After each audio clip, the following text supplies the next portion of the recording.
This House is in Standing Finance Committee. Mr. Chairman, Head 83, Ministry of Agriculture and Food Security, in the amount of $81,210,034. Honourable Member for St. Philip South. Mr. Chairman, I beg permission for my team to join me in the Well of Parliament for the presentation and consideration of this head. So granted, Honourable Member. Thank you.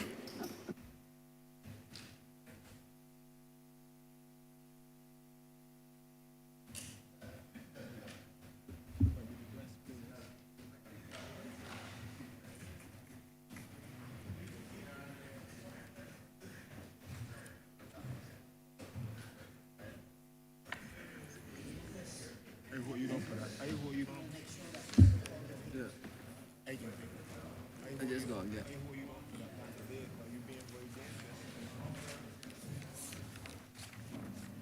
Hold on.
Let me welcome the Minister and his team to the well, and I will proceed outlining to you the procedure for this session. Honourable Minister, you are allowed an overview of the ministry for 10 minutes. Thereafter, every question that is posed to the minister, he has 5 minutes to respond. Members of the team, before you begin to speak in this session, you identify yourself and your title, and you're given 3 minutes to respond to a question that may be posed as directed or once you're referred to by the Honourable Minister. Honourable members of the House are quite familiar or should be familiar with this procedure by now. You are allowed 3 minutes for your question. If at any point in time you have exceeded that time, or you have in your preamble, you're reaching that time frame, I will let you know. You're allowed 3 questions outside of the follow-up questions that may have coming out of a particular response from the minister and his team.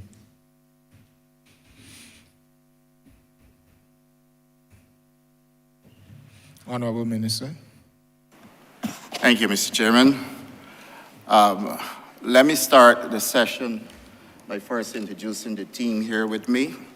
To my right is Mr. Terry Bascom, the Permanent Secretary of the Ministry of Agriculture, Food and Nutritional Security.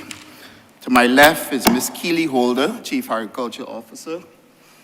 Behind me, the officers are Mr. Frederick Ennis, CEO of BADMC, Senator Shanika Roberts-Odle, CEO Acting, Barbados Medicinal Cannabis Licensing Authority, Mr. Orlando Atherley, CEO, BAMC, Dr. Mark Trotman, Chief Veterinary Officer, Dr. Beverly Wood, Director, Government Analytical Services, Mr. Michael James, Senior Agriculture Officer, Mr. Glenn Marshall, Senior Agriculture Officer, Mr. Brett Taylor, Senior Agriculture Officer, Mr. Sherlock King, Manager of Markets, and to join us will be Dr. Leroy McLean, Consultant on our Black Belly Sheep project. In reflecting on the year 2022-2023, Mr. Chairman, I'm pleased to note that we did have more positives than negatives, but we all must face the reality within the global context of what we had to navigate, and even in the domestic environment, the challenges that we faced.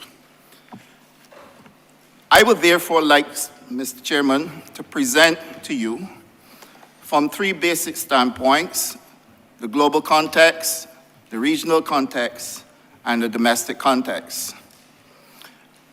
The three main developments affected agricultural production in Barbados during the review period are climate change, challenges with soil quality and erosion, frequency and intensity of natural disasters, drier dry seasons and wetter wet seasons, rising temperatures, and the evolution of pests. COVID-19 pandemic was one, and all of us are familiar with the challenges that we face. And this impacted international travel, business, and employment activity, especially in tourism and wholesale and retail sectors. Shipping or trade logistics, fiscal imbalances mainly due to government's increased expenditure on healthcare.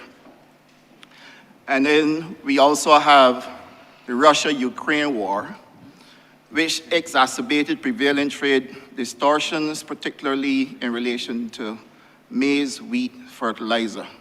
Those are main ingredients in agriculture. And if we were to look at the regional context, we would all agree that within such an environment, then the linkages to regional development, regional trade, regional agriculture would also be negatively impacted. But if that wasn't enough, we also had some natural disasters to contend with. And we had, all of us know, the ash fall from the eruption of the La Soufrière volcano in St. Vincent and the Grenadines in April 2021, followed by Hurricane Elsa, July 2021, which caused substantial destruction in agriculture, damage to infrastructure as well, and many small farmers having to go through grappling with the consequences of the event. And then, of course, within the region, we are working with the Agriculture Subcommittee on the CARICOM 25 by 25 vision, which is putting us in a position to be able to reduce our food import bill by 25% by the year 2025. And of course, there's an established ministerial task force that is forging ahead with this. And so far, I must report to this honorable chamber that things are moving according to plan, and this target is indeed achievable and may be surpassed. Certainly here at the Ministry of Agriculture, we have set ourselves a target of 26% reduction, and that too can go up once we can get things moving. When I looked at our 2018 manifesto, I was challenged to deliver a number of things in agriculture based on our commitment to the people of Barbados and indeed to all of our stakeholders. One of the things that we were challenged to do was to make sure that we looked at the restructuring of the sugar industry, and that is an ongoing process, but that process will soon come to closure. We also had to move ahead with legislation for the protection of crops, which is familiarly known among stakeholders as the predial larceny protection legislation. And then we also had to establish allotment gardens across Barbados, using Lears as one of the locations, Pine Basin as another one, in order to introduce allotment gardens in Barbados. And then we have to look at incentivizing the use of greenhouses, hydroponics, and new efficient technologies that are less water intensive and high in crop production.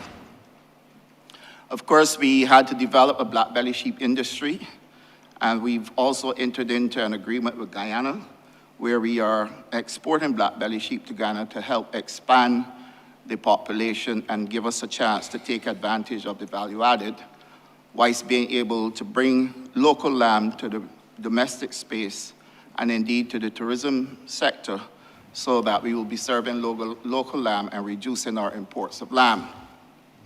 And then, of course, we saw the transition to modern technology in the agricultural sector, which makes lives of farmers easier, attracts young people, and contributes to the country's sustainable development through greater food security. And only yesterday, I was looking at SDG 2, which is our Sustainable Development Goal.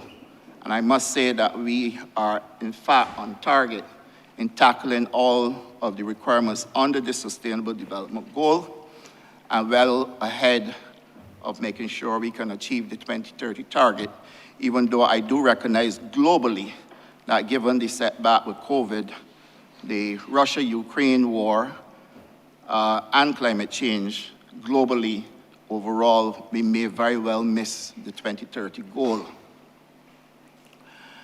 The Ministry of Agriculture has been doing tremendous work in making sure that we can keep farmers engaged, and we've started the Farmers Empowerment and Enfranchisement Drive, which is commonly known as the FEED program, to do a number of things. One, to make sure that we can give training to people so that they can treat agriculture as a viable career option.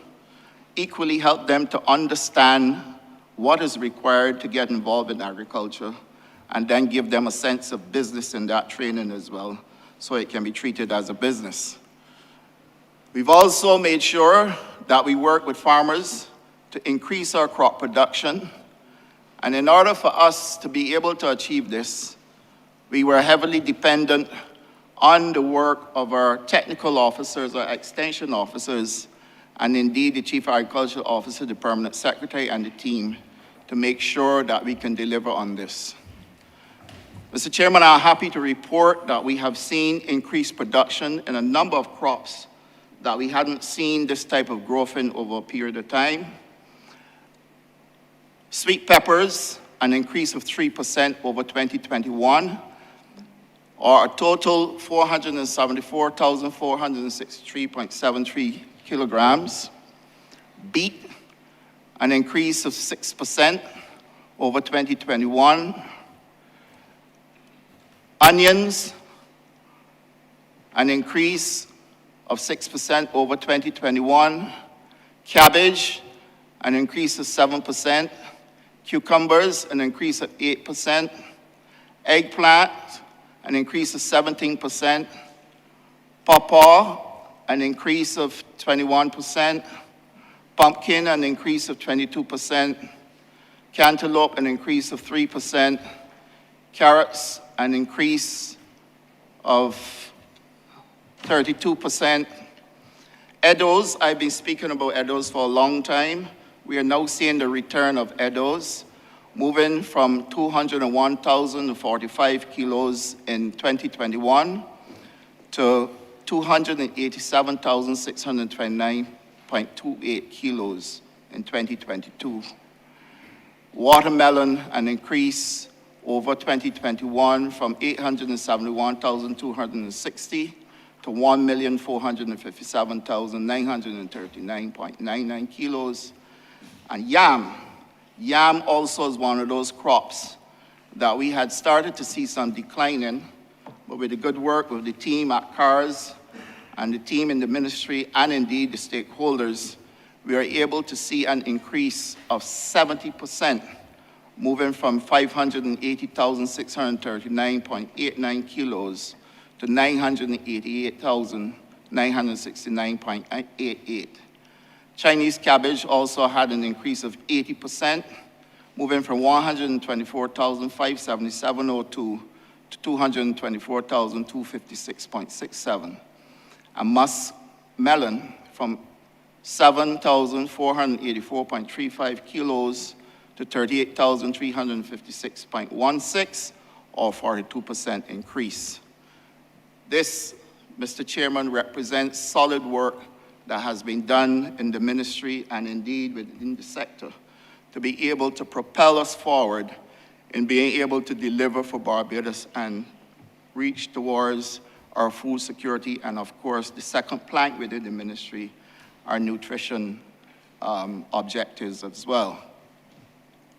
I must say to you, Mr. Chairman, that we have seen also some movement within the livestock sector, and we do know that livestock is very topical right now, given the fact that we are grappling with the increase in cost, particularly as it relates to feed prices. But I'm happy to report to you that commodities like eggs and poultry continue to improve. We are seeing increases. Eggs have moved from 2,605,662.07 kilos to 3,099,413. And chicken, when we looked at chicken, based on the amount of chickens that were sold in form of baby chicks, we recognized that when we finish the calculations on chickens as well, there should be an increase in production. Mr. Chairman, I strongly believe that the activities within the ministry should be highlighted so that the country gets a full understanding of what was required in order for us to achieve our objectives. We did state that we were going to develop a catchment pond at river in St. Philip because we recognized the challenges that the farmers were facing over there. And we kept our commitment and was able to deliver a catchment at Brown's Pond at river in St. Philip, which would carry 6 million gallons of water at a cost of 1.1 million to service 60 acres to start with.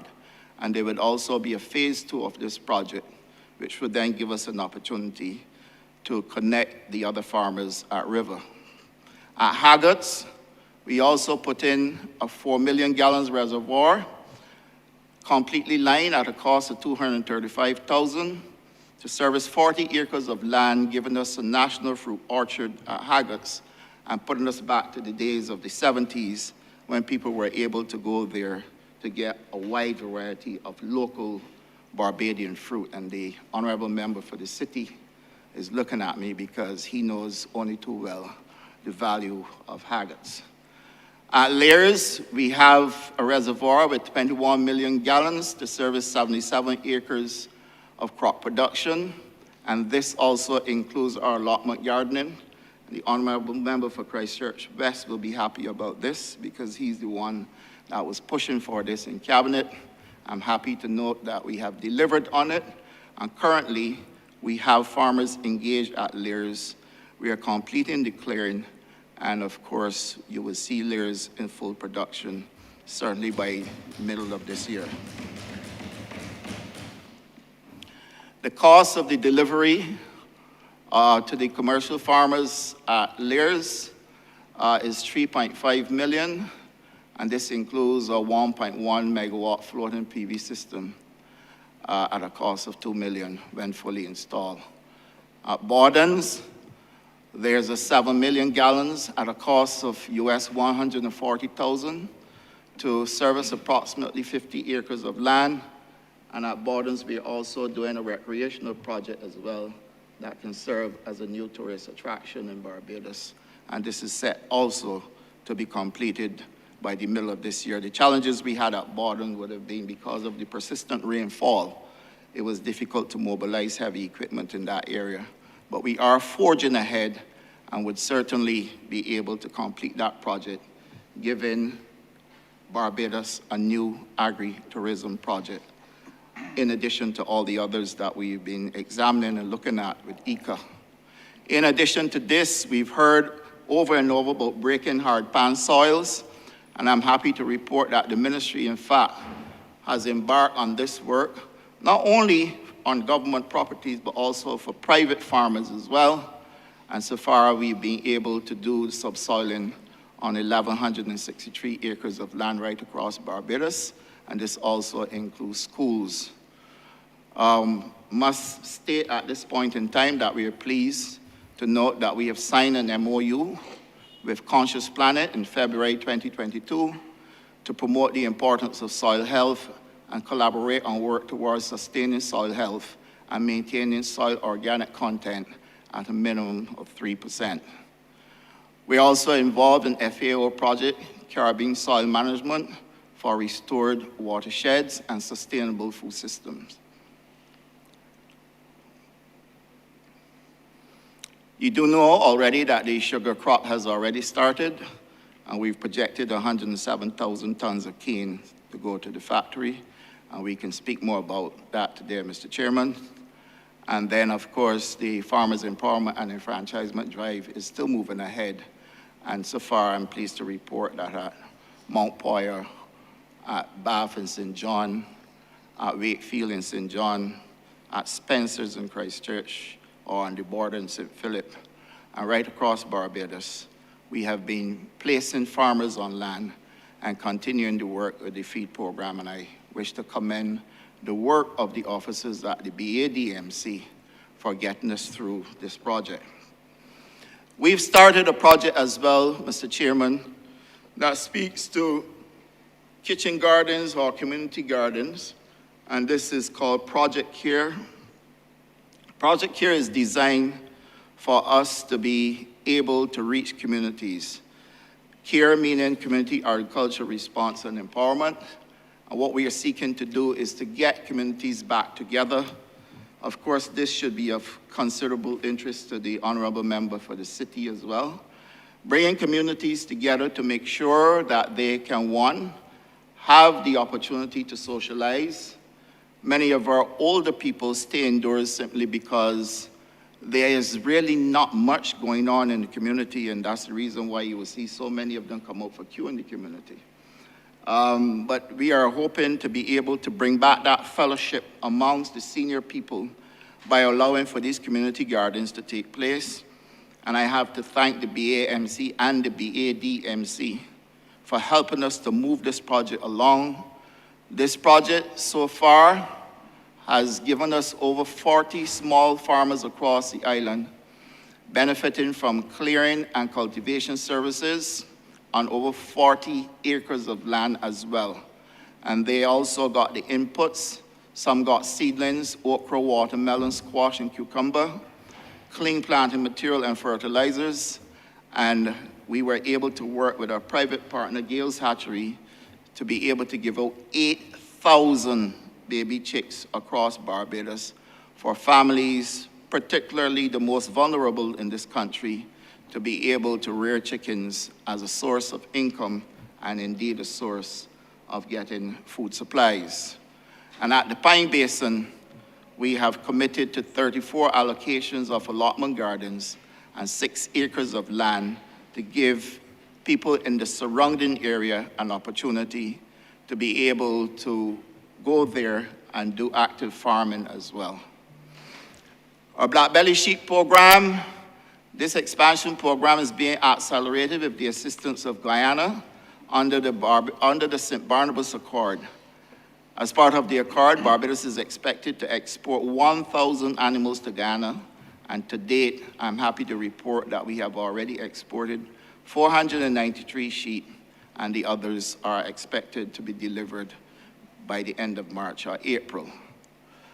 In terms of a legislative framework, Mr. Chairman, we have done a significant amount of work there as well. We've done work in terms of Animal Diseases and Importation Amendment Act 2022. This was when we were grappling with African swine fever. We are also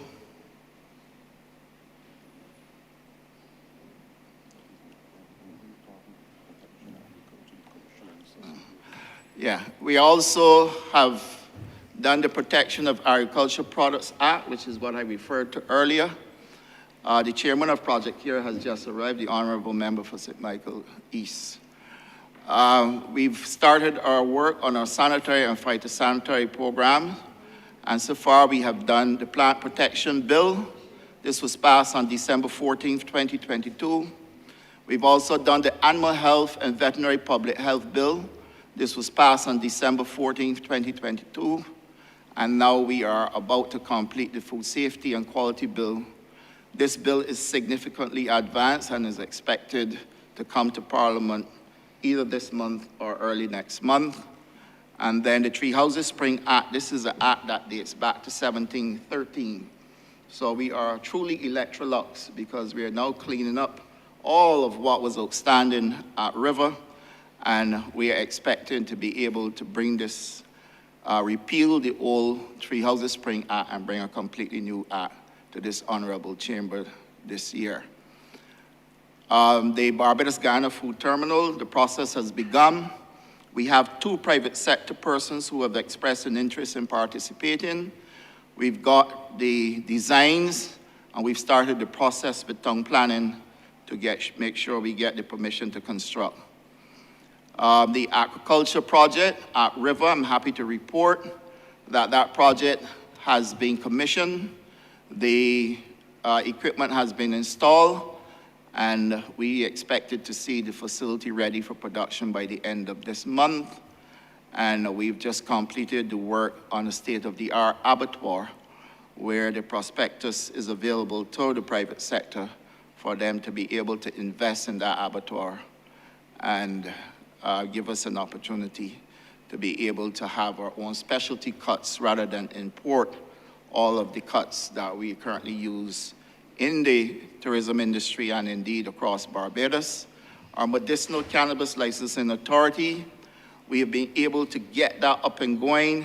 So far, we've had 29 licenses from 12 applicants and are currently at various stages of processing at the BMC-LA, 7 cultivators, 6 import, 5 retail, 4 transport, 3 export, 3 processor, 1 research and development. It is expected that by the end of March, the Barbados Medicinal Cannabis Licensing Authority will collect between Barbados 1.5 to 2.1 million in application and license fees. And I said, there goes the naysayers who were saying that this couldn't be done, that we had the wrong approach. People must recognize there was no business during 2020 and 2021 and a major part of 2022. And Mr. Chairman, sometimes it makes me sad to hear the comments that are being delivered by people who are either ill-informed, not informed, or choose to be mischievous. But whichever way it is, here is the proof of what has been taking place at the Barbados Medicinal Cannabis Licensing Authority. And we have approved by Cabinet the Agricultural Production Acceleration Plan 2023, which will see us developing a plan that would allow for us to export sweet potatoes to the UK. And our target is to be able to export 100 million over an established period of time. It is not going to happen overnight. I don't want to give anybody the impression that this is going to happen overnight. In this current estimates, we have $15 million allocated for us to set up a germplasm bank at the home agricultural station, which will be second to none in the region and should be able to provide us with all of the clean planting material that we need for Barbados. And indeed, we should be able to help our neighbors within CARICOM as well. And then for climate change and agriculture policy, Cabinet has approved on September the 29th for climate change and agriculture policy as well. So, Mr. Chairman, I'm pleased to report overall improvement within the Ministry of Agriculture, Food and Nutritional Security, and I'm pleased also to report to the country that we have met our manifesto commitments, surpassed them, and are on to new work as well. And I am also glad to note that the team has remained committed with me in achieving our objectives in order for us to achieve our food and nutritional security goals, whilst at the same time committing to SDG 2. I'm obliged to you, Chair.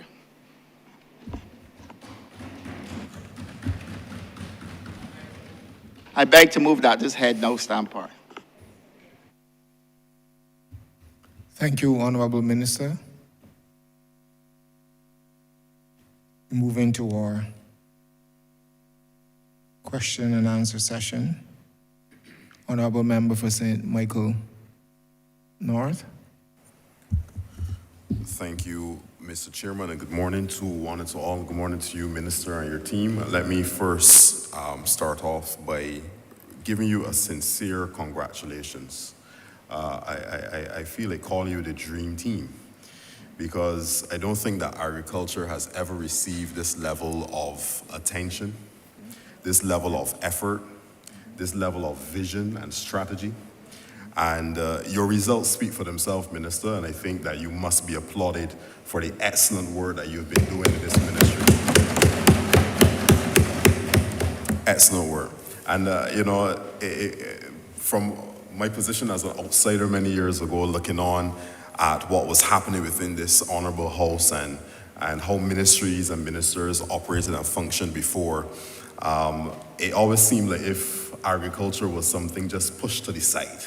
It was a ministry that was never really given the level of attention and given that strategic position of importance within a functioning society.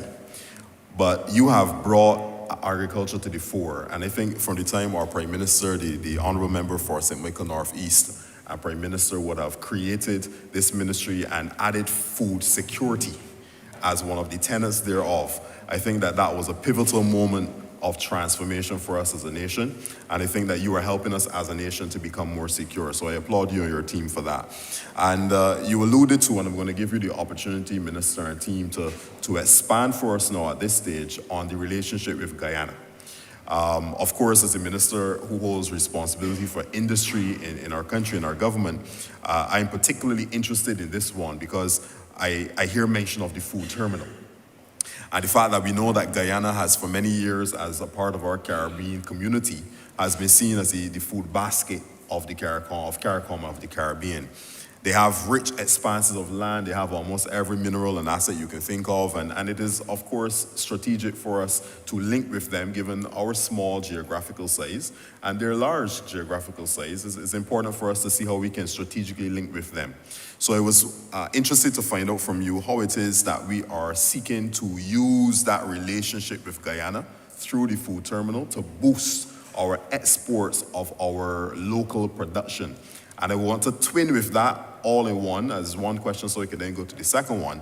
How is it that we are actually going to be utilizing our local production in our International Food Science Center, which also is one of the key, I think, and strategic and pivotal achievements of this administration through my ministry and the BIDC at Sport Barbados, where we would have launched that late last year, that provides local agricultural producers the opportunity to bring their raw materials into a space to have them processed through agro-processing, converting them into new products like seasonings and condiments, et cetera, and to move that product from Barbados all across the Caribbean. And I will say this in closing for this first question, Minister, and you must take part credit for this as well, because we would have had a case and a scenario at the International Food Science Center where one person producing condiments in Barbados, I'm not going to try to be too descriptive, but one person producing condiments in Barbados would have been producing at about 300 units.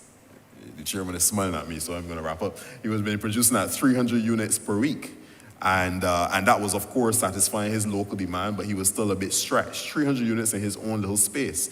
And he came to the International Food Science Center, and in one day, in a couple hours, he was able to produce 3,000 units.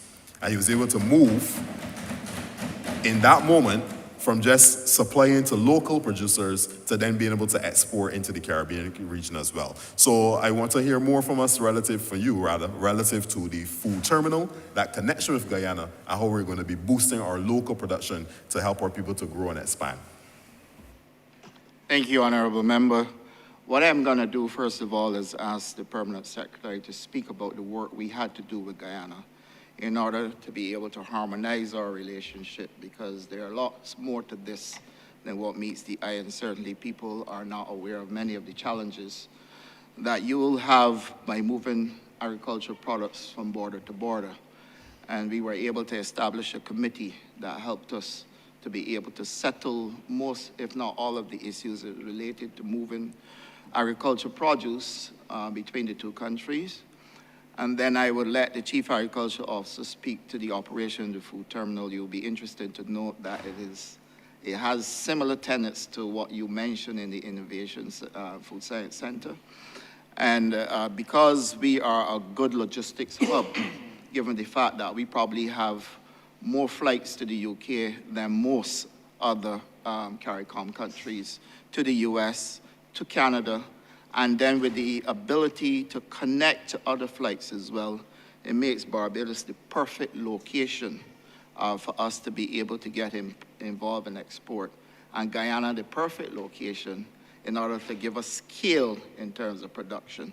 And then when we combine that with the potential to also tap into Roraima, which is just across from Guyana, moving through LATAM, then you can see the potential for us to be able to expand, giving us real scale in production, but at the same time using the logistics that we have here in Barbados to be able to tap into the diaspora for sure, and then give us new markets in order for us to be able to export. So I would let the Permanent Secretary speak first about the work that was done between us and Guyana, and then the Chief Agriculture Officer, and Dr. Leroy McLean can also at the same time update on the Black Belly Sheep Program. And thank you, Minister, Chair. My name is Terry Bascom, and I'm the Permanent Secretary of the Ministry of Agriculture, Food and Nutritional Security. Now, I know you only have 3 minutes, so I'm gonna try to be succinct as possible. And from where I sit, the relationship with Guyana, I would prefer to explain it within the context of the strategic repositioning of the agriculture sector in Barbados. Minister Ishmael, you made a reference to strategic positioning when you spoke. And we have to accept that when we look at Barbados, we're a small country, we're limited in resources.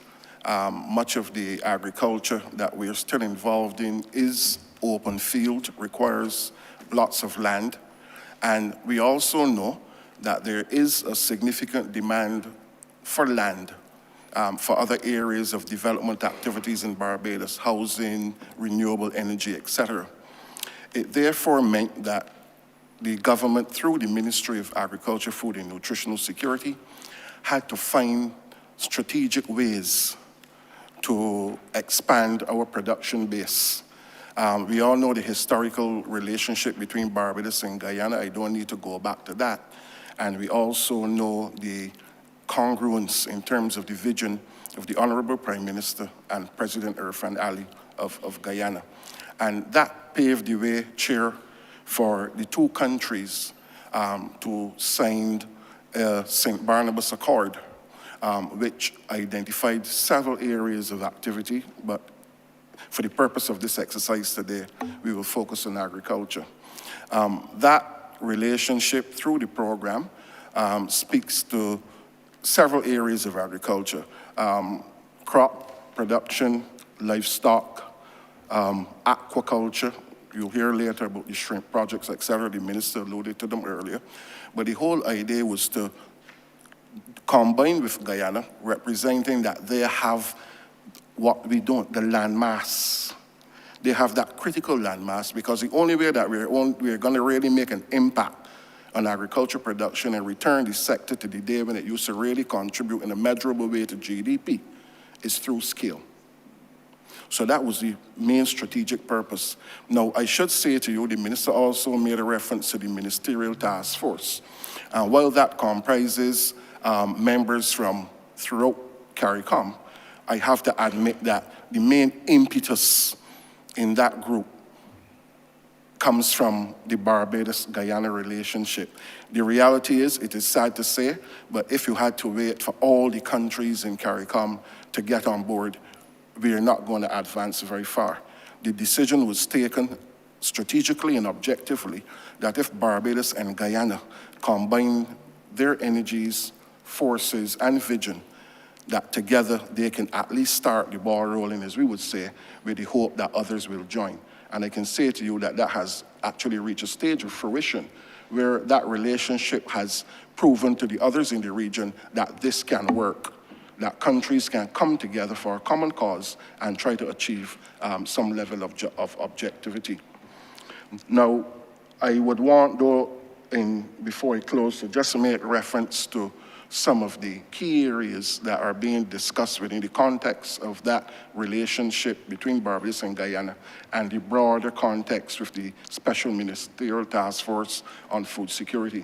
For example, transportation.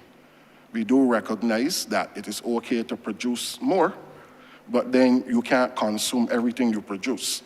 You have to be able to export, move goods across the region, and that is one of the challenges that we have. As we all know, we have some serious roadblocks as it comes to easy transport of goods throughout the region.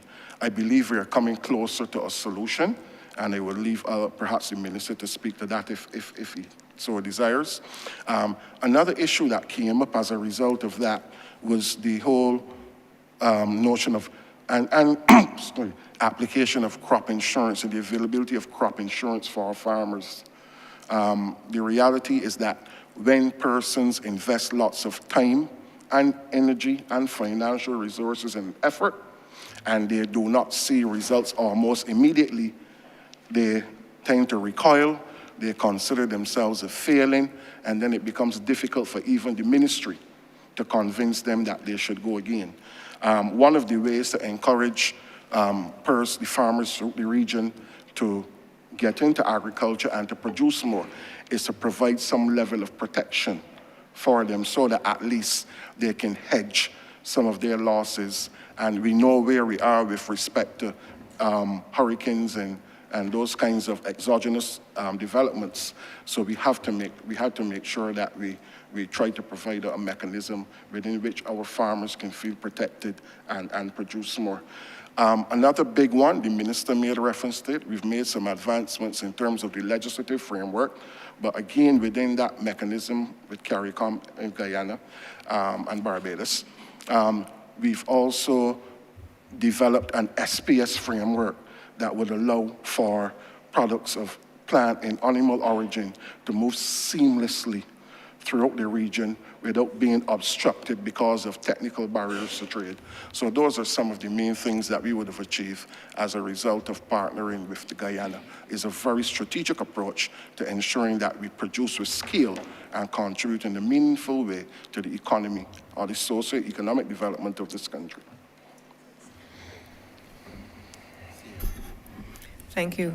Good morning. My name is Keely Holder. I'm the Chief Agricultural Officer at the Ministry of Agriculture and Food and Nutritional Security.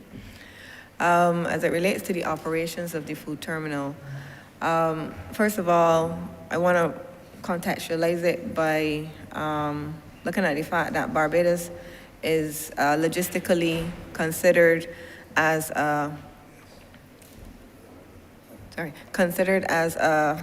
hub for interregional trade, particularly in the OECS countries. Currently, as it stands, we import most of our fresh produce from the United States, from Miami. This takes about 12 days from ordering to actually get here. This presents a food security challenge for us, not only a risk in terms of about a 12-day turnaround time with a one-week shipping time, but there's also the impact that you're supplying all of your fresh produce from one area. The relationship with Guyana and with CARICOM in general is strategic because it means that we are relying more on the region for our food. Specifically for the food terminal, the opportunity then exists for us to set up a terminal here in Barbados, which would allow us to move produce from Guyana, which is PS indicated, has a large land mass, into Barbados and onto the other OECS countries, potentially onto other trading partners where the region does a lot of business, US, UK, Europe, etc. The key thing here for Barbados is that we tend to have a significant amount of airlift. So typically it's about 17 flights a week in off-peak period and more than 30 flights a week. And from what I understand from Grantley Adams International Airport is that those flights are going back half full every single day. So this creates an opportunity for us to export and move product not only from Barbados but to US, UK and Europe, into Europe. in particular.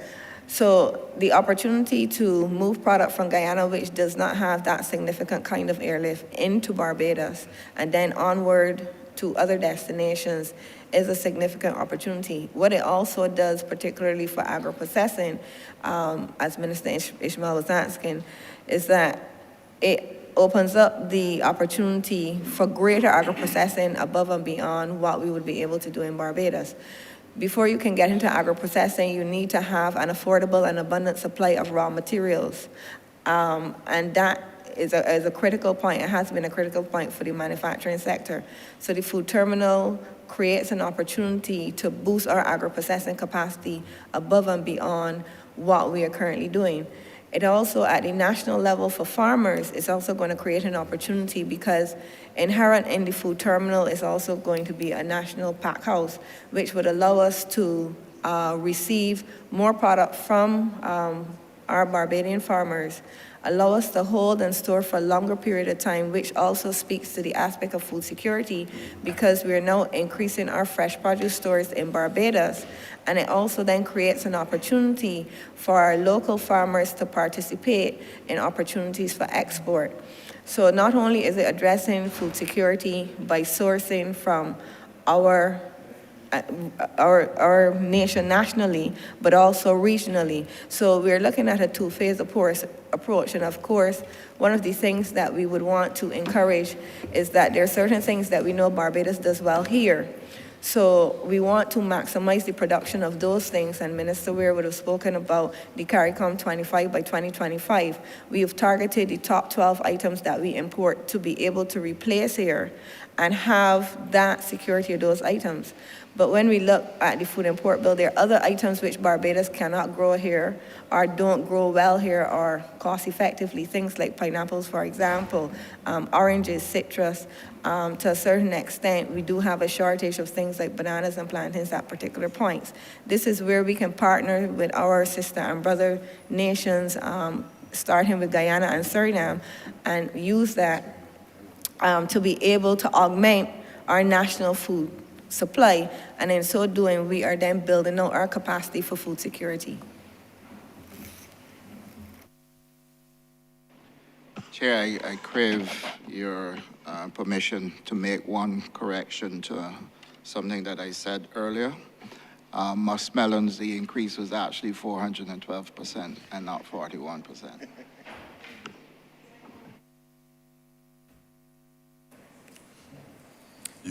Minister, you wanted to have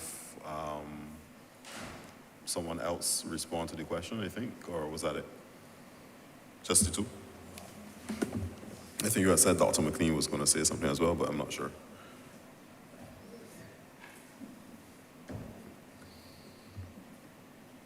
Oh, okay.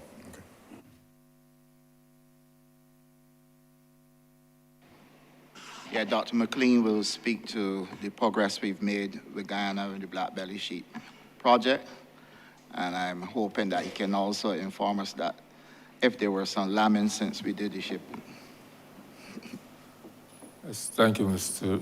Minister. Good morning, Mr. Chairman and members. So far, we have exported 493. Dr. McLean, I know you well. But Yes. for the records of Hansard, would you please introduce yourself? Yes, sir. I'm Leroy McLean, consultant with the Minister of Agriculture.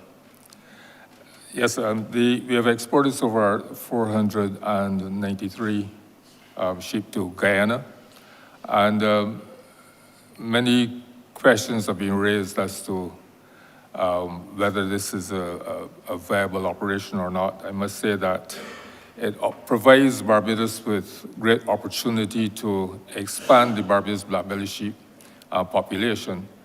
Since, as has been mentioned before, the resources that are available in Guyana, we don't have here. We have large land masses, the forages which are available there, water, which is essential for development of the population.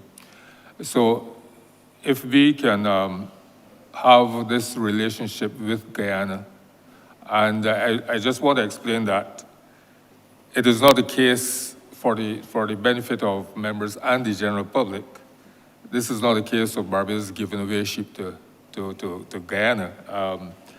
Only this morning, I was accosted by, or approached by a lady who said, why are we giving sheep to Guyana and not giving every Barbadian too? I'm glad, Dr. McLean, and I would want you to really emphasize that, because in my rural constituency, I get a lot of those questions. So I really want you to take a bit of time and explain this to the Barbadian public and the youngsters who are looking for black belly sheep through the feed program.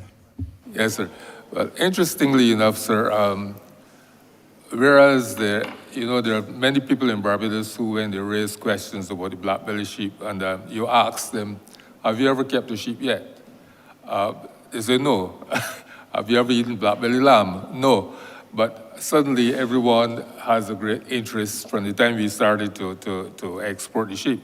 But the whole intention is that by partnering with Guyana, we have, as I said before, the resources which we can use to develop the population. And in doing so, when we have a larger population there, as has been pointed out by, earlier by other officials, not necessarily here, but before, we can then slaughter the sheep there in Guyana. The carcasses are exported back to Barbados, where we can have the specialty cuts and the value added, which can increase the revenue base for Barbados. In addition, the leather from the black belly sheep hides is of extremely high quality. And the intention is also to develop a leather industry from the black belly hides. We can't do this if we don't have that critical mass of sheep. The average black belly hide is only about 6 square feet or so. Now, which means that we need large numbers. And if you're going to get the population up to that 1 million which the Prime Minister has suggested we should reach, we cannot do that in Barbados alone. And therefore, this is why it is essential that we get into the Guyana. Now, I would also like to suggest that Barbadian farmers who are interested in sheep production should also consider the possibility of locating to Guyana. As far as I know, the St. Barnabas Accord makes provision for Barbadian farmers to move to Guyana. But it seems as though we generally believe that the only countries we should leave Barbados and go to are United States, Canada, or somewhere in Europe. But there is great opportunity for Barbadian farmers to move to Guyana, and not necessarily as individuals, but we can form cooperatives where we can go there, settle in a particular area, and the government of Guyana, to the best of my knowledge, is willing to provide the infrastructure which will be necessary for farmers to settle there. So there's great opportunity for the development of the sheep population in Guyana, and I would like to suggest that, strongly recommend that our farmers, particularly our younger people, take up the opportunity to expand their operations in Guyana.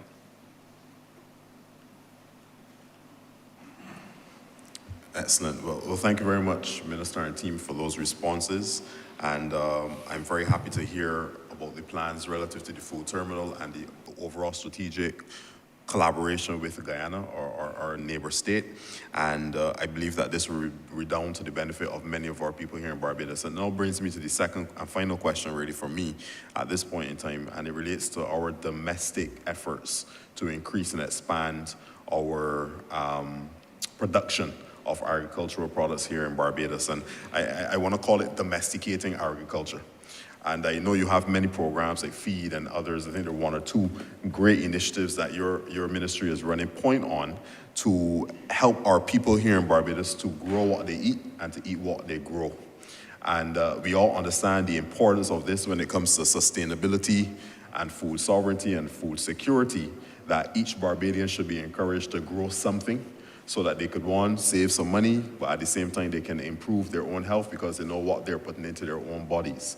So I want to find out, because I have many people in St. Michael North In my constituency in Eden Lodge, in Cave-Hill, even though we're not a rural constituency, there are many persons within the constituency that would like to utilize the small space that they have.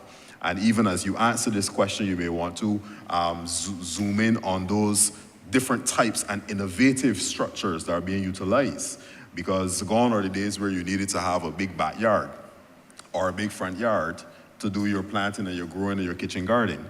We have a lot of innovative technologies that are being used now, and this is an opportunity for you to really share with Barbadians what strategies that the ministry has to roll out those types of apparatus to be able to make sure that our people can have an opportunity to be a part of this transformation that's taking place in the area of domesticating agriculture. So feed, other programs, you can share some information on that, and how do our people, our constituents, how do they become a part of those programs? Thank you, Honourable Member. First of all, what I would do is to just give an update on what we're doing, and then I would allow for the officers at the BADMC to comment on feed and project care, and then for the Chief Agriculture Officer to speak to our accelerated growth plan for 2023. So under the feed program, any person can register, be trained, and then be given access to land. The biggest challenge we've had so far is being able to find land with water. So you'll find that the government had to invest a lot in putting in the 1,000-gallon tanks so that people can get access to water. This has slowed down the process, but the program is still ongoing. So people in St. Michael North can easily sign up for the feed program, get the training, and be allocated land. On the project care, though, what you would find is that this is a faster process because you're not talking about acres upon acres of land. You're talking about a quarter acre to an acre of land. But equally, people in rural and urban Barbados don't have to have land, and that's the most important part. We are using a system which is called the Green Machine that was developed by Dr. Charleston Bradford. And that machine gives you an opportunity to use aquaponics. So you can do your tilapia fish, and then because it's a revolving system, then the water can go up to your plants as well. So you can plant cucumber, you can plant lettuce, etc. And that gives you an opportunity to have 2 bites at the cherry by being able to do fish harvesting and crops as well. And that can be replicated across urban Barbados. We have asked to have available to us 10 for each constituency in Barbados, which gives us a total of 300 that will be available to us. And those obviously will be on the project here, where the chairman and his team, working with the Ministry of People Empowerment and Elder Care, will be able to determine who will be the recipients of those systems. And then we've just received, out of a total of 50, we've just received 15 shade houses from Guyana, 16 shade houses, the PS is telling me, which will be set up here in Barbados. And again, they will be part of the feed program, where we have included schools as well, because we want to make sure the schools are participating in agriculture. And those shade houses will be used in schools, they'll be used at Lears, some at Pine Basin, and of course within the feed program itself to those farmers who want to take a new approach to farming rather than the traditional open field approach.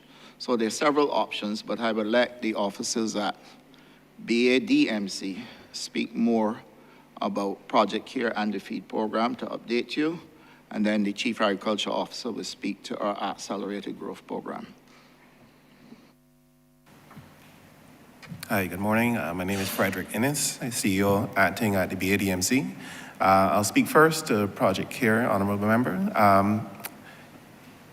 Over the course of the last year and a half, we've worked with the BAMC to actually provide access to persons who have either small gardens or have areas within their control that they want to bring into agricultural production. So we've provided clearing, land clearing, access to some of the implements, as I mentioned. I think the objective there is to bring and make accessible to those who want to start on a small scale and encourage them along as best we can. So we've been working with BAMC in terms of the available tractor resources. We've also have an officer who's working with the various constituency offices to identify where those persons are and try to ensure that we can engage with them as best we can and facilitate that interest to encourage them along what we call household food security, as opposed to the idea of commercial or national food security. I think in relation to the technology question, as the minister mentioned, there is a current push to look at some of the small scale technological solutions that could be offered. And I think as we move ahead with that, we are going to be working with the CARE committee that has been established. Honourable Member Prescott is the chair of that, and we are working with himself, BAMC, to ensure that we have, one, a structured program to facilitate, but also two, mechanism to actually engage with those community groups who have that interest. In regards to the feed program, over the course of the last 18 months, I think, we have had a significant push, both on the front in terms of training. This point, we've trained just over 880 persons through the feed program. The major limiting factor, I think also was mentioned, is the access to lands. Whilst we have a land bank available to us, a number of those areas do pose challenges for agricultural production, water in particular, as you mentioned, but also to the slope of the lands, needing to ensure that persons can actually utilize the lands effectively. So we have been working to allocate persons throughout those plantations that we have care of. And the current total who have been allocated to this point is 252 persons across 343 acres of land in various districts. That would include a few new districts that we've essentially re-established or returned to agriculture over the course of the last year and a half. Bath, we've introduced a small group to the Wakefield area, also in St. John. We've re-established the Mount Poya plantation and established about 90 odd acres there for persons to actually farm and to utilize. So there has been a concerted effort to bring what would have been previously fallow lands, previously unused lands, back into agriculture, back into operation. So that has required a significant investment of time, obviously, and funds. The major challenge, obviously, still remains water, and facilitating that is a critical input for agriculture. I think, unfortunately, we can't get around it, so we work closely with the BWA, both at present in terms of delivery of water. We have been facilitating that from a couple of our existing wells, but also in relation to identifying new resources going forward. I think at present there is an exploration that we're hoping can get started in St. Lucie to identify access there that might benefit those in the Mount Poya and also the existing Spring Hall land lease project. So those two critical areas, I think, working with the BWA are the direction that we need to move in to improve that water access. Thank you.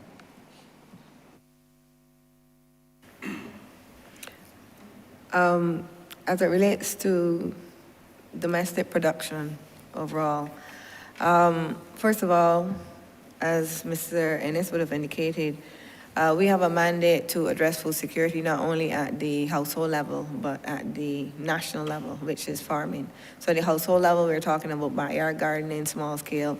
At the national level, we're talking about farming as a profession.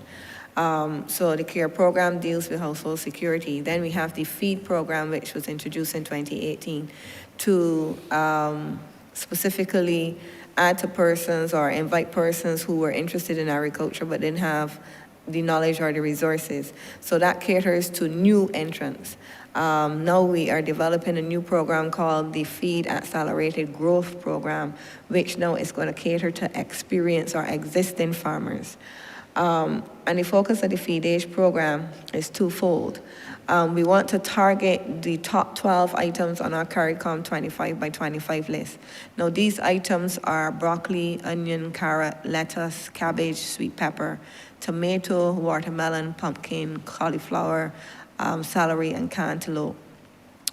And these items require a certain level of grower skill to be very efficient at them.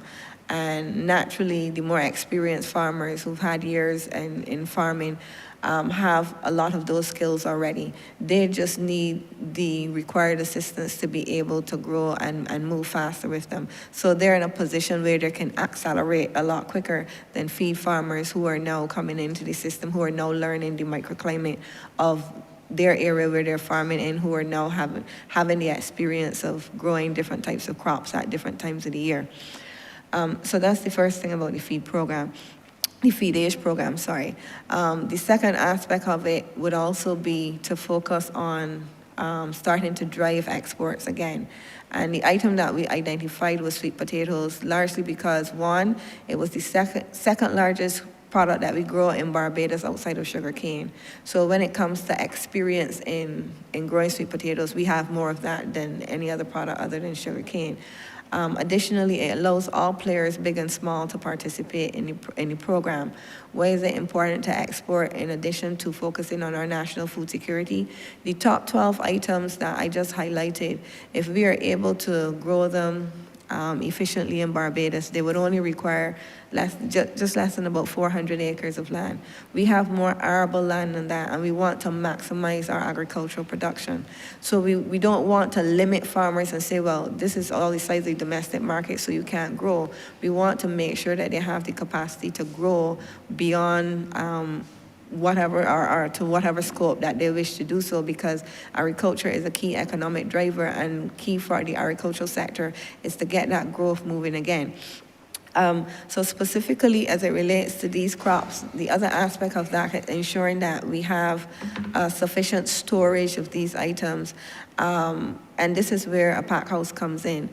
Now, one of the things in stabilizing the gluts and shortages that we tend to have in the domestic market is that we need to be able to have some kind of warehousing facility to be able to hold product.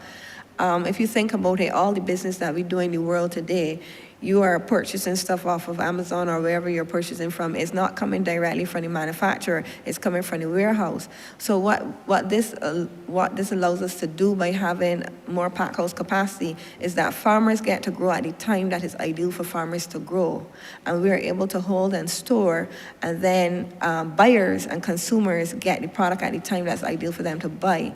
So you create that buffer area. So having an expanded pack house would allow us to have the capacity to hold and store more produce to be able to supply Barbados and reduce the issues of gluts and shortages. So we would have engaged with the Barbados Chamber of Commerce, as well as met with the major farmer groups in Barbados who grow crops, and the major experienced farmers as well, to get their feedback and to discuss with them whether or not they were interested in having a program such as this. We got overwhelming support from the Chamber of Commerce indicating that yes, they are prepared and interested in buying local. And likewise, we have farmers who are committed and very interested in expanding their production. They just need the required framework to be able to do so. So we have the pieces. The thing really was to start to put it together. And again, just coming back to the pack house, one of the reasons why that is so critical is that the rule of thumb is that for every hour that you have produce that you don't remove the field heat after you harvest them, you lose a day of shelf life. So when we talk about food loss, we're not just talking about what we throw away, we're talking about high post-harvest losses, which can be as high as 55% in developing countries such as Barbados. So again, putting that facility in a place is a critical piece of infrastructure to allow farmers to extend their shelf life, to be able to sell as much as they grow and not have to throw away large portions of it. So now coordination of agricultural production will make more sense because you have a facility in there that can facilitate the holding and storage of this. So these are the key tenets of the program. And along with that, we are also providing technical support so that farmers would be able, first of all, to increase their productivity. That was one of the things that was highlighted. So not only do we want to increase production, but we want to increase productivity. So how many pounds per acre are you getting? What is the quality of the product per acre that you're getting? You want to be able to maximize that. And then additionally, what you want to be able to do is to ensure that you have the technical support in terms of if you're going to export, you need to meet the international standards. The typical standard is referred to as Global GAP. There are a number of standards, but Global GAP is an international standard, and it's pretty much like Visa, once approved, accepted everywhere. So we are going to be providing technical assistance in the form of a food safety consultant who would be able to guide farmers on what is needed to become Global GAP certified. For export, we're providing technical assistance in terms of boosting and supporting our extension and research support by having consultants in from Florida. And so we are building out our capacity, because when we talk about wanting to be excellent and moving our farmers to the next level, we want to be able to provide those supporting structures to allow them to do that. Thank you. Yes, we will move to the next level, Chief. Well, thank you. Thank you very much. And I will end the same way that I began, Mr. Chairman, by congratulating the Minister and his team. The responses were excellent and very informative. And I believe that the people of Barbados can now share and join with me in the confidence that they have in this Minister and his team in putting us on the right footing relative to our agriculture and our food and nutritional security. So with that, thank you very much, Mr. Chairman, for your indulgence. And I reserve the right to come back in. I have one more question. With your permission later on, I reserve the right to jump back in at some point in time. But thank you very much, Mr. Chairman. Thank you, Honourable Member. Honourable Member for St. Andrew. Thank you, Mr. Chairman. I believe it was during the signing of the loan for the Scotland Road Rehabilitation Program that the Prime Minister would have mentioned her intention to set up a Scotland District Authority for the purpose of managing the lands in the Scotland area, especially as it relates to soil erosion and land slippage, which are problems that still exist in that area today. Can you give me some insight as to where we have gotten with that Scotland District Authority?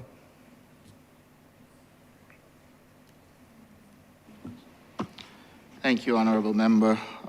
Yes, we are working on the legislation for the Scotland District Authority.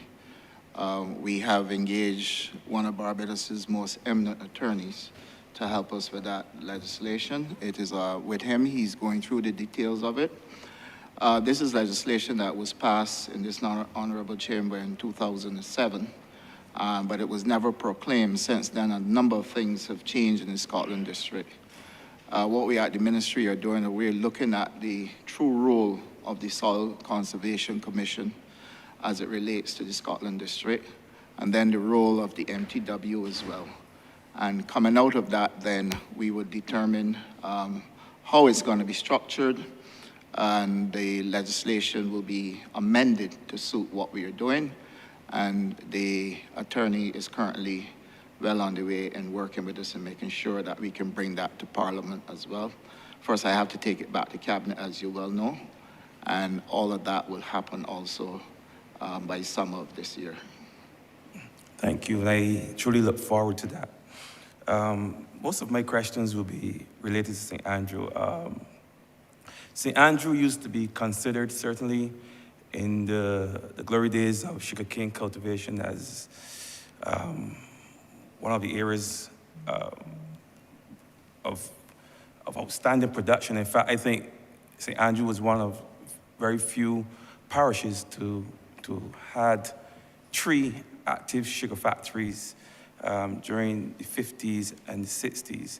And it could have been considered then, and to some extent now, to be listed amongst the bread baskets, as a bread basket here in Barbados. But today, large swaths of land, certainly in the Turner's Hall area and Bawden's area, has been allowed to fall into bush. Can you just share with us here some of the plans for those areas? And while doing so, you can also expand a little bit on the agro part that you would have alluded to, that you have planned for the Bawden's area. Thank you, Honourable Member. Yeah, there are several plans in place for the Scotland District. I must say to you that we cannot just take the same approach that we would take with other parts of Barbados, because we have to be very careful with the slope of the land and slippage that can take place. I will let the Chief Agriculture Officer address that and speak in more details to how we are going to utilize the Scotland District. But before I do so, I would ask Mr. Innes to give you an update on the project at Bawden's. All right, thank you, Honourable Member. In relation to the Bawden's Park, we actually have received funding approval in the coming year's budget to actually progress that project, and some funding that obviously will be quite critical to developing the infrastructure. We would have spoken in your other role in relation to getting the roads into the space, and that is something we are working to actually have escalated now that the rains have eased off a bit. So I think we are definitely at the stage of showing greater momentum in that regard. The basic maintenance of the space has been established, and I know there is a continuing plan to actually have what would be a community space retained. Our objective over the course of the development would be eventually to transition to the community groups to actually help to run and operate the space. The central feature of the Bawden's Park will be the development of an aquaculture ponds. The intention there is to work with a few private sector partners to actually build out what would be termed or in other jurisdictions as a fish and pay structure. The idea being that we would, through that partnership with the private party, populate the pond, have a culture program in place so that there's a continuing regrowth of fish, but also too that you would have a structured way for persons in the district to come relax in the area and to fish at their leisure. I know recreational fishing is a big thing for a number of persons, but it's a new project or concept that's being introduced in an interior pond. So I'm hoping that we can have that concept and the full development completed before the end of the current coming financial year. We have, as I said, the funding, and the design has been outlaid, so we really just need to get started, and that is our commitment to work on that front. Thank you. Yes, as it relates to plans for the Scotland District in terms of agriculture, the Scotland District is, and St Andrew in particular, as it takes up the majority of Scotland District, is very delicate. And that is one of the things that we've learned over the years. Coming off of a number of studies, about 50% of the land in the Scotland District is slipping or sliding at any given time.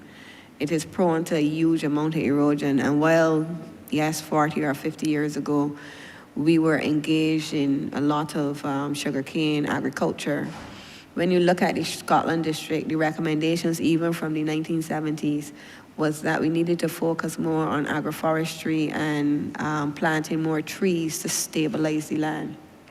How we cultivate in the Scotland District then becomes very critical. It's not just a case of going to plant. We have to make sure that we use the right types of conservation measures. We need to move away from plowing up and down the hills and doing more contour type of plowing, terracing, those types of things. Now, of course, that is an expensive venture and it is a slower venture. The Scotland District is not necessarily the place that we want to try and push the fastest type of agriculture because we have to be careful with it as a resource.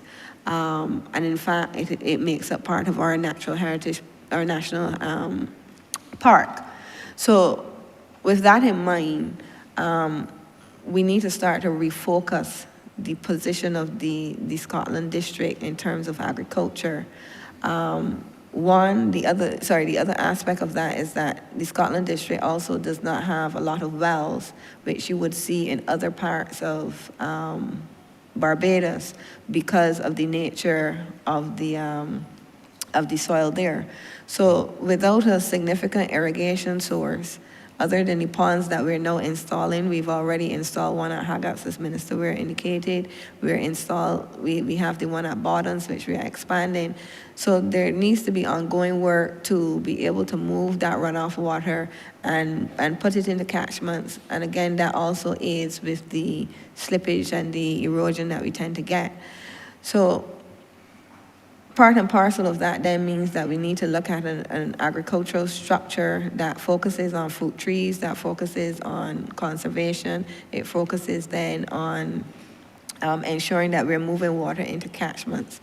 These have to be the basic tenets of how we design any agricultural program for the Scotland district. It also means that in terms of land clearing, if we want to do a farming enterprise, we don't want to go into the Scotland district and clear huge amounts of land at a time and leave it then without vegetation, because that in itself then creates its own erosion. So even as you may be setting up a fruit tree orchard, for example, you may not want to clear more than half an acre or acre at a time because you want to ensure that the land remains stable.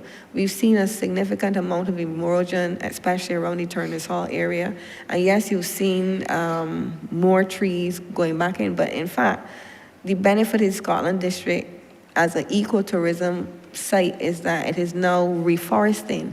And so that forestry is also an agricultural resource. So not every aspect of agriculture has to be for food.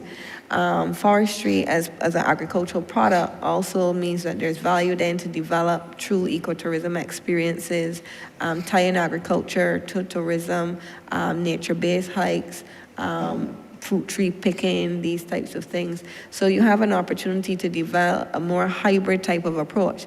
And in fact, we've started to see that already right on the St. Joseph edge. You do have I think it's Cocoa Hill Forest that is starting that model. Those are the types of models that represent more sustainable practices. You have Walker's Reserve that is also speaking to those types of models. So we need to be delicate with the Scotland District. It needs to be developed in such a way that is consistent with good conservation measures and that we don't rush to do more intense types of agricultural production on one hand, and then on the other hand, we are creating a problem where we're damaging then or adding to the erosion problems that we have in the area.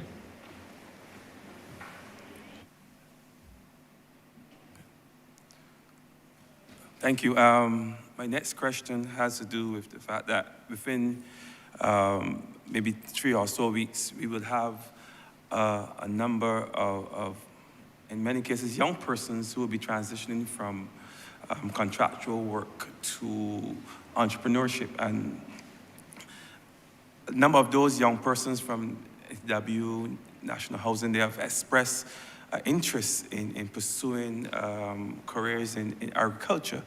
Can you speak to how you have or you intend to engage these young persons and some of the programs that you have in place to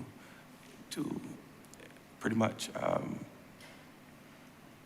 train these young persons who will be transitioning from work to self-employment? Yes, there is a specific program that we are doing. The BADMC is working with the ministry that is responsible, the two ministries, so that those persons who have expressed an interest in getting into agriculture will be facilitated. And there's a project with a project budget that the BADMC is working on, and Dr. Andrela or Mr. Innes can give you the details on where that is at and how it's going to be done. Before you proceed, gentlemen, just let me ask members, when you're responding to a question, we're having sometimes difficulty in hearing your response. You speak directly to the chair, which means that you have to come closer to your mic instead of necessarily looking at the person who has posed the question. It makes it a lot easier for everyone to hear what is actually being said. Thank you very much. In relation to the project that has been established in conjunction with the Ministry of Housing and the Ministry of Transport and Works, we have actually created a structure wherein persons who are transitioning out of those programs will be afforded a combined training and placement program. The outline, I think, covers 24 weeks of both virtual and physical in-person training, and the actual development of their proposed agricultural enterprise. That program, I think, has already been launched in a number of instances with the Ministry of Education already in a number of areas. The portion for the Ministry of Agriculture, I think, will commence in truth at the end of their transition period. I believe it was indicated as March 31st. So the actual placement and engagement with those individuals will commence shortly thereafter.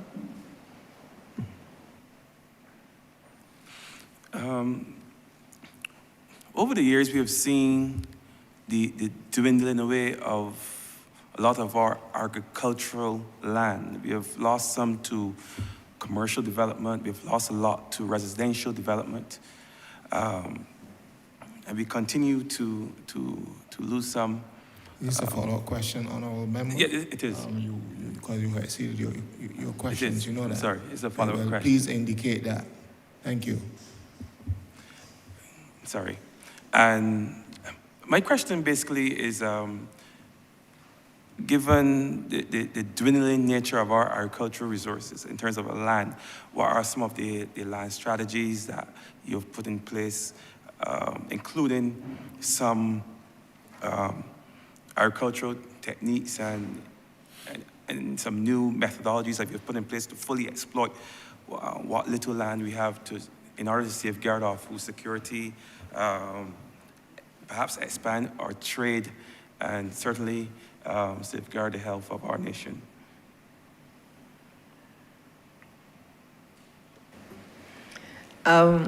Yes, as it relates to how we're going to maximize the use of the limited land we have, you're absolutely correct. In the late 1960s, I think it was, we had about 50,000 acres in arable land.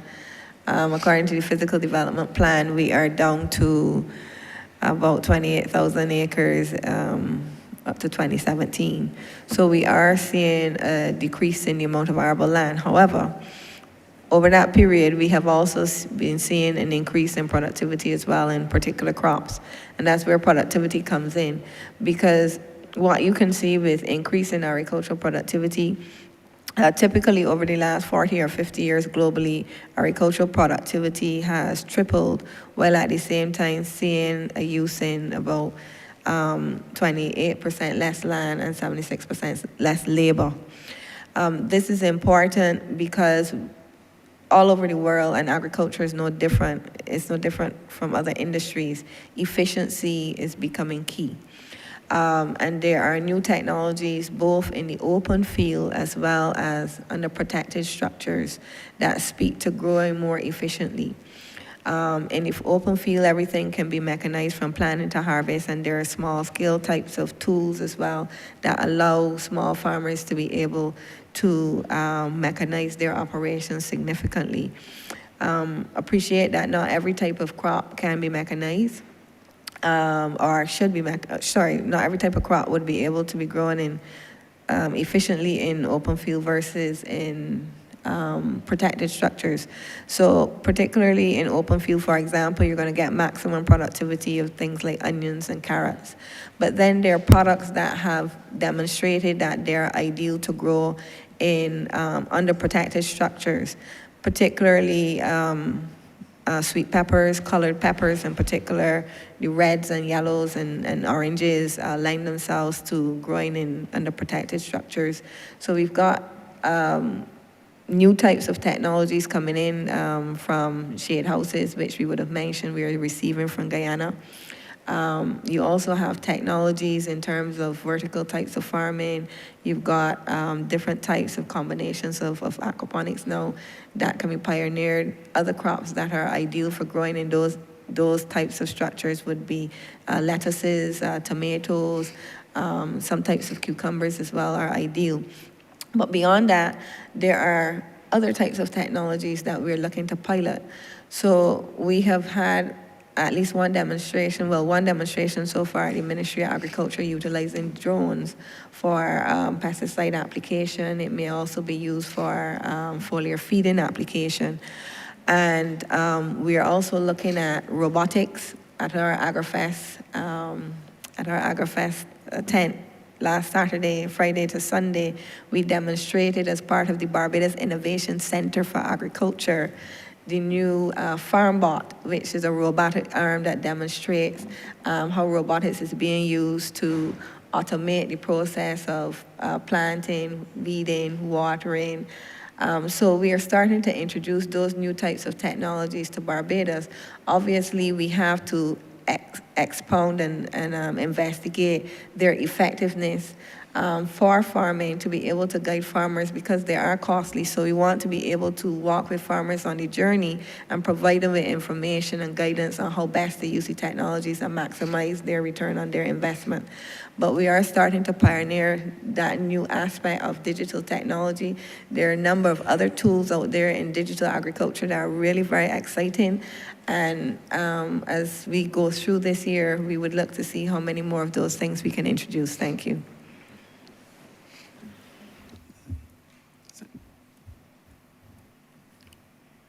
Thank you.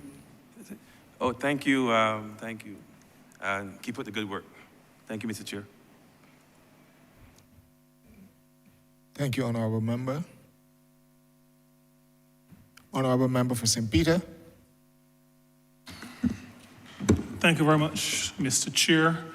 I begin where maybe my colleagues have, and I think the Honourable Minister knows my views on the industry and on the performance. And I agree with the Honourable Member for St. Michael North that for too long an important sector has been treated as though it were not, and that it should be relegated to the periphery. But I think the Honourable Minister has brought it, along with his team, back to the center, which is where it ought to belong. And I think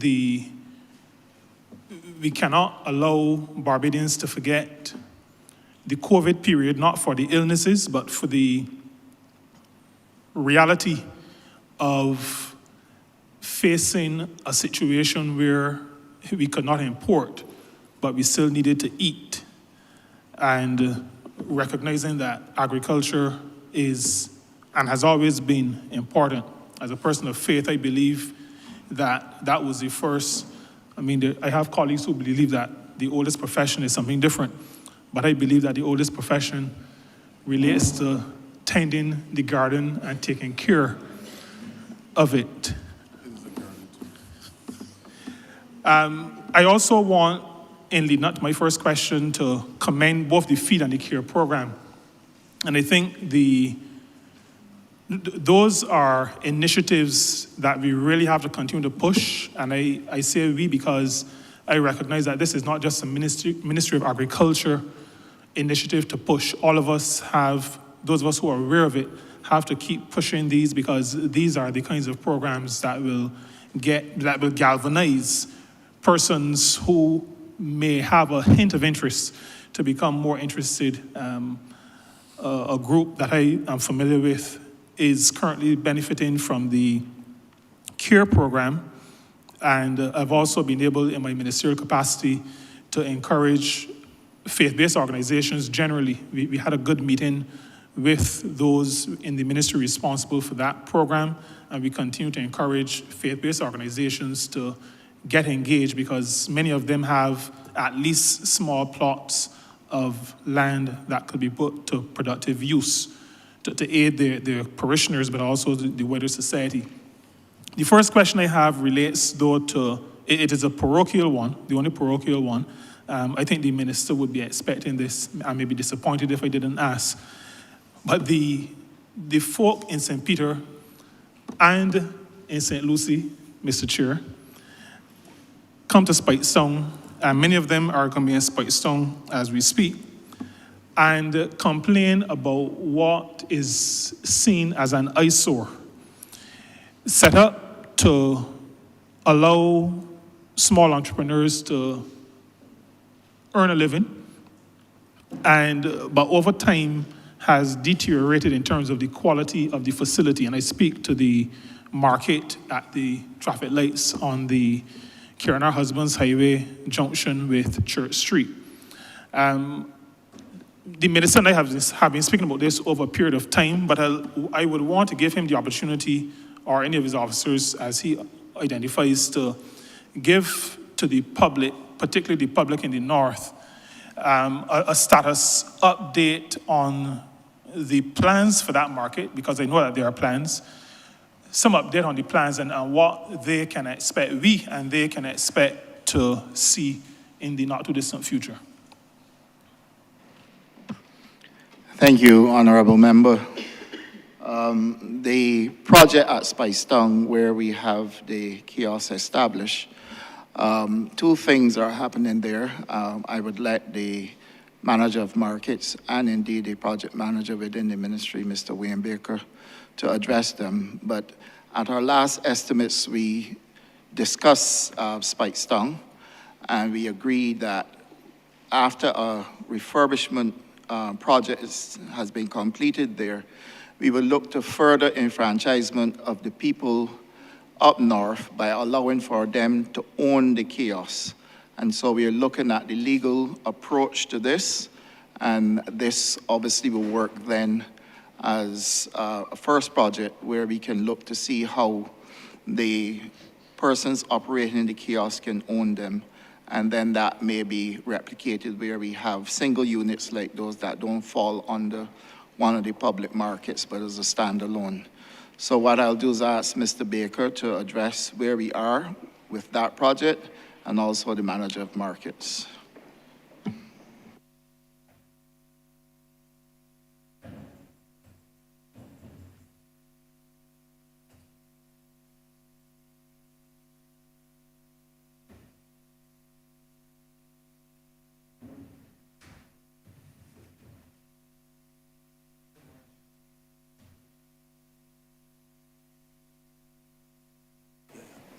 Sorry about that. Good morning, Chair. Good morning, everyone. My name is Wayne Baker, Projects Director in the Ministry of Agriculture. With respect to the project at Spikestown, we completed designs and we had submitted drawings to the planning department last year. We received planning permission approval on the 15th of February this year. As a result of that, now we will have to go to tender with this project, but because of the time frame that it came within the financial year, we have to wait until the new financial year before we go to tender.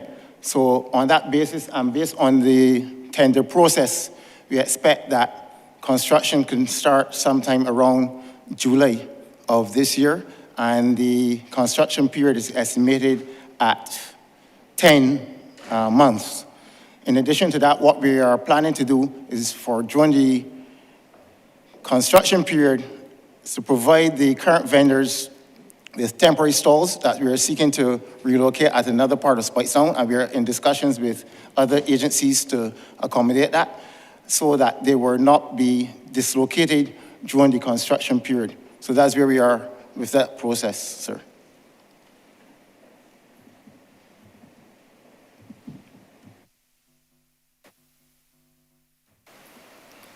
Thank you very much.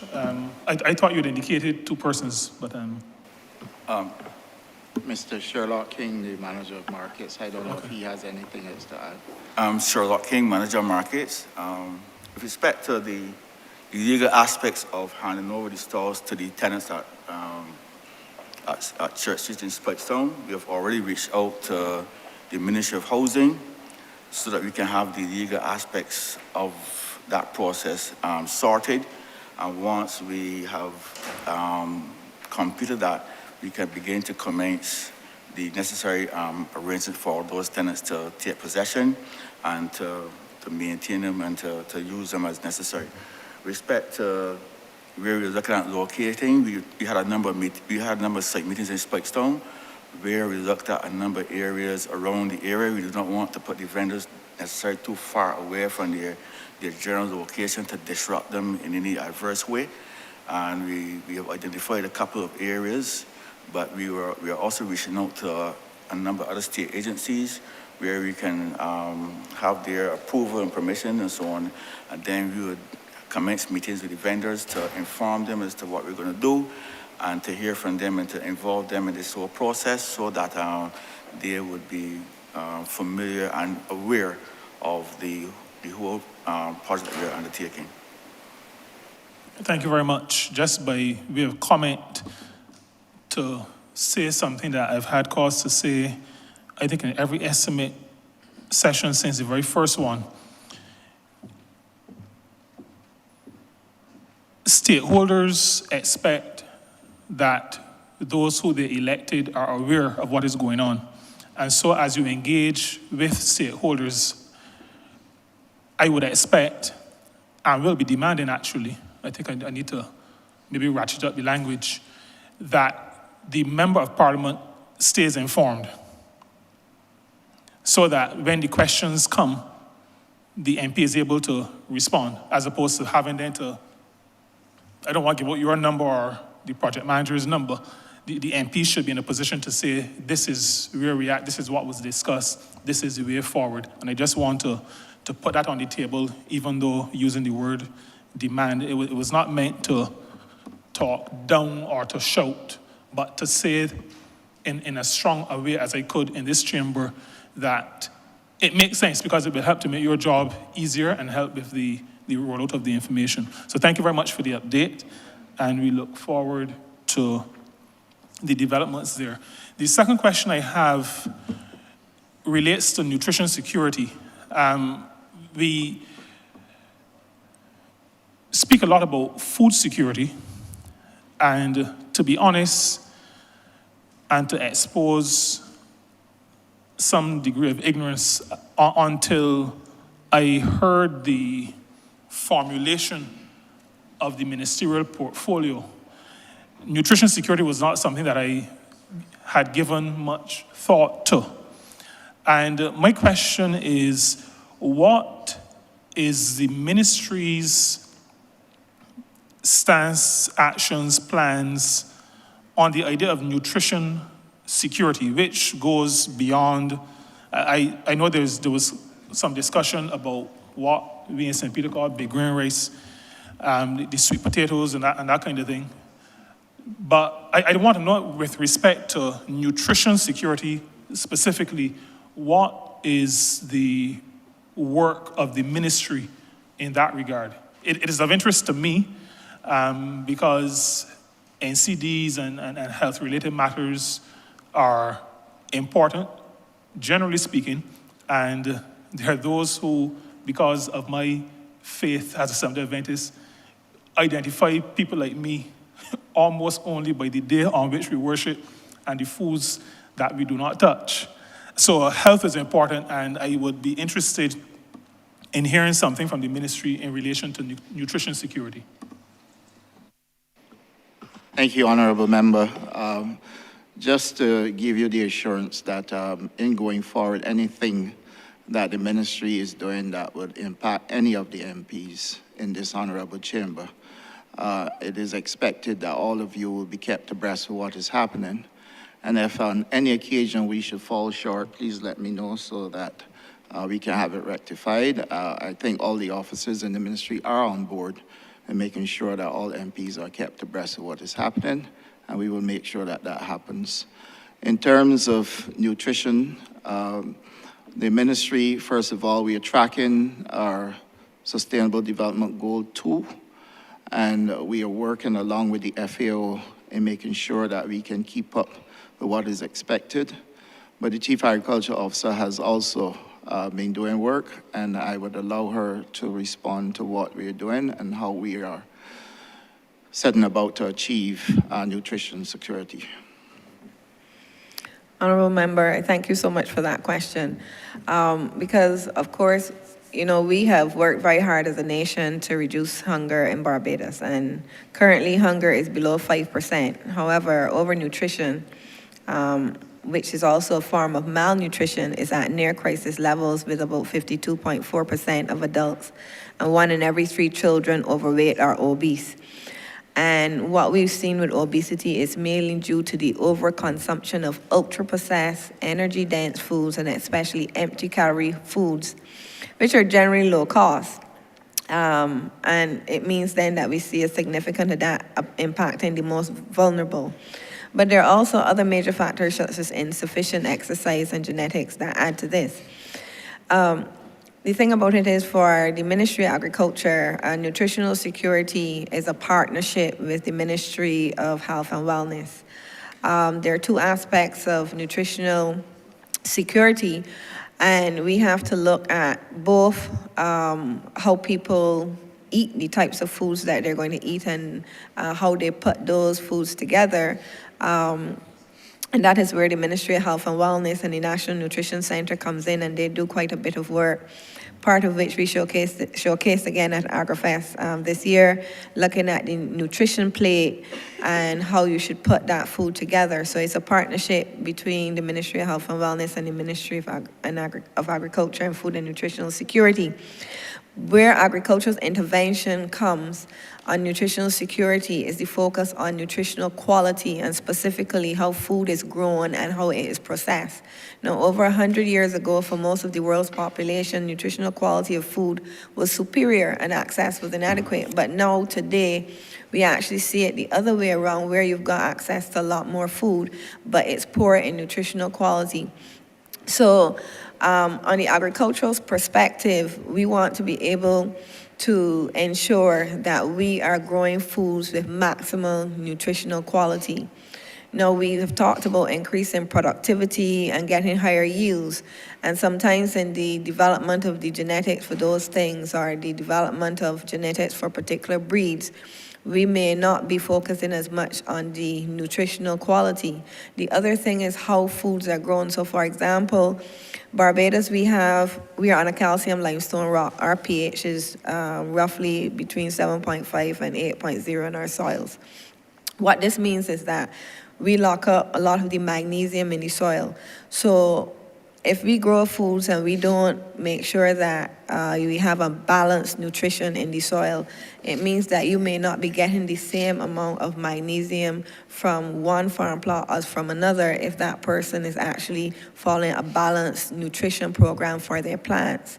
So this is really advice towards farmers and encouraging them to make sure that they do their soil testing, they try to apply the right amount of composition of organic matter as well as fertilizers to ensure that you have a balanced soil. And so doing, when you grow your crops, you're going to get balanced nutrition. And the same thing applies as it relates to growing livestock. You can give, and I am aware that you may have farmers, especially when the cost of feed is high, supplementing with alternatives, things like bread, etc., to just get the animal calories. But the same way that if we don't eat a nutritious diet, we are not going to be as healthy, even if we get the certain amount of calories. The same thing for livestock, also for milk, dairy. So what we feed the animals, what we put into our soils matter with how the final product of the fruits or vegetables or the meat turns out and the nutritional quality of that. So that is where the work of the Ministry of Agriculture and Food and Nutritional Security has to focus, to ensure that you have maximum nutritional quality in every bite. And that's where our emphasis is going to be. Thanks.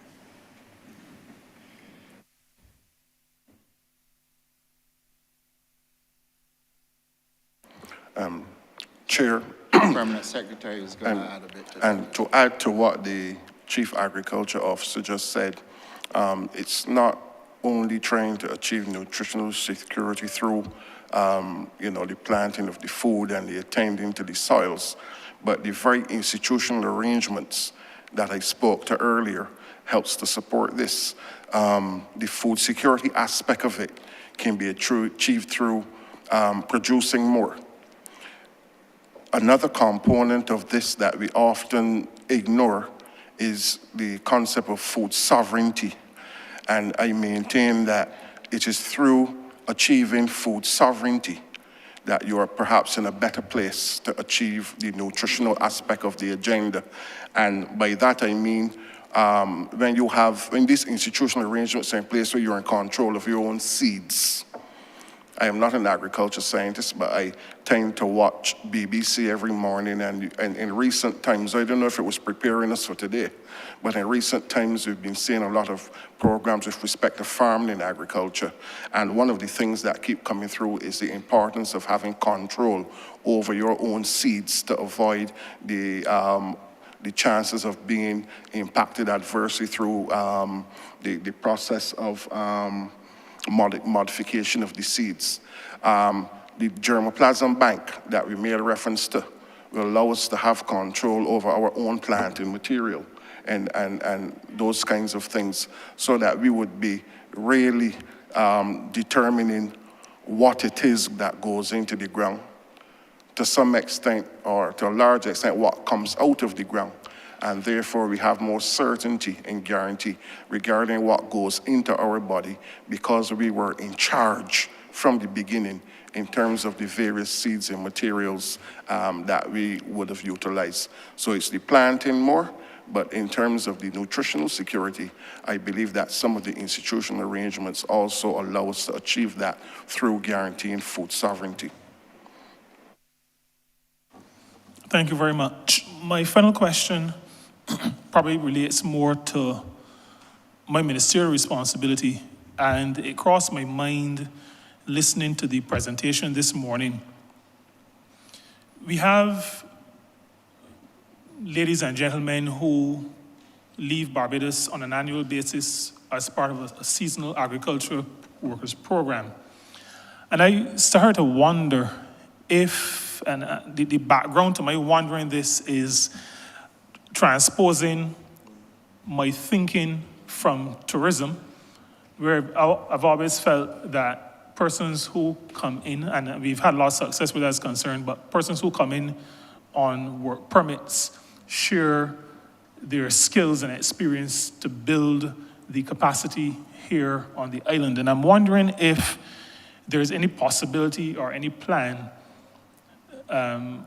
for persons who work outside of Barbados in agriculture. I know some of them already work locally in agriculture, but is there any plan, any structured mechanism for obtaining any expertise or skills that they may have either been a part of or seen to help agriculture in Barbados? And I'm asking that also from the perspective of just using our experiences to possibly improve our practices.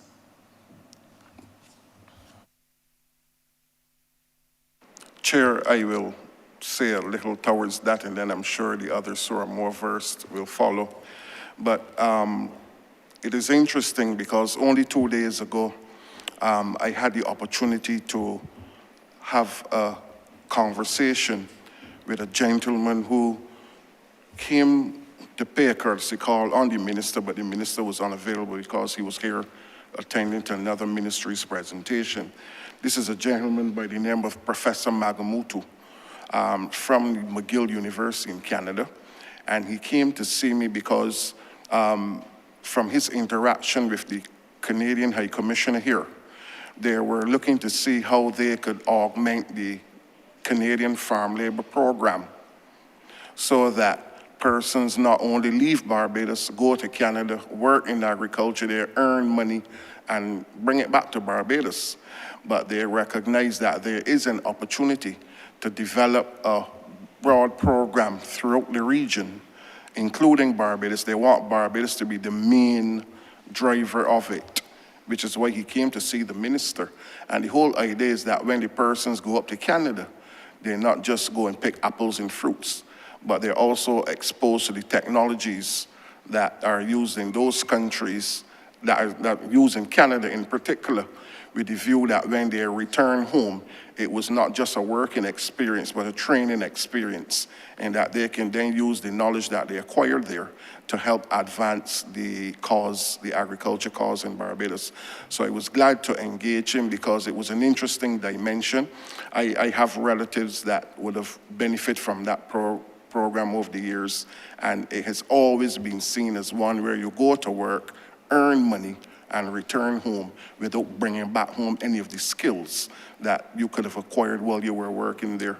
So I look forward to being part of that project, and I gave the commitment to the Professor Magamoto on behalf of the ministry.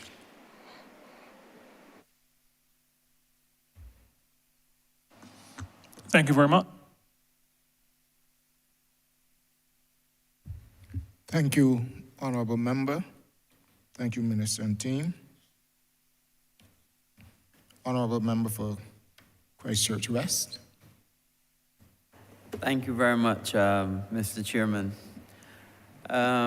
Minister, you know, when I look at the tremendous work that you've been able to achieve in agriculture, I had a myriad of questions to ask, but unfortunately, we are only limited to 3. I could have started with cannabis. I could have moved on to mariculture. We could have talked about plans for the sugar industry, poultry, the tremendous work that you're doing in Guyana. There's so many things and so many exciting programs that you are doing, and I must commend you and your team for really taking charge and getting down to the job and getting things done for the people of Barbados.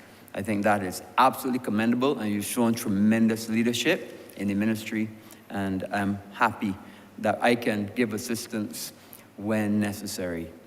And even although we butt heads from time to time when I was Minister of Housing, because, you know, there's always this difference between where you can put a house versus where you can put food agriculture. And, you know, some people think that you should grow food, and others feel that land is for growing houses. So sometimes you need to find that balance, and I think that is what it's about on that small land space that we have. But I want to focus now on the layers allotment gardens. As you know, that was something that I was very interested in and helped to pilot and so on. And I do see it developing. It has a long way to go. But I want you to update on that. But in particular, the water catchment area. Because I thought by now I would have seen that full or almost full. I mean, in my mind, I could see the roadways. I can see when it's mature, people would have their garden houses, and people would have the water irrigation and be able to pass through. And it becomes not only a place for people to grow and have an opportunity, but also to recreate. And that was my idea. And also, I don't know if there would be some fishing involved in the pond, all these things on what the opportunities were. But if you could update on the Layers Allotment Garden, I would be happy. Thank you, Honourable Member. The Layers project in itself is being managed through the BADMC, so I would allow the BADMC to give you an update, a full update, including what is taking place with the reservoir. Thank you, Honourable Member. In relation to the allotment gardens, we have actually reached the stage where the lands are being prepared. This weekend, actually, there is some activity to control the weeds that are in that area. We anticipate another 2 to 3 weeks before the water will start to flow from that and to allow the irrigation network to be actually utilized. We have been in discussion with the contractor in terms of the progression of that work. There have been some delays, unfortunately. As I mentioned before, the rainfalls that we would have had not only impacted agriculture, but also the construction efforts that were underway. The irrigation network is, I would say, about 80% laid. The commercial area has been covered. They are, in fact, in the process right now of putting down the irrigation network for the allotment gardens. Once that is complete, our irrigation extension unit is actually ready and waiting to put in the meters that we have already in stock. So we are just working with the contractor to actually complete that process as quickly as we can. We had actually started the process of engaging with a number of persons, both on the allotment side and the commercial side, to begin their placement. So persons have been shown where they propose to be placed. The timelines for that, as I mentioned, we don't want to position persons and then have them waiting for an inordinate amount of time before they can actually start planting. So we're just trying to balance that process as well as we can, and we're constantly in contact with the contractor. So the current timelines, including the certification from the government electrical department, I believe, puts us at that 2 to 3 week time frame for the majority of the physical work. The actual land preparations, as I mentioned, are also underway, so we would want to have those lands ready and available immediately. The water is available as well. Sorry, in terms of the number of allotments, it's just over 100. I think it's 110 allotment gardens that are being made available. Between the sizes are 5,000 and 10,000 square feet of actual space that each person will be allocated. The commercial plots are obviously larger, 1 to 2 acres.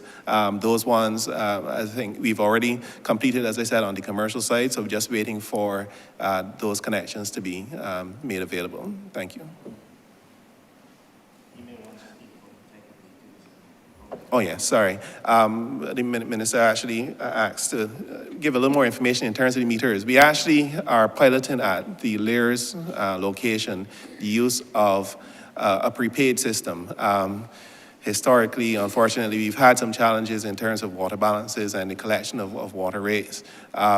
Moving towards a prepaid solution I think fundamentally eliminates that. Persons establish, okay, we want to do X, they put their funds into an electronic payment system, their meter is turned on, and they can utilize it for however period they wish. If it is something that they want just for the week, they can make those payments in that fashion, or if they want to prepay for a period, again, that is at their volition and their discretion. So we, I think, have identified solutions that once we are able to pilot and test at that location, we believe can be translated into other areas where we operate irrigation networks, but I think this is quite novel. It is something I think in our research has been implemented in Africa as well, but these particular units were supported by our existing irrigation partners in terms of identifying the solution, and the electronic network that would cover would be located at the actual Lears location to ensure the collection of data and the control of those units. The actual pond itself, well, I'll speak to the actual level of the water as well as the plan for the use of the water. The water level, as I mentioned, we would have had a significant rainfall period during the course of the end of 2022. At this stage, we can't speak to what the actual levels would be on an average year. The anticipation, though, is that given the catchment area that is in, that 21 million is a reasonable target. The actual completion of the lining and et cetera, we would have missed out on the first part of that period in 2022. So we will now need to, through experience in 2023, because typically that St. Thomas, St. Michael area has actually a quite heavy and high rainfall amount, and so we would anticipate that in the current year, we would see that catchment go to its maximum. The proposal is for the utilization of some portion of that pond catchment for the development of aquaculture as well. At present, we are developing a pilot, again, to implement and introduce a form of catfish called the Pangasius catfish. The feedback that we've gotten from our neighbors to the south is that that is one of those high-value freshwater culture options that we can pursue. And we are working with both partners in Guyana, but also we've reached out to experts in Jamaica who have developed similar ponds in Jamaica as well, and are actually actively operating commercial ponds in that country. So the timelines that we have started to build out would see us start sometime in April, and with an objective of getting to some form of harvest by, I think it's September, October of this year. So again, using that to demonstrate the actual capacity of the pond, we would be using floating cage structures in the pond itself so that it would be able to utilize the space without interfering with the operations of the irrigation operation. And so the actual build out of that, we are now in the process of drafting up those plans. So once that is settled, we would be hoping to launch that, as I mentioned, in April of this year. Very, very exciting plans, and I look forward to seeing it, and I look forward to seeing the reservoir at a higher level, because whenever I pass there, I say, but I thought that by now they would be at a higher level. Both of the reservoirs, actually, because, I also visit the one at River as well, and I found that the level is a little lower than I would have anticipated by this time, but I will keep an eye on it. Yeah. The second question, Mr. Chairman, that I'd like to move into, and obviously it is also related, because obviously you wouldn't want people planting at their allotment and come back the next day and not see things there that they planted. So I wanted to ask about the Protection of Agricultural Products Bill. I think you brought that to this Parliament in 2022, the Act, and I will ask when is your intention to have that matter proclaimed? A couple of things with that legislation. Yes, it was passed in both houses, and it also was assented to by the President, and we also had it gazetted. The next portion is the proclamation, which would take place on the 6th of March, and that work is already taking place with the CPC. The legislation did allow for us to have an arrangement with the Barbados Police Service, so that within the Barbados Police Service, we will have a unit established that would help us. That unit, the Commissioner of Police has advised that it has been resuscitated, and the unit will have a combination of policemen and indeed island constables, and they have already started patrols. They were out last weekend, and they will continue the patrols. It's called Operations Bird Eye, and they are usually around farms that tend to have problems with periodic larceny, but equally they will be engaged right across Barbados so that we can make sure that we assist the farmers. And then if you were at AgriFest, you would have seen that we had drones on display. We are going to be also using drones as part of the surveillance methodology, and then we have to have intelligence as well. So a lot would depend too on people giving us information, but we are using the Barbados Police Service, and we are using the drones as well to be able to help us to deal with the issues of predatory larceny.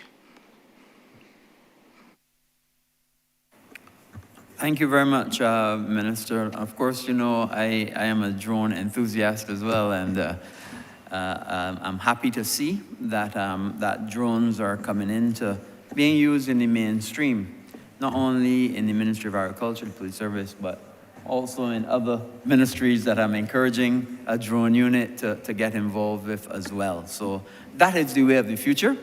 And clearly you are a minister focused on the future and bringing the ministry into the future and using all of the opportunities at your disposal, not only available in Barbados, but available in the wider world and all of the new technologies, and I commend you on that. And from that, I would like to follow on with my third and final question, Mr. Chairman.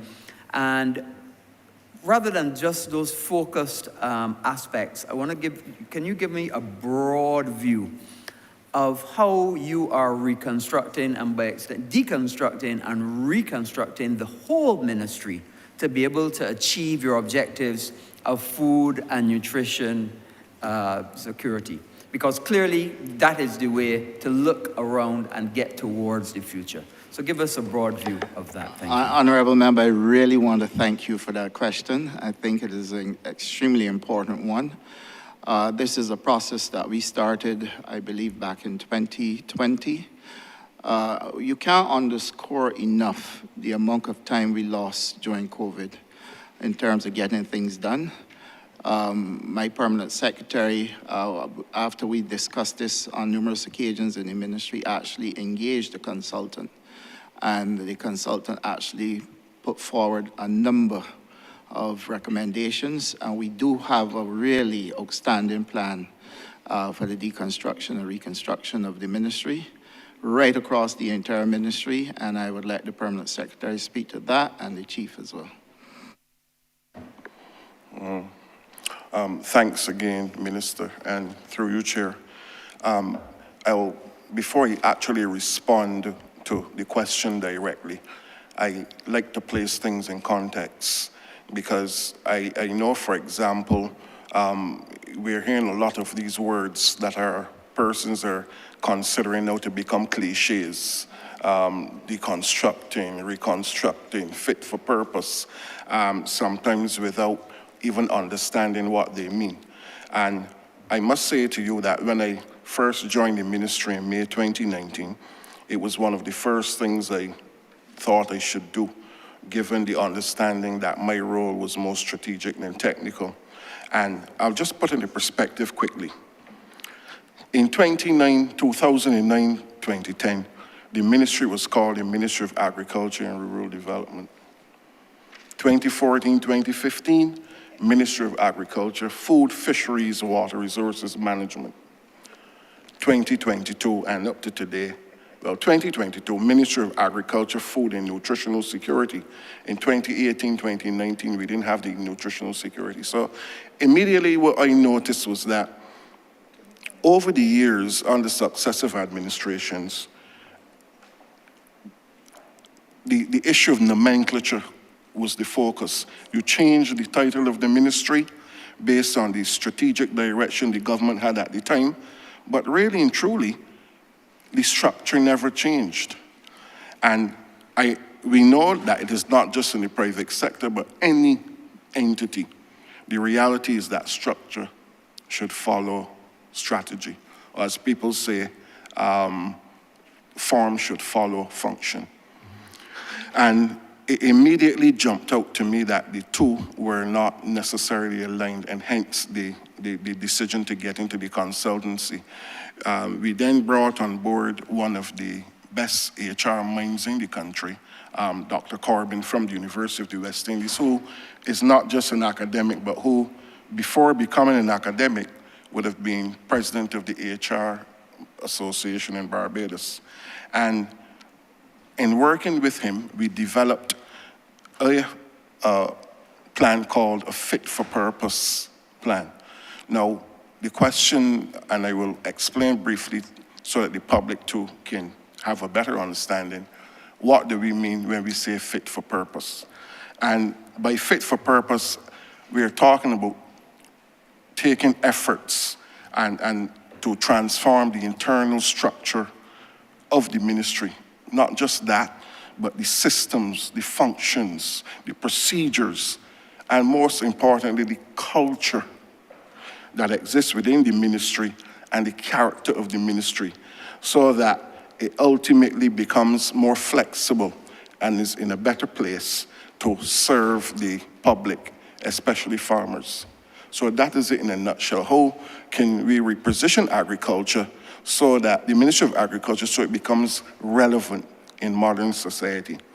And significant work, as the minister said, has been done. You would imagine I don't have enough time to go through the entire document. It's voluminous, but the Fit for Purpose plan is rooted in the strategic policy direction of the ministry. It takes into consideration the commitment for results, which will now guide ministries, as you know, Minister. It takes into consideration various policies that were approved recently by the government of Barbados, in particular the agriculture production plan that was just referenced, as well as the agriculture and technology policy. I must admit that at the time when we first engaged Dr. Corbin, it was out of, I don't know if I'm not a youngster anymore, but I was new to the ministry. Some may say it was out of youthful exuberance. But the reality is that over time we recognized that we had to revisit it because other things happened. Agriculture is changing rapidly. We made a reference to those agreements that we signed with Guyana. We didn't even make reference to some of that we would have signed with countries like the People's Republic of China and even some of the African diaspora, like Kenya. So there was a need certainly to revisit that. Also, we would have lost one department, a major department, the meteorological department, that is no longer with the ministry. And there were some adjustments, as you know, Minister, even to our agriculture stations. I think Bullings Agricultural Station is now your responsibility. It's no longer ours. So as a result of that, we had to keep going back, looking at this thing. So it has taken some time. And the truth is, I know people say that the pursuit of excellence is often the enemy of progress. That may be true, but when you're making such a radical transformation, I think we would have to appreciate it takes time. It is a culture that we are trying to address here in order to make the ministry fit for purpose. So that essentially this plan now will propose about, it's based on about 7 thematic areas, which would essentially be, constitute the names of the various departments based on our strategic goals. I wouldn't go through all, but one of the things that we decided to do was to not just look to see what new things we needed to bring, but how we can reconfigure some of the existing departments and sections that we have. I don't think that we would have had enough marriage among the internal elements of the ministry to maximize on the synergies that we can benefit from.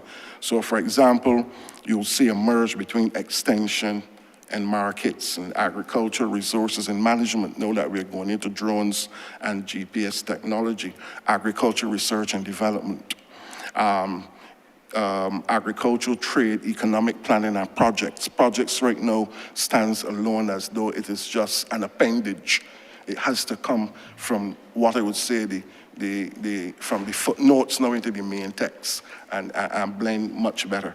But what is perhaps most exciting for me is that we are proposing the inclusion of a new department altogether that will address public relations and content management. I think that is where not only the Ministry of Agriculture, but several ministries in Barbados fall down, because we do not share our stories. We do not communicate as much as we should and as effectively as we should with the public that we serve. And we're hoping that through that department, we can do that. And the content management is important, not just giving information, but ensuring that the information is relevant, making sure that the information is coherent and cohesive, so that those who are taking in the information can make proper decisions. The restructuring we'll see, for example, under these new thematic departments, several new divisions.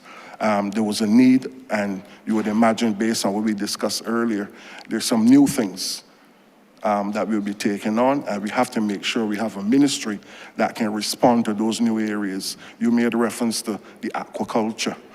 Not new, but perhaps a greater emphasis now being placed on it. Mariculture, for example. We want to place more emphasis on apiculture, which is dealing with bees, etc. Extension services.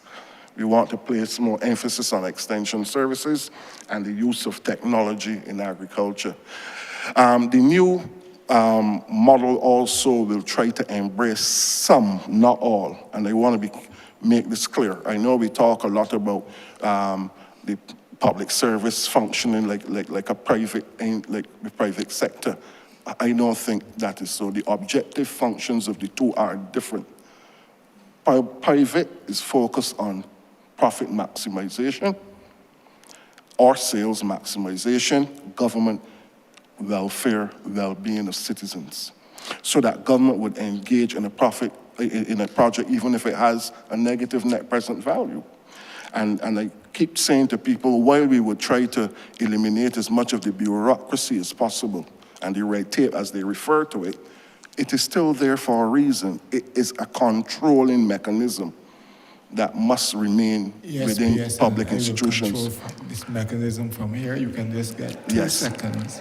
But there's, right, so remember we are trying to transform, Chair, a ministry that has north of 450 persons. So it's difficult to put it all. But essentially, the whole idea, and you will see it, we are coming, I had promised the minister that I would have it with him by the end of this month. I didn't meet that, but it's with me. It was given to me by the end of the month, so we're going to review it, and I can assure you, I'm in Parliament, so I have to stick to this. I can assure you that it will be before Cabinet by mid-March. We have to review it very carefully, and it's very exciting because I believe that what we will propose has the potential to bring the Ministry of Agriculture into the 21st century. Thank you. Yes, Honourable Minister. Part of developing a new structure for the Ministry of Agriculture, we first have to look at what is the future of food and agriculture going to look like, not just today, but what's it going to look like at least 10 years from now?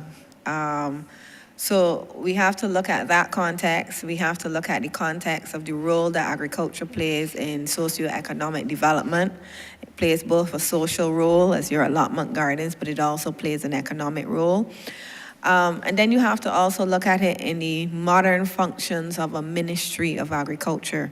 What are the things we are required to do in today's global world to meet our international obligations, whether it's WTO, whether it is our SDG obligations, etc.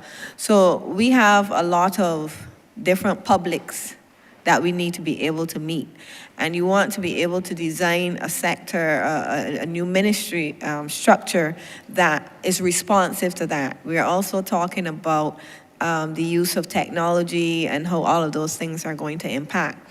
So specifically in looking at a new structure for the Ministry of Agriculture, we wanted to be able to encompass those aspects. But then additionally, we also want to be able to encompass the other side of it, which is the funding. How is it going to be funded? How is it going to work? What is going to be the effectiveness of it?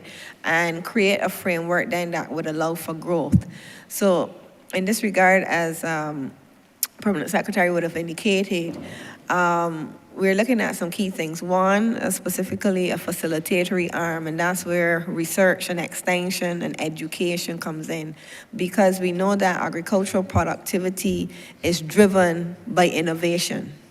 I know often we talk about innovation just in the context of maybe more computer science things, but more and more, and actually over the years, what you see driving agricultural productivity, agricultural growth is innovation. And that comes from research and extension.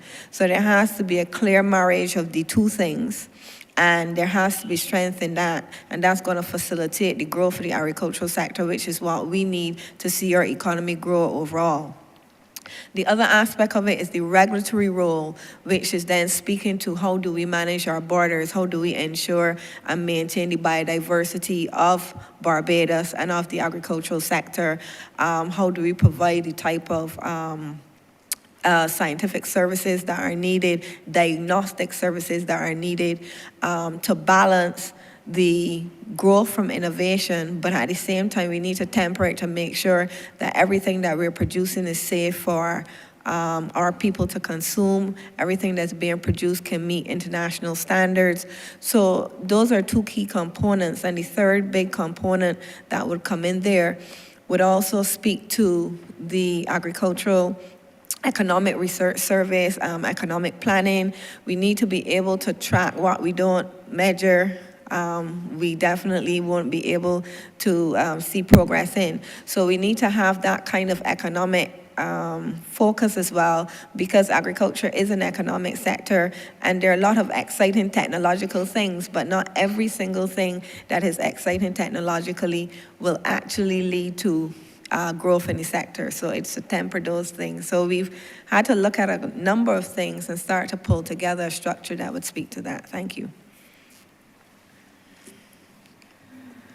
Thank you very much, Minister and team. I continue to keep a watching brief in this ministry. It is clearly doing wonderful and fantastic work, and all I can say is keep up the good work.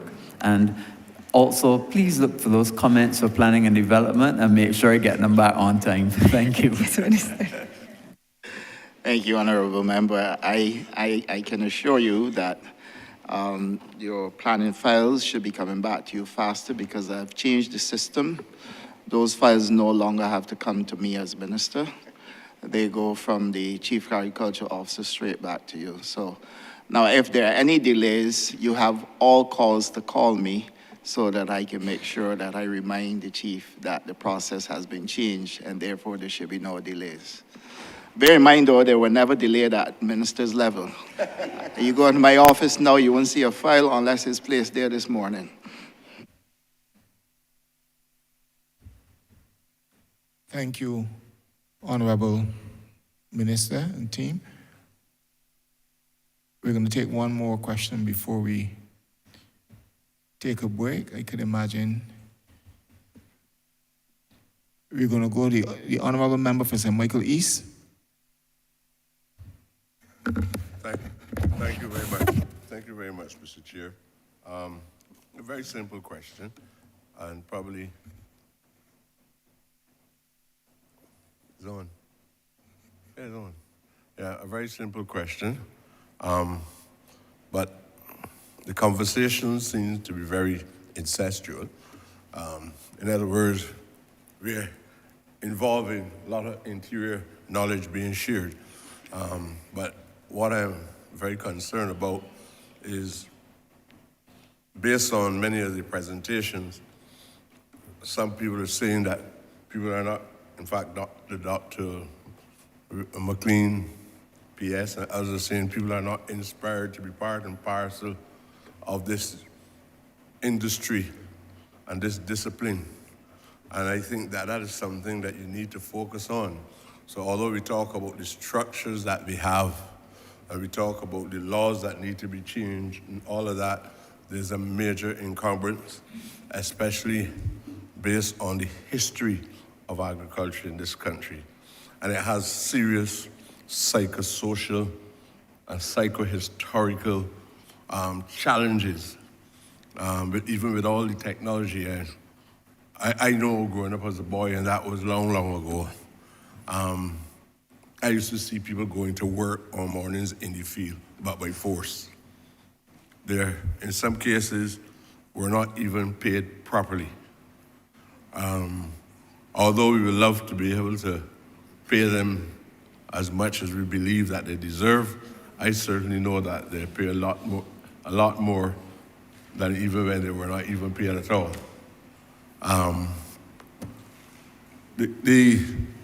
While we talk with each other, that's probably why some people don't even understand when they use the word incestual.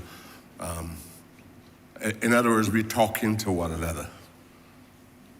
We still need to have an intensive program that, rather than talking to the general public at this specific time every year, and I want to compliment the government for having a structured a system of this kind, where I can have the opportunity to make an assessment not only of myself, but an assessment of the good work of the ministry as you have people in this ministry that are extremely intelligent and knowledgeable about the subject matter, probably more knowledgeable about the subject matter than some Christians are about Christianity and the Bible. And that's where you are at present. So I have no doubt about how much I admire the answers today. But my view is that you got to reach people. You got to reach workers. You got to reach potential workers. And because of these challenges, as people here, look, I have never had, in my political career, which was relatively long, I've never had a worker come and tell me they want a job at the Bell Lower State. Nothing so.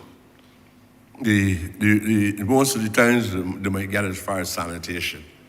But nobody don't tell me they want to work in agriculture.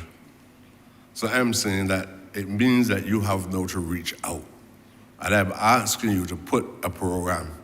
They have some very noble and revolutionary type programs in the Ministry of Agriculture, and they're having some impact. But you can make quantum leaps in terms of productivity, even with all the limits and the financial constraints which you have. You can do that if you structure a good educational program and have a conversation on a regular basis with the people who need to be enlightened. And to drive those fears, you must drive those fears under. So you get more and more people now deciding, look, I want to get into this. It's not only self-sufficiency in the program, but people can have financial rewards, so you have to be able to encourage them. I can give you the historical evidence, and when people were liberated in the 18th century in the Haitian Revolution, the biggest problem that the leaders had is after pulling them off the plantation, getting them to go back to the plantation. So you got to educate people about the fears which they have about agriculture. So I just want to at least comment, and to some extent, hopefully that is impregnated with a question itself, right? So thanks very much. Honourable Member, I want to thank you sincerely for that comment, and because it allows for me to put a couple of things on the table that perhaps we can discuss in this presentation as well. First of all, at the BAMC, they had a system where when it rained, people didn't get to go over and they didn't get pay. We have brought an end to that. They had a system where you had two different types of pay packages, one for males and one for females. We brought an end to that, and really and truly, the CEO acting at BAMC can give the details, the CEO, sorry, at BAMC can give the details to that. But I also assure you that we also introduced bathroom facilities at the BAMC farms as well. And what is the message that we are really sending? We are sending a very clear message that we are conscious of the fact that there are people, human beings just like us, that are involved in agriculture. And those changes that we are making are designed specifically to reach people at that level, but equally induce more people to get involved simply because the facilities and the environment has changed enough that they can come and participate. The fact that a person doesn't get rainfall in their money nowadays is something that we really and truly cannot ignore. The fact that you don't have two different types of pay packages, one for males and one for males, is something that we really need to tell this country about. And we can go on and on, the development of the feed program, training people, then giving them all the inputs and doing a hand-holding exercise to keep them going is really reaching people and making sure people are involved. So I would like for us to continue this, Honourable Member, after lunch so that we can have a greater discourse on it and to allow for the CEO at BAMC to comment as well.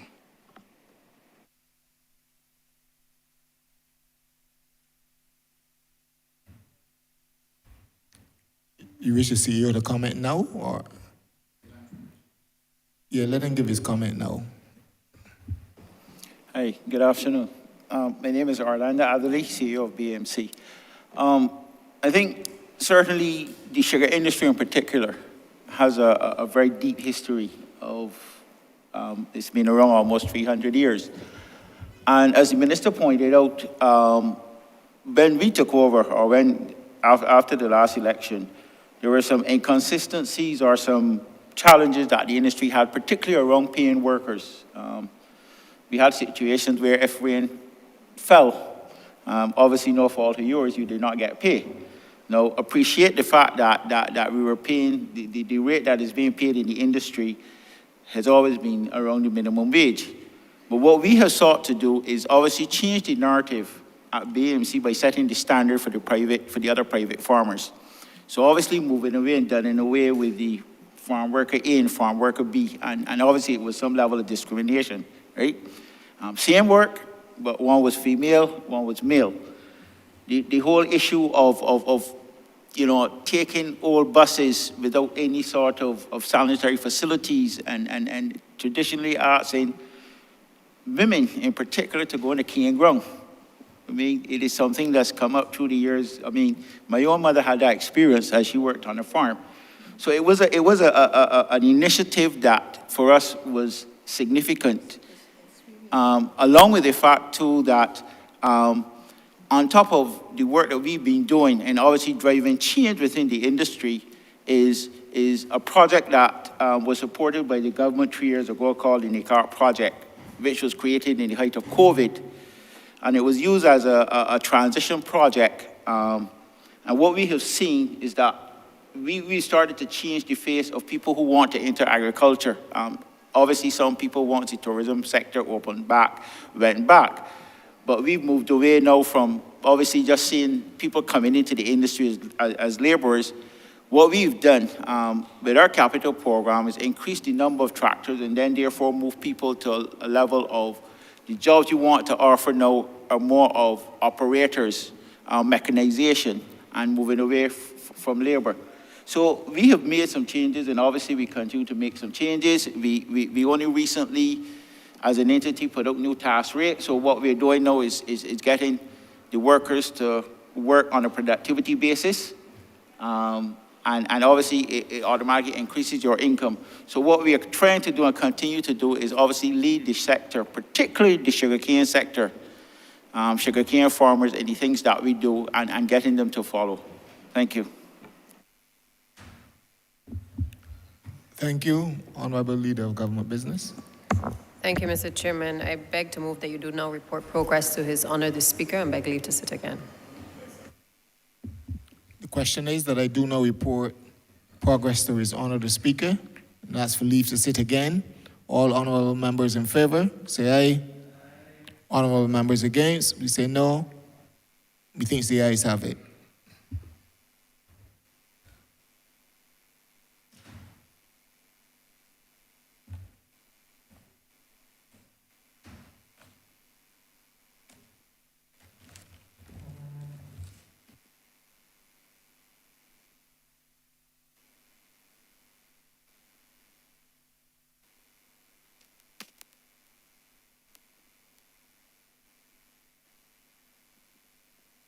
Chairman has reported progress and requests leave to sit again. Honourable Leader of Government Business. Thank you, Mr. Speaker. I beg to move that the House be suspended until 2 p.m. this afternoon.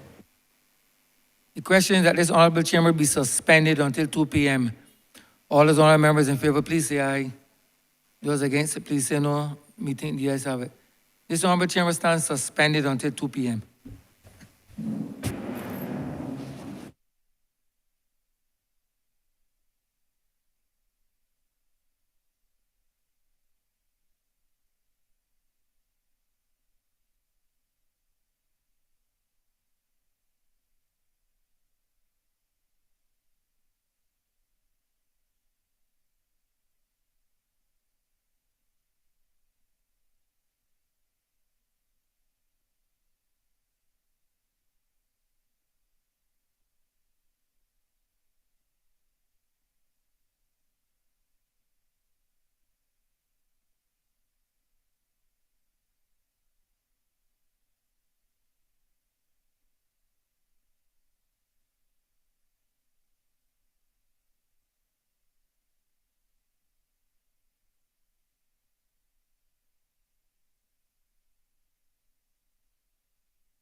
number available for us for the breeding program and also for the export. So we are trying to see how we can get that program ramped up. And in addition, we have a problem where the population is highly inbred. And those of us who are familiar with what the black belly sheep looked like years ago will know that nowadays we see rams, for example, that are much smaller than what we were used to. And in that regard, we have now a member of staff of the ministry who is engaged in a research program at the Capefield campus, looking at the incidence of inbreeding and seeing how we can improve the population in that regard. In addition, as you know, feed is one of the problems that farmers face, the high cost of feed. And the program includes using local resources where possible, showing farmers how we can use local resources to produce feed for the animals. And we have just in the process of doing some trials now on some feeds which we have produced using lucina or river tamarind, the waste from agriculture like the sweet potato peelings and the cassava peelings which we get from those persons who are making flour and using it industrially. So the idea is that wherever possible, we will use local resources in order to produce feeds that we can now pass on to farmers the formula for these, that they will be able to produce feed for themselves. And the equipment is not very expensive, and we will be looking to see how using the ministry's rebate system, if we can assist farmers in getting equipment in that regard. But this is something which we are currently in the process of working on. So the aim is to have a viable black belly sheep industry in Barbados. And right now we have on record about 270 farmers. But of those farmers, only about 11 have more than 100 sheep, and about 60 that would have more than 25. So the numbers, it means that we have to spend a lot of time finding farmers with the numbers and also with the quality sheep that we will want to put in the program. And what the feed program, I know there's a demand for sheep for the feed program. And when we get the program going, the rapid multiplication program going, we will be able to meet that demand.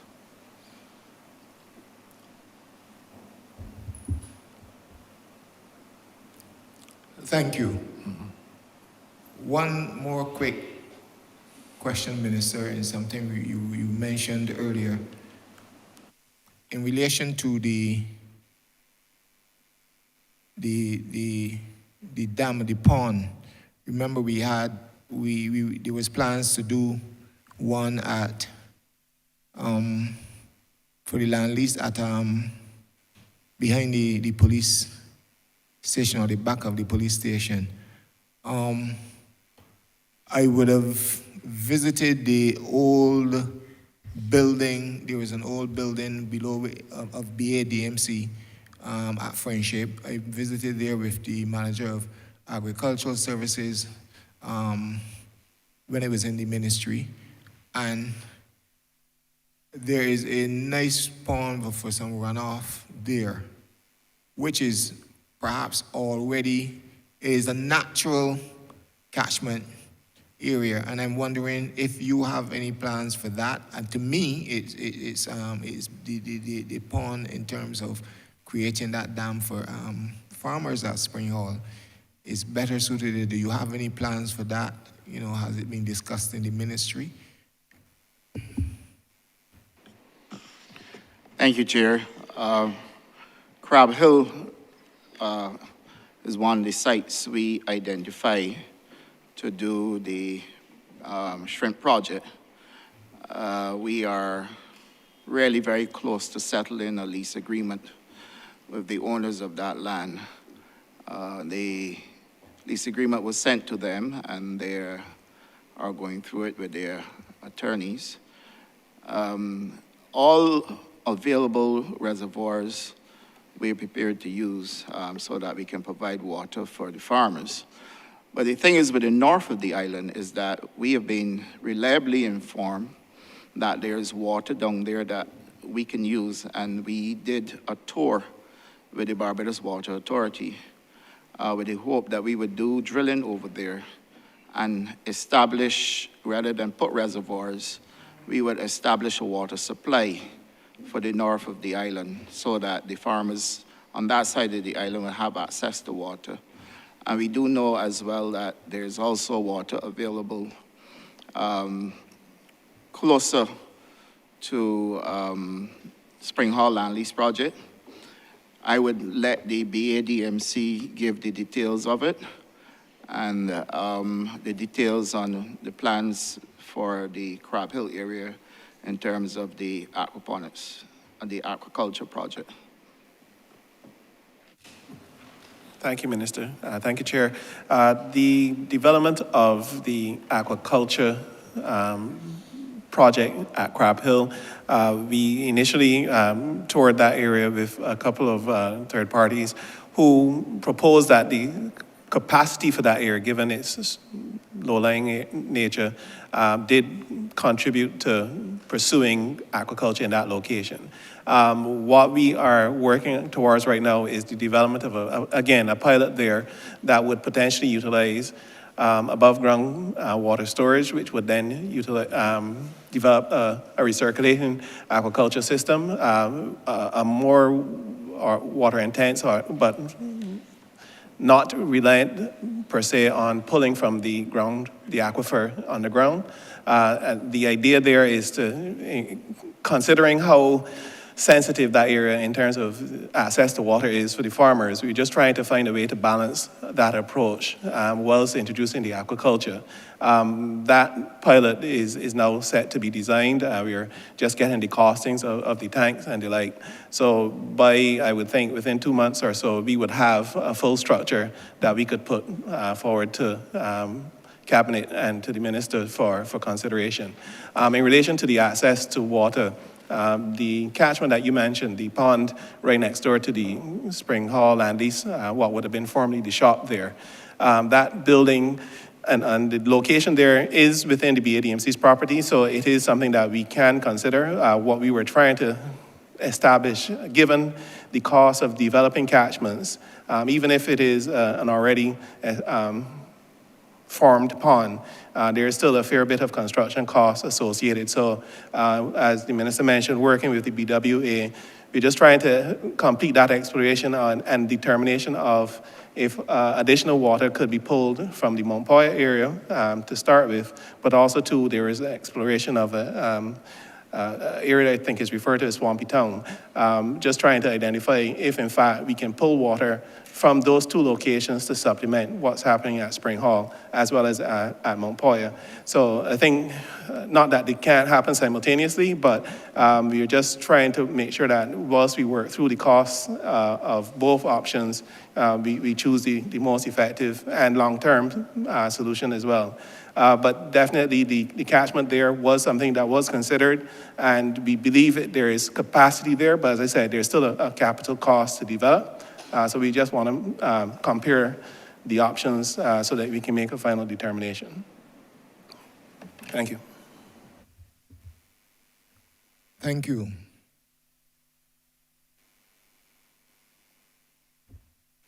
Honourable Member for St. Michael, South Central. Thank you very much, Mr. Chairman. Minister, I want to associate myself with the comments made earlier by some of the other honourable members about the performance of the sector, about the dedication that you and your team have shown to the sector, and that the importance that the government has clearly placed on renewing agriculture as the original economic sector. and also as a source of securing people's livelihoods and well-being. I was going to start off by saying that you're one of my favorite ministries, but then I discovered that you waited until I had left. I had given up responsibility for town planning to decide that comments only had to go as far as the chief agricultural officer, which I had been asking for some time. But I'm still encouraged to see that the ministry is orienting itself towards progress and towards efficiency. Now, in that regard, my first question, for which I may have a follow-up or two, has to do with the role of extension officers in the community programs and in the overall strategic objectives of what the ministry has been targeting. I was very interested to hear Ms. Holder talk about nutritional quality. So you're not just talking about yield, but you're trying to make sure that we are targeting nutritional quality. But I understand, Minister, that the number of extension officers in both the ministry proper and BA DMC, I believe, has fallen as an overall total. I'm concerned about that. And I hear the narrative about replacing extension officers with the technology, but I'm also concerned about that. Meaning to say, there is a notion, and I see you shaking your head, so that's good, but meaning to say that there's a notion that you can send out a video showing somebody how to do something, and they can watch it and execute it. Now, the farmers are your constituents as a ministry, so you know that where we are today in 2023, that is not the case. It is not the case for many established farmers, and it is not the case for people who are interested in farming. In many cases, you have to get to people. You have to be able to look at what is happening with a particular plant. You have to be able to look at the leaf and see, well, is this a particular challenge that you're having? You have to be able to show techniques. What is the plan for this challenge that you're having with the number of extension officers? Because, you know, I found myself about to say in my day, and that's very telling, but when I was younger, we had environmental health officers, we had extension officers, people coming around to homes and communities and checking to make sure everything was good. And in a country the size of Barbados, I don't think that is an overinvestment of resources. There are things that you have to leave home for. There are things that you have to get out on the ground and look at and look for. So can you say a bit about what is the plan to increase the number, perhaps back to where we were, or at least to some objective of a number of officers per parish or per number of farmers and so on? Thank you, Honourable Member, and thank you for your kind remarks. Yes, we do have a plan in place. As a matter of fact, we're working with a consultant. Since this is the area of the Chief Agriculture Officer, I will let her address it. But yes, we really do have a plan in place to address this issue. Thank you, Honourable Member. First off, let me say that extension agents are really educators who are translating science for the public, for farmers. And they're engaging farmers, homeowners, the general public to act and prepare for a better life using agriculture and things related to that. And extension officers play an important role. I always say that extension officers are to farmers what the Apple iStore is to consumers, because most people would not have an iPhone if you didn't have an iStore that you could have gone to and get help with it. So they are a critical and important cog in the wheel of moving the science of agriculture and putting it into practical, real terms and allow farmers to be able to take it and run with it. So research without that you're not going to get that diffusion of the innovation. And that's one of the things that has hampered us, yes, in the past and currently, because what we have been seeing is that the staff within the ministry, we have been losing staff to retirement. The average age in the ministry for a lot of staff is quite high up in the 50s and 60s now. So this has certainly been a challenge, as Minister Ware has indicated. We have engaged a consultant to help us look at how we are going to redesign the extension program. Now, having said that, we also have to look at extension in the context of a changing world. So we do want to use the technology. There are tools that we are working now to develop that would allow farmers to have more real-time access.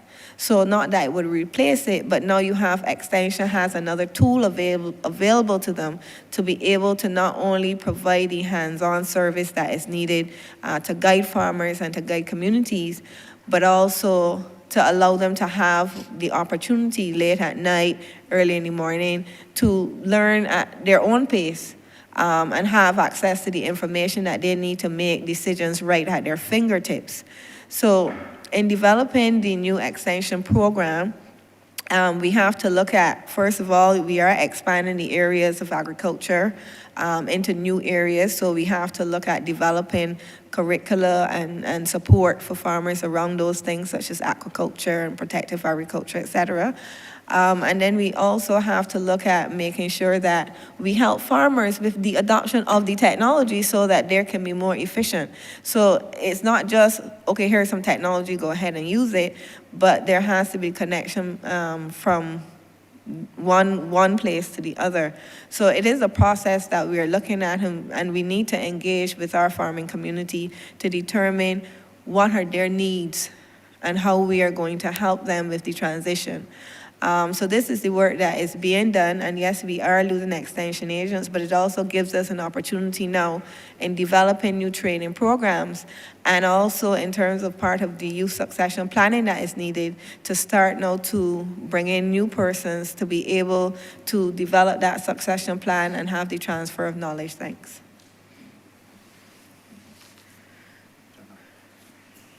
Thanks very much. This is a follow-up question that is related to the specific community-based programs that were discussed earlier. Now, I know you have Project CARE, you have the FEED program. There was another acronym that the Chief Agricultural Officer made reference to that I don't recall at this time. But I do see that there are efforts at engagement, notwithstanding the fact that you have to ramp up the numbers and the methodologies that you use in your extension program. But I did hear, I think it was Mr. Innes suggest that you had trained 880 in the FEED program, but there was maybe 200 and something, I don't remember if the number was 240 something that had received land. And I know this to be a fact, not necessarily the figures, but I know that there is a real gap between the numbers trained and the people who are actually able to begin because of the fact that they have not received land, because several in St. Michael South Central that came hot, sweaty, and excited to the FEED program to be trained now cannot follow up because they have not received land. Similarly, with respect to Project CARE, I don't think that these proceedings are for the purposes of getting too minute. But I have to make reference to a specific community because we call the name of this community for other things, but I want us to understand that if we want to see changes in certain communities, that we also have to invest in them. Now, I think it was the Project CARE program that encouraged us to identify a plot for community farming, and that plot that was identified by some of the young people in my constituency was in the Marl Hole Halls Road area. There's a group of young men who have a lot that they want to, they had already started without being asked, but they wanted to be able to continue. What they received through the Project CARE by way of inputs, let me put it this way. It would mean that one man could do the forking and another man might be able to sprinkle with the hose, but I'm not so sure what the other 8 people would be doing. Because the level of investment, the quantity of the inputs, I don't think that I would be able to go and face a group of young people in my community with that level of inputs for a community farming program. I link this to the question of extension officers because similarly, they do have some knowledge of what to do to get things to grow, but they would similarly need some help in making sure that this project is as successful as it could be. And I regret to tell you that that help was not forthcoming. I called the name of the community, and I am specific on this occasion, not in order to air any dirty laundry, because Minister, you know that you and I have a solid relationship in terms of making sure that our communities benefit from this sector. But because I want us to understand how the fine work makes a difference, because the project has really not taken off. And I really want to understand because we are talking to the people of Barbados, and I want people to understand what may have been the challenges, what may be the options, for them to hear what are the prospects to make sure that this is something that they are able to benefit from.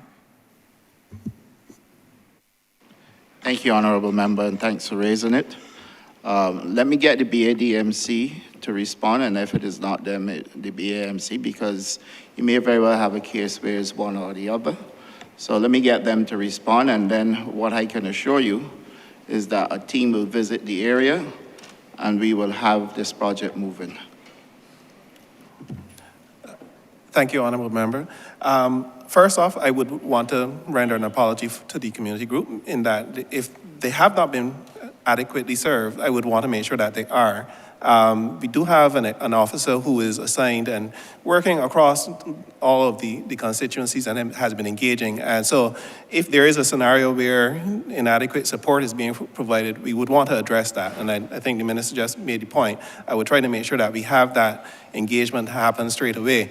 In relation to community groups, though, I think I would just need to perhaps offline have a bit of clarity as to what has been provided, because there is a structure that has been developed in conjunction with the CARE Committee as to what happens where you have individual versus church groups, community groups, etc. So there's a bit of a difference in terms of how we cater to each group, because you recognize that you're working as a group, you can't have a single fork, etc. So I would want to perhaps have that conversation separate so that we could try to make sure that we address that. But there is definitely a structure that we would want to ensure to engage and facilitate. Thank you for that. Your response makes a lot of sense. Mr. Chairman, this is my final follow-up on my first question. And it relates to the issue of we're doing this community outreach and engagement for nutrition security and quality. And at the same time, we have, you as a ministry have a partnership with with other ministries that have nutrition, in particular the Ministry of Health, as their focus.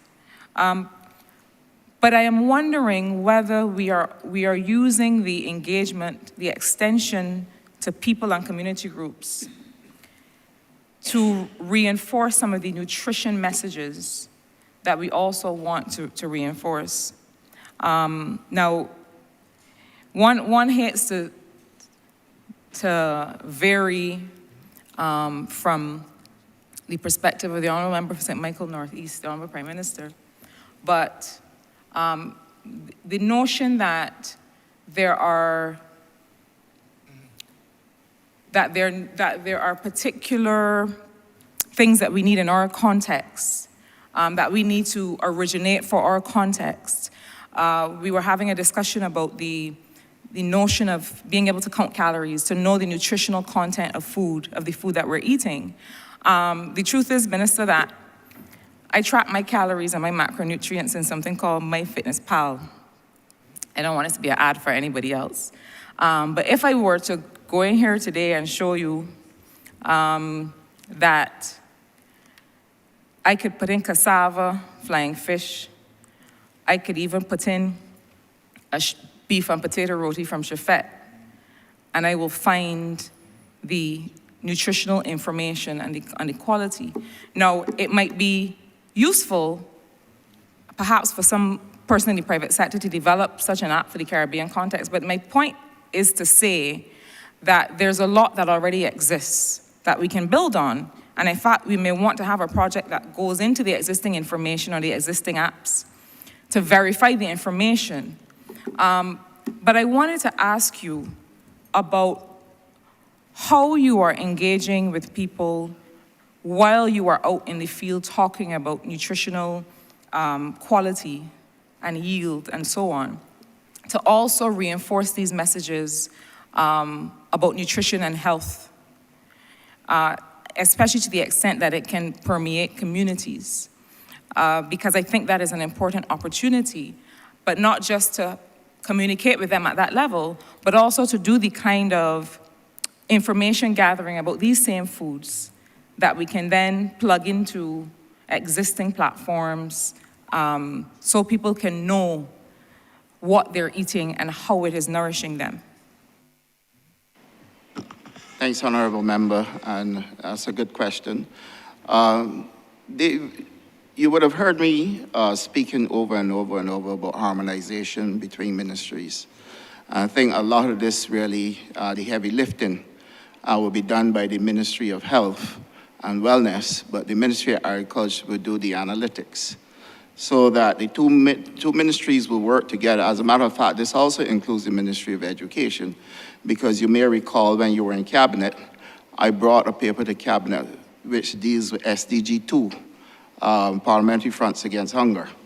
And that work was being done through stakeholders, the Diabetics Association, the Cancer Society, the Ministry of Education, the Ministry of Health and Wellness, Ministry of Agriculture, Ministry of Commerce. And that work, I must admit to you, since COVID, we haven't really done a lot with it.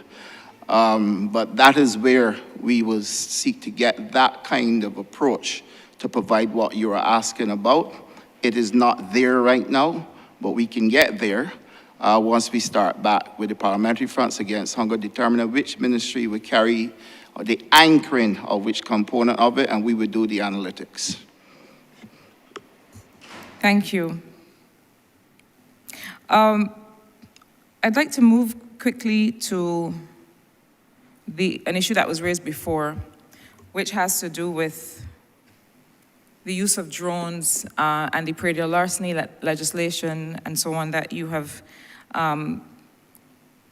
brought to this honorable chamber and that now needs to be executed and realized and implemented. I will have to tell you that my specific interest is more on the livestock side. My mother was a small farmer, is a small farmer, but she did more of it in my younger years. But I don't seem to be able to get many things to grow unless they, as we would say, have eyelashes. I tend to more be able to get animals to grow than plants. And so I tend to have a particular interest in livestock. Minister, you are also aware that I have also had certain experiences directly with this issue with respect to predial larceny and the extent to which it can devastate investments that farmers have made. And in particular, given your efforts to revive black belly sheep farming. And I made a lot of notes when Dr. McLean was talking because I tend to have some perspectives on it and the extent to which you seem to want to hold on to a certain purity in the stock that we may not be able to get back to and we may need to start to release. But that's another conversation. I am not sure, and perhaps you can explain to me, how we intend to use drones in circumstances where people are stealing livestock, people are taking livestock to another site and slaughtering livestock. How do we foresee that we will be able to use and enforce through the use of this technology? Because I see the intent, but the practical application, I do have a curiosity about. Yeah, you're correct. Jones won't deliver for you in this regard. But we are doing a program with the FAO, which is a program where we will have chips for traceability. And that is then going to call on the consciousness of all Barbadians, including those who purchase from farmers, where we would then be able to trace animals to a large extent through the chipping system. I believe Dr. Trotman was working with the FAO on this project, and he can give you some more details on it. Thank you very much. This is Dr. Mark Trotman, Chief Veterinary Officer. We have been engaging the FAO over the past several months in developing an animal identification and traceability program for the country. First, starting with the black-belly sheep as a pilot project, which should be rolled out within the next month or two, where these animals are going to be identified and a central database will be generated, and their movements or their movement from one location to the other, right up through slaughter, is recorded so that we know from birth right through slaughter, and the owner or the responsible person for that animal. That will help considerably in tracking the identity of the owner and tracking the animal. What will happen going forward is we should be able to piggyback that onto a full-fledged food safety traceability system where we can actually identify the meat, trace it right back to the live animal and the farm that it originated from. But within the context of trade predial larceny, the program will allow us to be able to trace these animals. It may not necessarily solve all of the problems, and I do know that there have been incidents of site slaughter, of field slaughter, animals being picked up. That's going to be very difficult to trace if they're not in the system. However, those animals will not be able to get into a proper food safety system. So these would be people slaughtering and backyard slaughtering essentially and consuming the animals. They won't enter any kind of large-scale commercial enterprise because they wouldn't be allowed to do so under any inspection program. We're hoping to also piggyback half of these animals. The tagging or the procedure for identifying these animals will be by a microchip, which adds another layer of detection where these animals can be picked up. Not necessarily through remote identification as you see in the movies and so on, but although that may very well happen in the future. But at least these animals will be electronically identified. It wasn't just be a numerical tag attached to these animals. So that pretty much is how we plan to at least do some work towards identifying and combating some of the predial larceny issues in livestock. Thank you. Thanks for that. My last question on this occasion relates to the medicinal cannabis sector. When we were doing the work some years ago to start to revision the Barbados economy, this sector was to be one of the stars.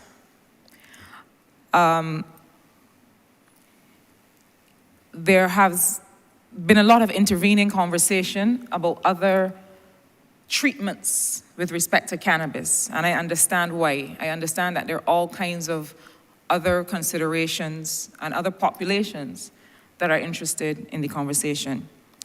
But I would like to hear from you, Minister, and your team about where we are with this sector. I understand that there are cross-border financial issues that attend. But I am also mindful that we've established certain targets and floors for investment in this sector.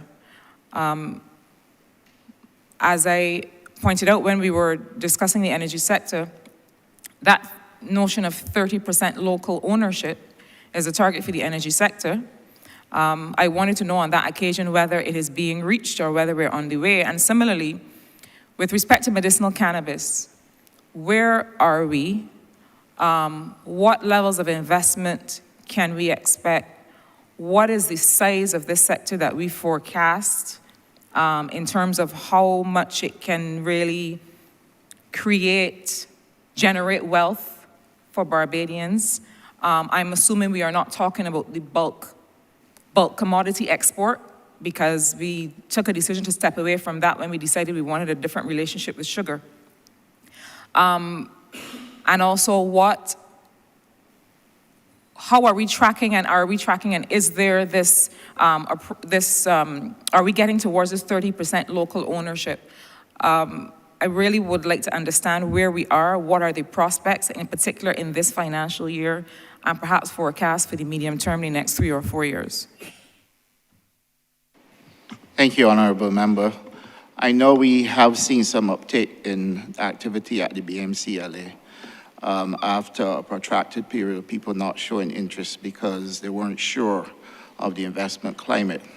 A lot has changed since then, and there is a lot of activity taking place. The acting CEO can speak to that, and the chairman can also speak to the activity that's taking place in terms of approvals that have come to the board. Thank you so much, Honourable Member.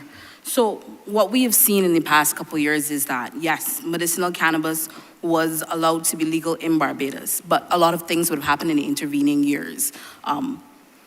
As we've stepped into this globally, a lot of the persons who would have put in their application. You are known to some of us. For the record of the House, please introduce yourself. Apologies. As is the order. Apologies. I am Senator Shanika Roberts-Odell. I'm the current acting CEO of the Barbados Medicinal Cannabis Licensing Authority. Thank you, sir. So what has in fact happened is a lot of those persons would have put a pause on their interest in terms of coming in, considering COVID, considering a lot of the global financial outcomes that would have happened at that point in time. A lot of that interest has reheated, one may consider that term, and we have continued to process through applications at a significantly increased pace. We have currently 2 licensees representing 8 licenses who are active, so to speak. We have also had another 12 licenses that have been approved by the board and are currently in the process. While the country has recovered, and in a lot of ways the global outlook has recovered as it relates to COVID, a lot of these licensees are still in the process of recovering, and they are, a lot of these applicants are still in the process of recovering. However, they are all very, very reinvested and here towards getting their license and getting their facility up and running. As it relates to the 30% ownership, I am very, very happy to say that that is indeed achieved as it relates to our applications. There are no applications that we have before us that do not include the 30% ownership for Barbadians in this country. And I am extremely happy to say that. In some cases, it's far more than 30% ownership in Barbadians. In some cases, it's 50. Some cases, it's an entirely Barbadian-owned enterprise. So we have definitely been able to achieve that versus a lot of other territories which that hasn't been able to be significantly achieved. So I've been very happy on that point. As it relates to our outlook for me is very, very good. This year, my anticipation is that we have at least 12 of these licensees that are coming on board with having their facility up and running. We currently already have a facility up and running. There is cannabis grown in Barbados currently, medicinal cannabis grown in Barbados currently. There is a retail distribution facility that should be coming on board as well. But the outlook, economic outlook as it relates to that is very, very good. I want to say from the authority's perspective, we only receive license fees every 5 years. The license is for a 5-year period. Most of the economic reverbers you're going to see is in the licensees, in them hiring persons, in them being able to sell their product and to be able to, generate income in that area.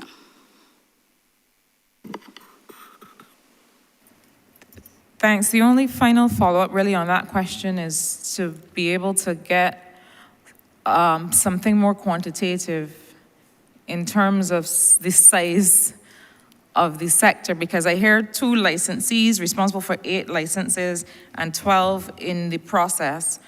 But I wanted to know whether there is a general sense of what is the scale of economic activity that this sector can be expected to generate. I don't want you to pull out your calculator, but just to give a general idea of whether we can, what I'm getting at is, can we count on this sector to be one of the real pillars of growth, as are other parts of agriculture, as is tourism, as is energy? I'm just trying to get a sense of whether that is the case in your estimation. I can say in my estimation, we intend to be one of those legs under the table. The reality, if you're looking for, I'm glad you don't want me to pull out my calculator, but I can say that I can speak in terms of what are the size of the facilities that you're looking at, and I can speak in terms of what those are intending to do. So we have 6 cultivators, right? So there's 4 tier 1, that's an acre and under, and 2 tier 2, which is between 1 and 5 acres in the facility, right? So each of those facilities is allowed to produce at any one point in time at least 3,000 plants per acre. So there's some that can have 6,000 at any one time on their facility. Again, I can't tell you in terms of their output because that depends on what exactly they're growing. What strain are you growing depends on what is your outlook, what is your turnover point for your product on the market. I can tell you we have 2 processor facilities, that's tier 1 processors. So we will be able to take that product, be able to manufacture that into various kinds of products. Those particular applicants have submitted the kind of products that they're looking to create, and they, at least in one of those cases, they have already advised and shown us where their markets are and their relationships within Europe towards selling that product. There are 3 retail distributors, and those will be therapeutic facilities established in Barbados to be able to service locals and tourists alike. 3 import, 2 export, 1 research and development, and 2 transport facilities, licensees. So the reality is it's an ecosystem in truth, because no one person necessarily, unless you're a vertically integrated company, but most aren't vertically integrated. So they're going to rely on another licensee to be able to transport and another licensee be able to import as it related to the specific strains or seeds that they may be able to cultivating, and another licensee towards exportation. Additionally, our shape is not solely based on agricultural. There's also the Barbados Drug Service, which has responsibility for, after these are products, for the approval of those particular products and verifying that those products are good for consumption as it relates to medicinal consumption, if we're talking about medical products. So the size is not merely agriculture, it's also in that end of product sales. But again, we are new.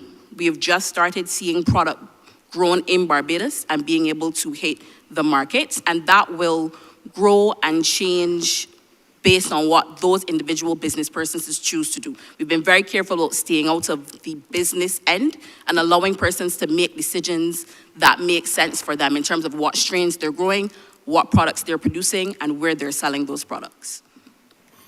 Thank you, Mr. Chairman. I will come back on a second round. If I may add, though, just for us to understand really where the medicinal cannabis industry is. Today, the industry is at 16.7 billion and is set to grow to 24.4% by 2023 to 2030. So the industry does present a real good opportunity for participation. It's a question of how we attract the type of investment that's going to give us a footprint right there. And that is of most importance to us. What it is that we are really getting into, we're getting into an industry that works just like tourism. We know that the tourism stats state that globally, the tourism industry will generate X amount, and therefore, once you're in there, you can develop a footprint that gives you a chance to participate.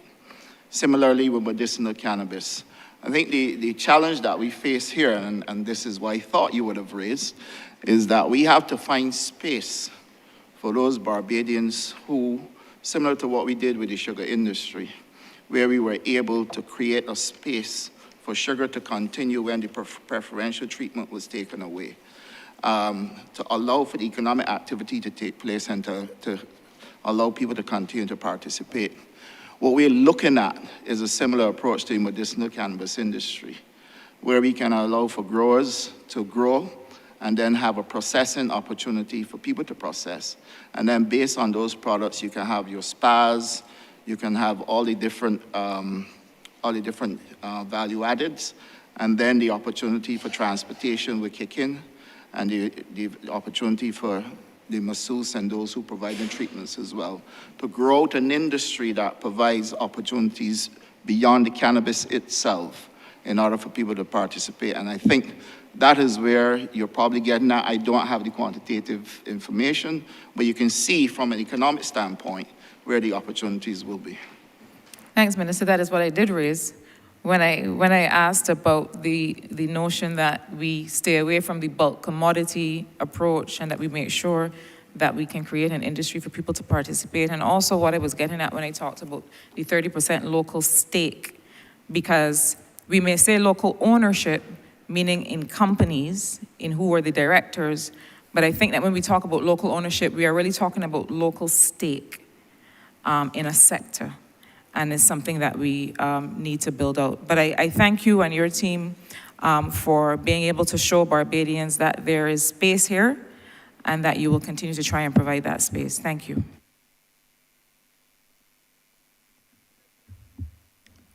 Thank you, Honourable Member for St. Michael South Central. Honourable Member for St. James South.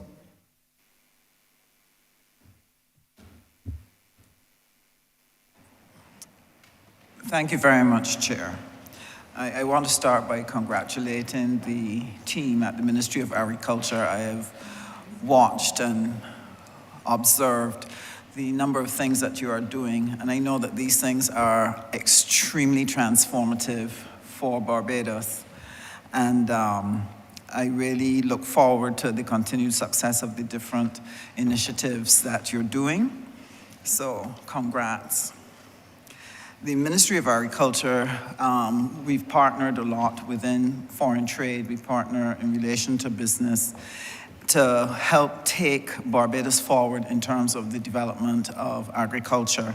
And one of the areas in which you are critical to the country is in the development of trade and when it comes to imports and exports.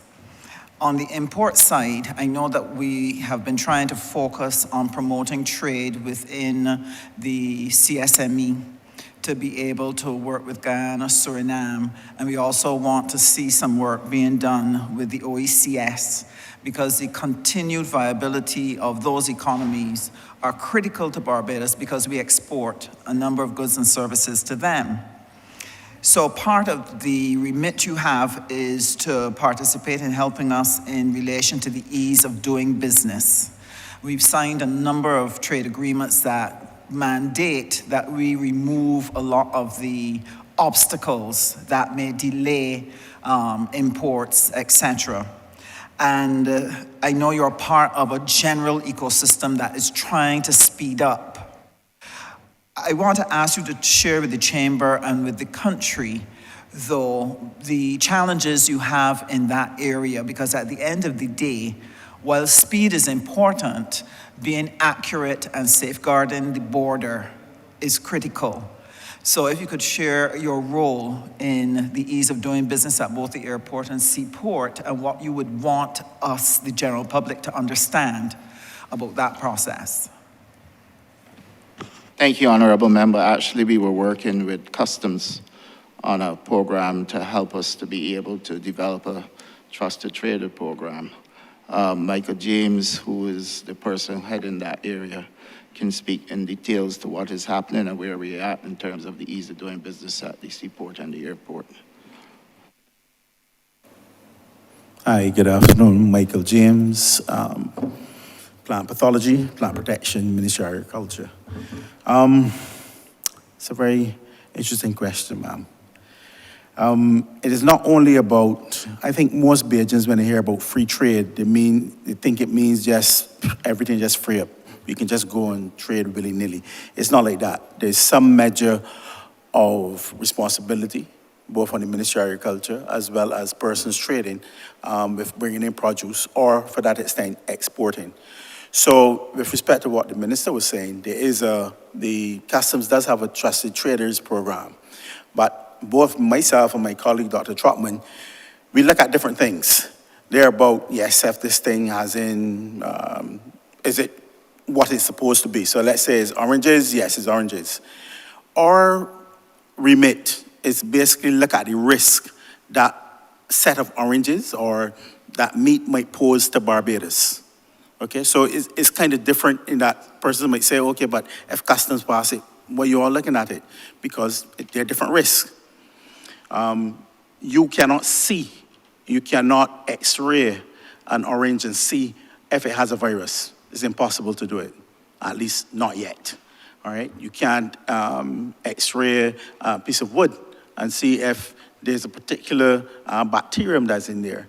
So we look at different sets of risk, and in some respects, that makes it a bit more difficult, and you're not going to get your product or produce or commodity, and I mean, we get spanked sometimes, but we are trying to, at the end of the day, trying to protect the biodiversity within Barbados. So if sometimes we say, okay, we have to inspect, or you cannot enter, or you cannot come in without what we call a pest risk analysis. So therefore, if you want to import anything, we go through what we call due diligence. So we want to know, where is it coming from?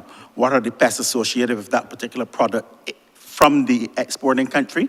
Do we have a similar pest? If we do, is it something under control? If it's not, then we'll say, well, look, these are the conditions you have to put in place in order to protect the borders of Barbados. So there are a number of different things we're looking at, both at the seaport and the airport. We will work with our colleagues in Ministry of Health, as well as my colleague within veterinary quarantine, to ensure that whatever comes in meets the standards, not only nationally, but meets the standards that protects the Barbados border. And sometimes that might mean that the protected commodity would have to be destroyed, or we would not allow it to come in. That is par for the course. I mean, when we export, we also go through that sort of procedure. And I tell you, a number of times we get a number of documents coming back to us telling us, oh, well, you know, Barbados, you sent this thing, should not have come. We're not sending it back, it has been destroyed. That is par for the course. But our remit is we're here to facilitate, but part of facilitation means sometimes we have to say no. Thank you very much. I've had a wonderful education from you in terms of all the things that you have to do in terms of examining the geographical areas and so on. I never really realized how much went into it until we had that session a few months ago. And I believe that at one point we'd had an issue with one of our CARICOM neighbors feeling that we had rejected some produce and felt that Barbados was not open for business. But I know since then you would have done some work in making sure they understand that we are open for business. So I really thank you for that, because the trade is important. My second question, Chair, would be on the other side, where we want to look at export. And this is very important to Barbados because over the years we've signed a number of trade agreements, whether it is the EPA with the UK, the EPA with the EU, and we also have the Treaty of Chaguaramas, and we've got some bilaterals, etc. And one of the challenges we have had, especially with the UK and EU EPA, is access to their market because of the sanitary and phytosanitary issues that govern their trade. And being able to get into those markets has been difficult in the past because we've not had the SPS and we've not had the labs. This is particularly distressing because I remember one particular exporter here in Barbados who has probably one of the best products worldwide as far as I'm concerned, was unable to export their product into the UK and the EU, even when they use inputs from those countries. They were not allowed to export. And we know how much a barrier to trade that can be, which limits how much money we can earn and therefore limit the opportunities for other people to get jobs, etc., and for us to earn foreign exchange. So if you could just update us, I know some work has been done on the SPS. I've been one of your fans sitting in the stands cheering you on as you sought to put the SPS legislation in place. And I would also like to ask you to speak towards the issue of the labs. Where are we in relation to having the facility to be able to ensure that we are meeting the standards of other countries, that we can begin to push in terms of trade via Ministry of Industry, etc., and our missions abroad? Thank you, Honourable Member. We have 3 officers here who are actually leading this project. Dr. Beverly Wood, Dr. Mark Trotman, and Mr. Michael James. And I would love for the 3 of them, starting with Dr. Wood, to speak to this, given the fact that we have already passed 2 pieces of legislation and are waiting on the 3rd piece. And then the 3 of them can speak to the importance of having this legislation in place, what it would do for us to be able to export, and also the labs that are required in order for us to make a difference. Good afternoon. I'm Beverly Wood. I'm Director of Government Analytical Services, which is a laboratory. I'm also working on the SBS issues. As the minister said, and you would have known, there are 3 pieces of legislation that form what we call the Agricultural Health and Food Control System. That is the Food Safety Bill, which directs the quality and safety of food. There's also the Plant Protection Bill and the Animal Health and Veterinary Public Health Bill. We had 3 draft pieces of legislation. And as you know, that in December, both the plant protection and the animal health bills were passed in Parliament. The 3rd piece, the food safety bill, we have just gotten some comments back from the Ministry of Health, and we will be passing those comments on to the CPC, because when the draft bills were sent to CPC, they sent us back asking us some queries that they had. And we as a team had looked at it, and as I said, Health has finalized some of their comments, so that will be going back to CPC for their further work. There will be some amendments and so that would need to be made. So when they have completed that, they will send it back to us for us to review. And then that process will continue until we've agreed that the bill really addresses the areas that we want. Once those 3 pieces of legislation are passed, that is not the only thing that is required when a country wants to export or re-import commodities from a country. There's also the regulations, which are the enforcement procedures that need to take place. And what I should say that the bills or the legislation we had before was a reactive one, in that an officer may go and examine something and then find that there's a problem and ask that it be put in place.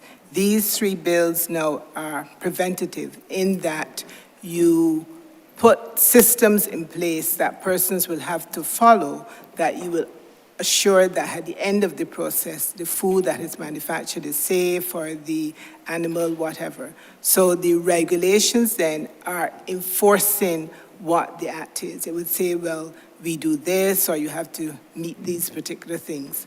And one of the other things that we have to also work on is the operation procedures. So you have the primary piece of legislation, you have the regulations, which are enforcement, and then how do we do business? So a country who wants to import a product from Barbados would want to have that the chief plant protection officer or the animal health officer or the food safety person has a good overview of what is happening on the ground. So before, let's say for food safety, there is no requirement, let's say, for a person to have a food safety policy, or that they show they have a hazard plan, hazard analysis, critical control point. Those are some of the things that the new piece of legislation will have a requirement. And the onus is on the manufacturer to be able to say that the food that they're producing is safe, and the regulatory agency will inspect or monitor their progress to see where and truly that it is safe. So the three bills, once they're passed, then we are working on some regulations. We have already started on the one for plant protection. There's an import and export regulation, and we are also working on certain requirements that we will put on the ministry's website to say if you're doing business in Barbados, these are the things that you must comply with. With respect to laboratories, as I said, I manage the government analytical services. We do work with respect to microbe in terms of food microbiology. We also do in terms of water quality. And we also do some work with respect to nutritional labeling. There are certain requirements through Codex that there are certain things you must put on your label. In terms of labeling within Barbados, it's not mandatory with respect to nutritional labeling that you have to have a label. In terms, if you want to say that you're making a claim, my product has so much or my product is this, then you have to put that. So we do some things we want to bring on board, and that's what in our estimates are. We put measures in place to add certain other analyses to our suite to be able to complete what the labeling requirement is. There are things in terms of pesticide residues, some work with veterinary drugs. We are hoping to improve our capacity and capability to do so.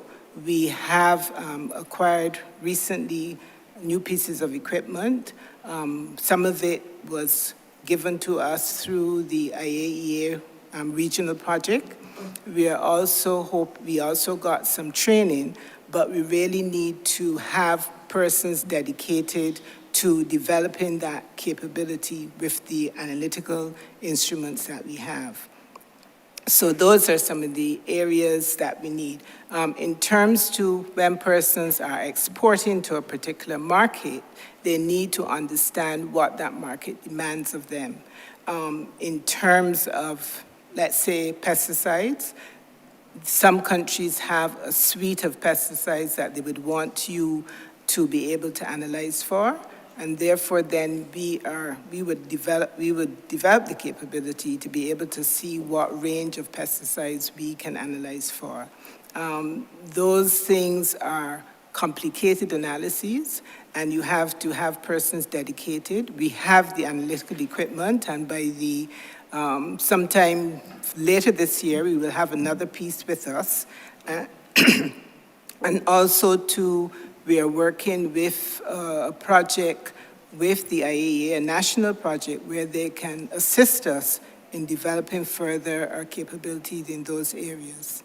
So that is what we're dealing with now. As I said, with respect to fish, We are just ending up a program now with funding from the FAO, where we looked at what the traceability system is for Barbados.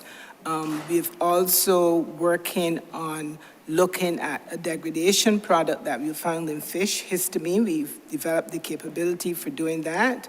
One of the challenges that we face is that the legislation does not demand persons to do so. So a number of the companies and facilities that send samples to the government analytical services is that they want to do their due diligence. They want to get market acceptance.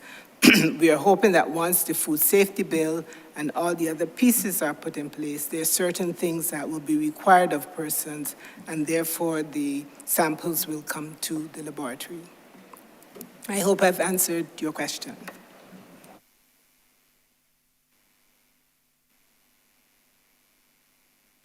Okay, I'd just like to follow on first the legislation and what it means. We've just, as Dr. Wood mentioned, we've just had the Umbrella Act, which is the Animal Health and Veterinary Public Health Act, passed. We now need to work on specific enabling regulations to be able to enforce the provisions of that legislation. Things such as antemortem and postmortem inspection of meat and meat products, veterinary drug residue or veterinary public health regulations, which will allow us to guarantee that foods of animal origin are safe to eat. There are certain aspects of it that relate to animal welfare as well too. Animal identification and traceability aspects, as I referred to earlier.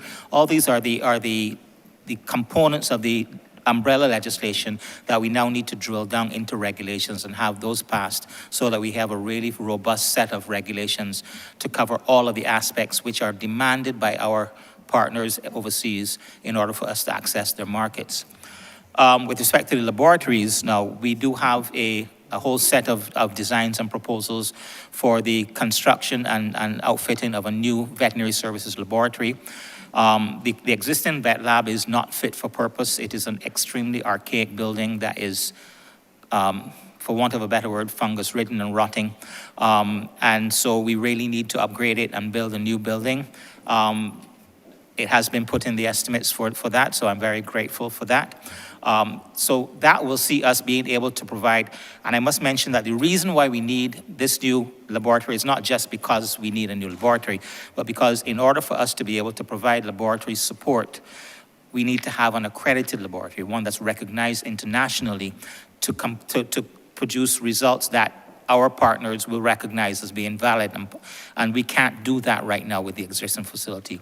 So the new laboratory that we will build will allow us to produce accredited results recognized by the international community following international standards. And that's certainly another step towards being able to be ready to provide a suite of SPS capacity requirements to export product to our partners. I'm very optimistic that that will be realized within the next year to 2 years. Thank you. Okay, with respect to plant protection, the legislation, as the minister said, has been passed.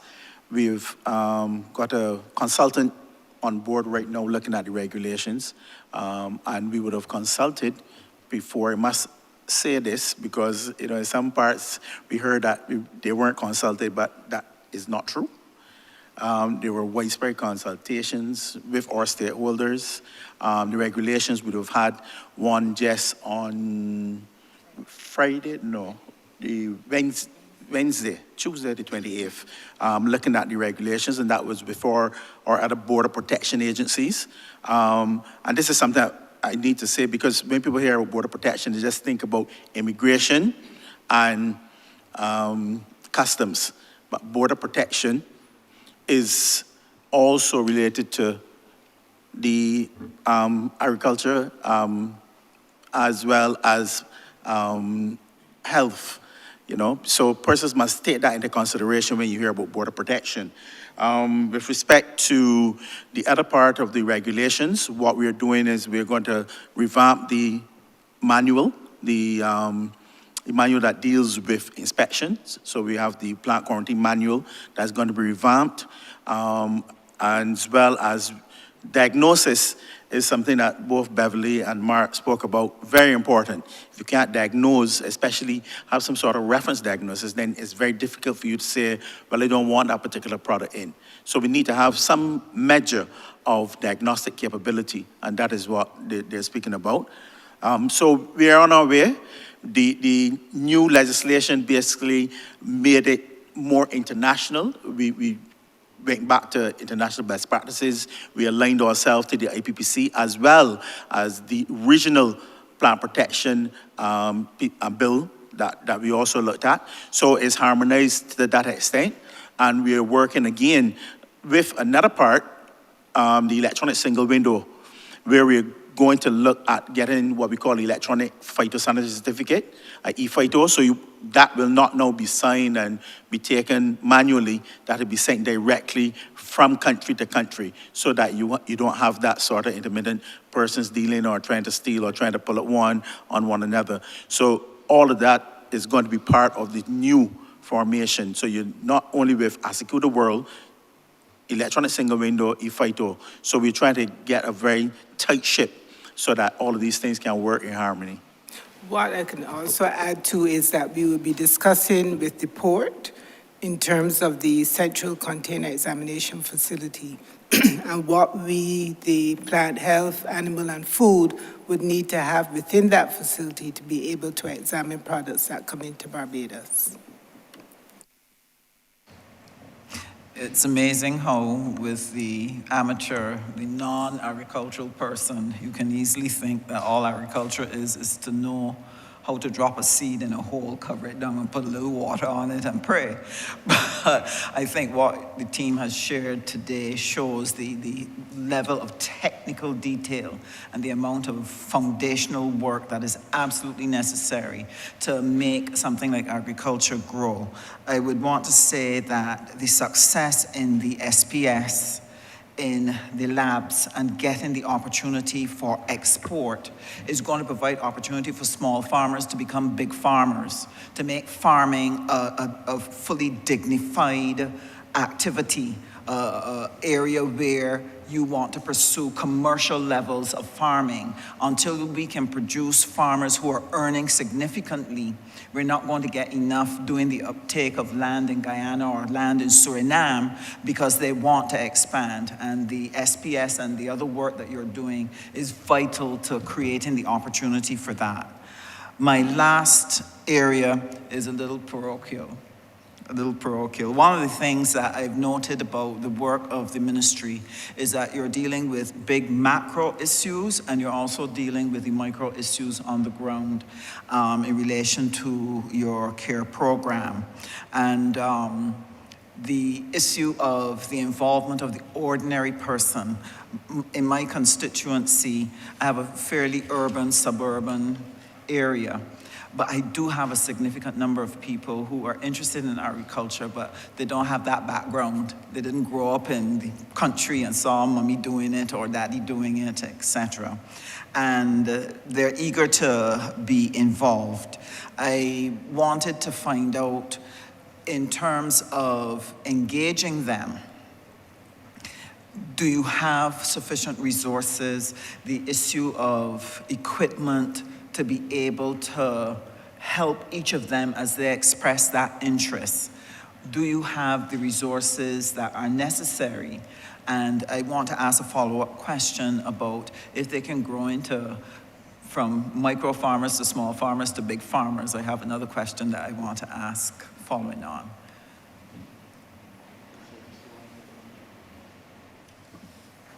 Right, thank you, Honourable Member. I'll tackle the equipment element first. Obviously, within government, that is always a challenge. But what we have been doing and has been spurred by our PM is looking at how we can work with other state entities, both ministries as well as SOEs, who have equipment and whom we might be able to call on and implement a solution that would give greater coverage and find a way to reach those persons who have that interest. We actually have just drafted an MOU, which we are now starting to share. We're going to try to tackle the ministry itself, the MTW, NCC, those entities who have those pieces of equipment, to try to see how we could work together in a orderly way so that we can identify, where they have downtime for those pieces. Their operators may be not necessarily being called on for particular purposes within their work programs, but we would be able to say, okay, well, I have a person in St. James or someone in St. Lucie who requires X.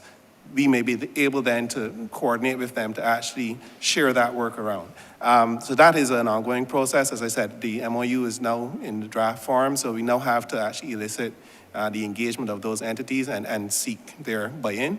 But that is an active program that we will be pursuing.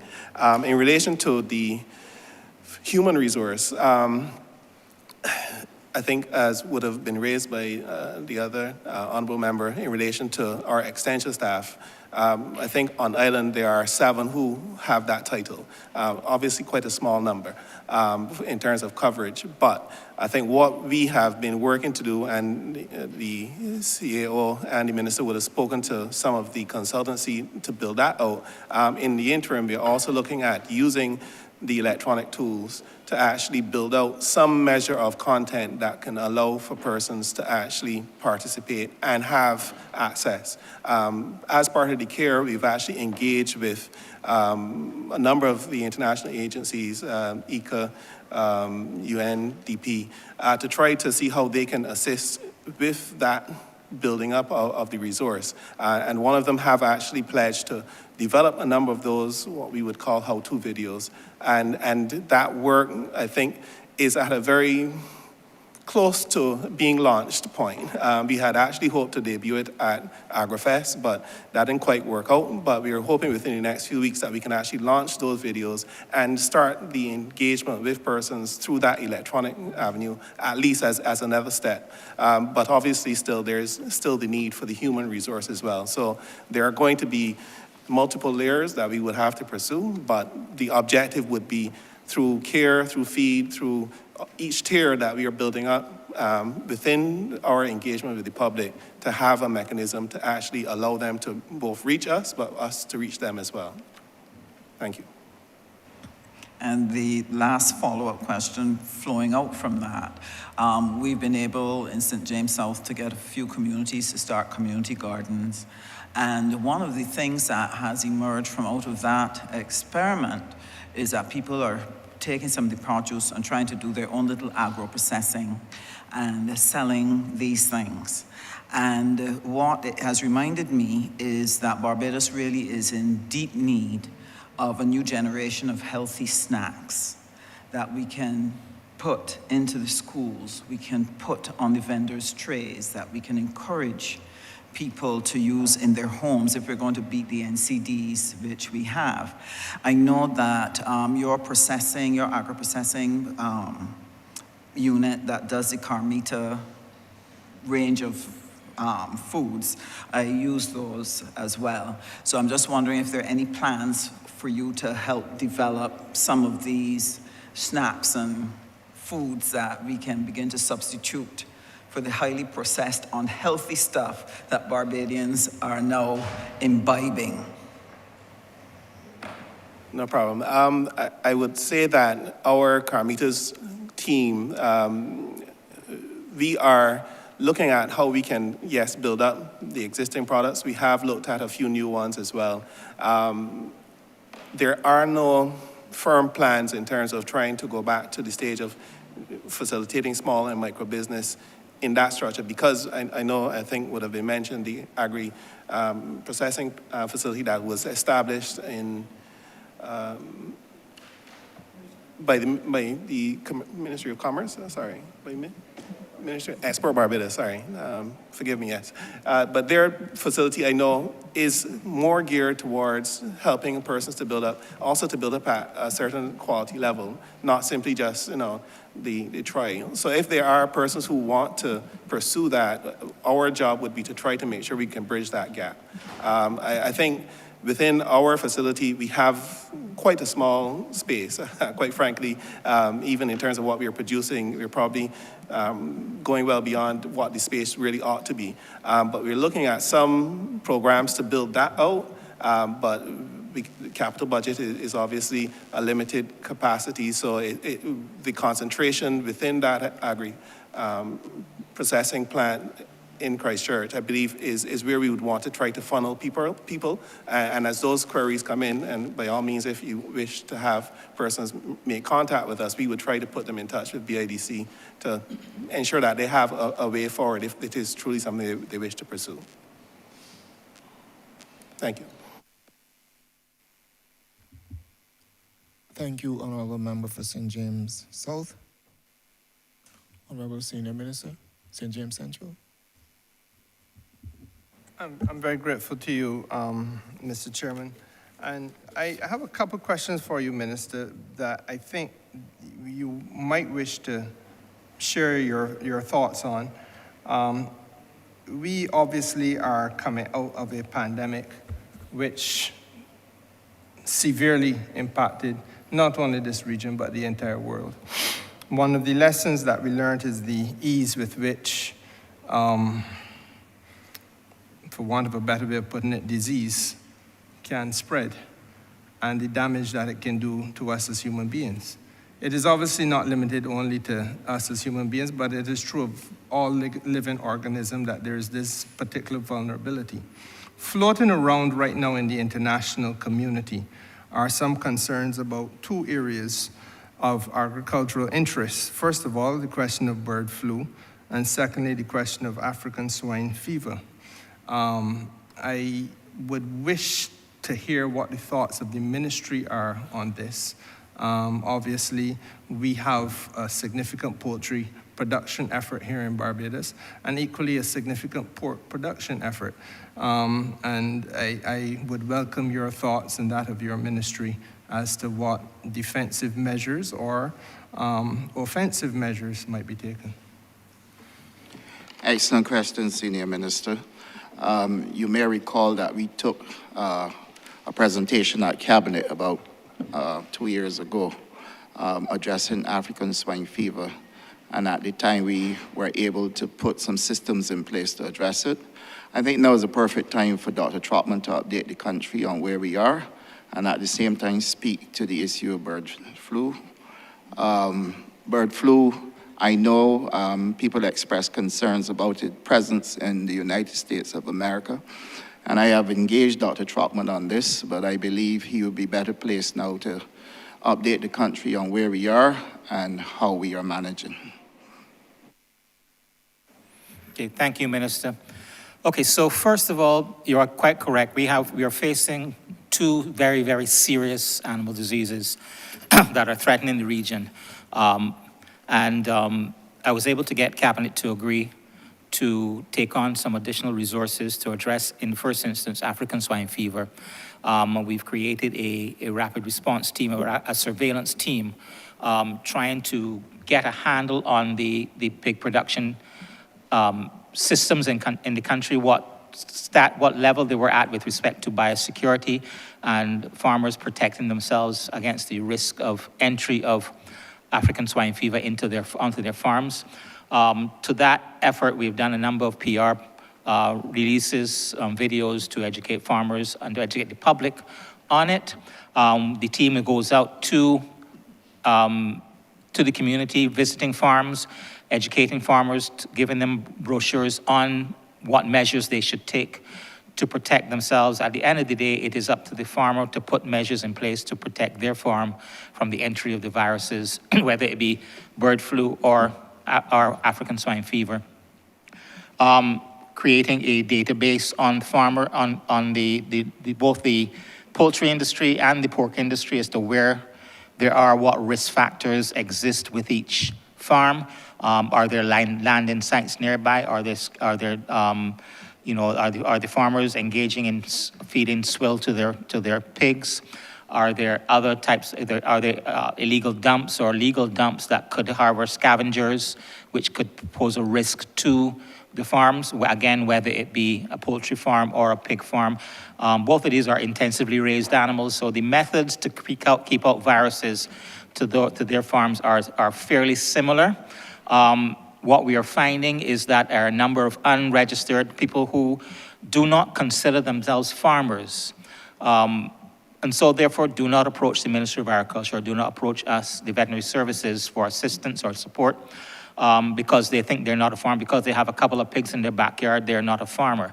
And so we are finding the community outreach that we're doing, going from community to register and map. We're putting mapping GPS points on each of these farms so we have a good overview of where they are, not only so that we can identify them, but in the event of an outbreak, we can map it and identify how the disease can possibly spread from there outwards. So it's both for the farmers' protection and for the industry's protection. So these are some of the things that we are doing right now. We have found we have well over 1,500 pig holding areas, which were a lot more than we thought there were. Countless numbers. I don't have the exact numbers. The poultry industry, obviously, they're such a diverse group of farmers. You have your commercial entities, you have your smallholders, you have your backyard farmers. So they're so diverse, and each of them has to have a tailored approach in terms of what they can do to protect their farms. On the prevention of entry front, we are doing some monitoring of landing sites because the bird flu, or highly pathogenic avian influenza to use the correct term, this particular outbreak seems to be transmitted through migratory birds, which is a little different from the previous episodes of HPAA that have occurred globally in the past, which makes it a totally different beast to deal with. So we have sentinel sites. We are monitoring sentinel sites where wild birds come into the country. Barbados, as you know, is right in the middle of the Atlantic flyway, birds traveling south in the winter, and they do rest in landing sites in Barbados. And that poses a risk for entry of the disease into the country. So sentinel sites and monitoring those landing sites becomes important. So if we do get birds that are potentially coming in, we can pick that up, making sure that farmers are aware when they're protecting their, putting in biosecurity measures on their farms, that they protect their poultry from the entry of wild birds. We don't want wild birds nesting in the rafters of the poultry houses, because that could very much be a risk factor.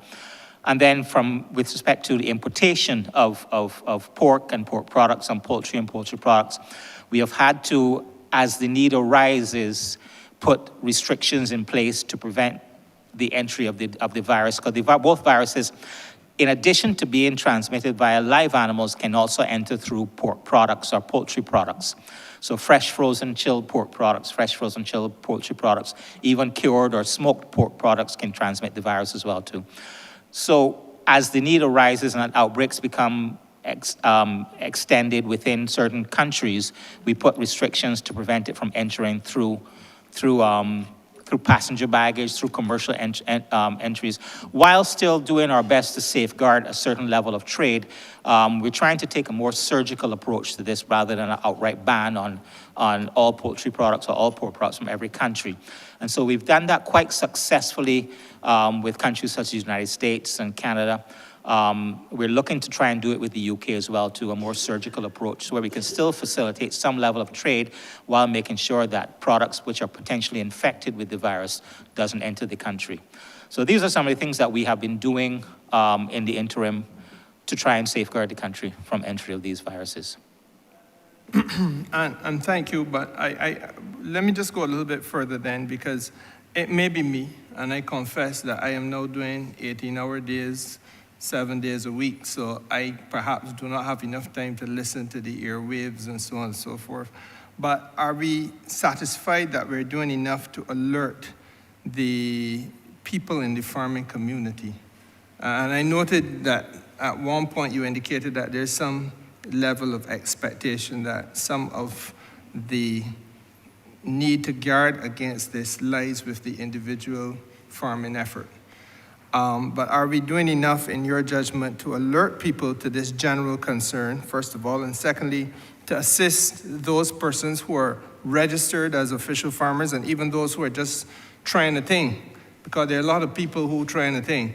But if I follow it correctly, all you need to do is to have it within the stock of your birds or the stock of your swine, for it to then start to spread almost like wildfire through a small community like Barbados. So are we doing enough, in your judgment, to strengthen the capacity to protect individual farmers? And if so, please tell me a little bit about what exactly you're doing to satisfy yourselves that this is in fact enough. Okay, I don't think we can ever say that we're doing enough to alert the farmers and to alert the industry about the risk. We're doing what we can. We have, as I said, put out some PSAs on certainly on the African swine fever. As I said before, we are trying to do a lot of community work, going into farms, going into communities. We often find when we target one community and we go into a listed farm, the officers, in addition to discussing with the farmer what they need to do to protect themselves, they usually will ask the question, are there any other people in the neighborhood who have pigs or who have poultry? And that usually cascades into a number of more people who we can identify. I think the best thing that we're doing right now is that one-on-one collaboration, the one-on-one discussion that we're having with the community. We want to do a lot more electronic work in terms of web-based work, in terms of broadcasting information. We're working on that with our IT officer to have a website which will allow us to broadcast a lot more information. We have been working with the Public Affairs Unit in producing interviews and videos and so on. That's kind of lapsed a little bit because of other demands and other interests, but these are also some of the things that we have been doing and will continue to do going forward. Mr. Chairman, I want to turn the attention of the House to matters now of foreign exchange earnings through this sector. And you might have expected, Minister, that I would come there because that's the oversight remit that I have. And clearly agriculture is part of our productive sector. Now, I begin by congratulating you and your team sincerely because I think this is a transformative period that we are going through. We've already had a question that spoke to this issue of transformation in a very man-on-the-street way, because it's all right for us to sit in this isolated area and talk about how it is transformative, but people out there must feel it. It must be a lived reality. One of the things that I recognize is slowly but certainly taking place, but of which I think your ministry may be guilty of hiding your light under the bushel, is this matter of diversification of agriculture into a zone where we have never really seriously gone in Barbados before. We've had people who keep bees in this country. But if you ask the average Barbadian what is apiculture, they ain't really going to be able to speak sensibly to it for 5 minutes. And the involvement in apiculture and the potential of this place being the home or party to being the regional hub of a honey exchange, again, would be beyond the immediate reach of the average member of the public. I know that your ministry is working on this, and I feel I should give you or invite you to take the opportunity to speak a little bit to this because, again, this is transformative in a very man-on-the-street way and is full of opportunity for small businesses to develop, commercial trade to evolve, and foreign exchange for the country to come from a brand new source in sums that might previously be unimaginable. And I want you, therefore, to elaborate, please, Minister. Thank you, Senior Minister. The Honey Exchange project is being handled by Export Barbados in collaboration with the Ministry of Agriculture. We have, though, an apiculture project where we've been producing honey, and Mr. Brett Taylor is the officer that's responsible for making sure that is developed within the ministry. And equally at the BA DMC as well, farmers coming out of the feed program don't only take land. Some of them are also taking boxes to do apiculture. So there are two areas, but at the end of the day, there's one apiculture project that the country is doing. And then the honey exchange is going to be taken care of by export. So I would have loved to have Mark here today, actually, to be able to address the issue of the honey exchange, because I anticipated it coming. But the issue of apiculture, for sure, we are going to be able to give you some details on it. Mr. Taylor. Good afternoon, Mr. Chairman. Thank you. Currently, the apiculture program at the Ministry of Agriculture,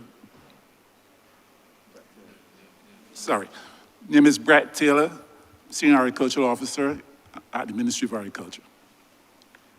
Currently, the apiculture program at the Ministry of Agriculture seeks to provide training to householders, to hobbyists about apiculture. We have trained a number of persons over the last 4 years in apiculture.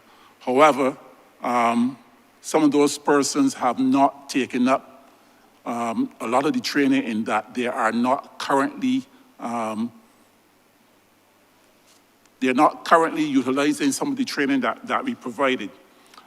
Over the years, we trained approximately 366 persons in apiculture.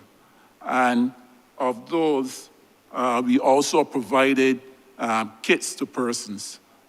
We had about 45 young persons, youth that we trained, that we did training with, and they were provided with complete kits on rain honey. And I'm sorry to say that out of those 45, only 14 are currently active. So there has been a slow uptake in apiculture. There has been challenges to persons who have done it. During that time, as was mentioned previously, we had Hurricane Elsa, we had the ash fall, we had even periods of drought, and then last year we had periods where we had lots of rain, and some of these factors affect the reign of bees and the production of honey. We have, over the years, had a population of about 738 hives in the country, and that is basically from about 81 active beekeepers. So this has been the maximum that we've achieved so far. Going forward, we need to put things in place that we can get more people to be actively involved in it. What I must say is that it is still basically a hobbyist enterprise. Only a few of those 81 beekeepers actually do it full time. And there's one beekeeper who probably has about 200 hives himself. So the rest of the hives are spread across the other 80 or so beekeepers that we have in the island. We have also tried, there are certain factors that we have looked at. The bees that we have here can be aggressive. That is a fact. And we may need then to bring in some foreign bees. We may need to bring in some new queens. So we may need to bring in queens that are not as aggressive and that are high producers here into Barbados, and that would be a factor of how we go about it, based with Dr. Trotman from the vet. So these are some of the things that we have to look at so that we can improve the industry in Barbados. Thank you. If I could just go into the follow-up to this question, Mr. Chairman.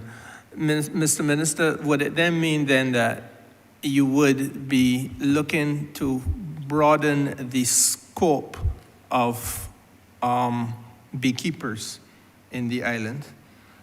And you can respond.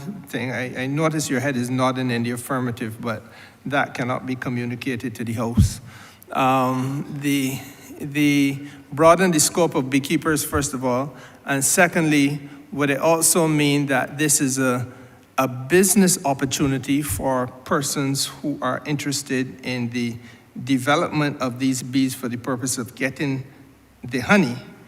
Because if you connect it to a honey exchange, you're then talking about selling and trading honey at commercial volumes. And that can be done even globally, regionally and globally. Yes, there's an opportunity, definitely, for people to participate. But this is a process that is going to take a little while. And we're going to have to do a joint arrangement between CARICOM in order for us to be able to develop a honey exchange. The truth is that what I've found is that there are people who participate when we make the announcements, but then the pace at which they want to move, some things don't give them that pace. Beekeeping is one, and therefore you will find that they may drop off. Others will come, but they don't stay the course. So this definitely has to be a joint effort between us and CARICOM. And we also need, as Mr. Taylor just mentioned, we need to be able to source bees in order for us to get to the scale that we need to get to. The Chief wants to address the issues associated with it as well, so, Chief. Thank you. Honourable Member, the bee industry is a new industry, as you rightly said. We are now developing it, and there's an opportunity to diversify. We have seen that some of our CARICOM neighbors are already doing a tremendous amount of work in developing their industry. Namely, we see a large amount of honey from Guyana, and I'm proud to say that it's now on the shelves in Barbados. I've seen it on the supermarket shelves, and that's excellent. So that will definitely feed into our honey exchange. I'm also aware that Grenada had won gold at the World Honey Show some years ago. So they also have a world-renowned honey as well. So this will all contribute to the honey exchange that we're looking to develop. Barbados has been slower in moving towards developing our apiculture industry. And there are some stats that need to be further addressed so that we can develop that. We have been working with the Apiculture Association of Barbados. They have already identified a number of forages, which is the things that the bees need to feed on, the forages that bees like in Barbados, so we have a list of that. But to really start to push forward the apiculture industry, we need to be able to classify which of those are better for pollen, which are better for nectar, because then that allows or informs the farmers who are getting into beekeeping, those who have land, for which types of forages to plant and in what composition. So that can then increase the amount of forage that is available for the bees. Additionally, as Mr. Taylor indicated, there has been some indication that the bees that we have here are not the European type bee. And that has implications as well. The European honeybee would tend to have a hive of about 50 to 60,000 bees. Bees that are more Africanized would tend to be about 10 to 12,000 in a hive. So this also have implications, which we're working with the association. We had some discussions over the weekend on, in fact, in terms of what's the ideal size to start a bee box, because that would impact on how much honey is made in a hive and how quickly the bees start to colonize the hive.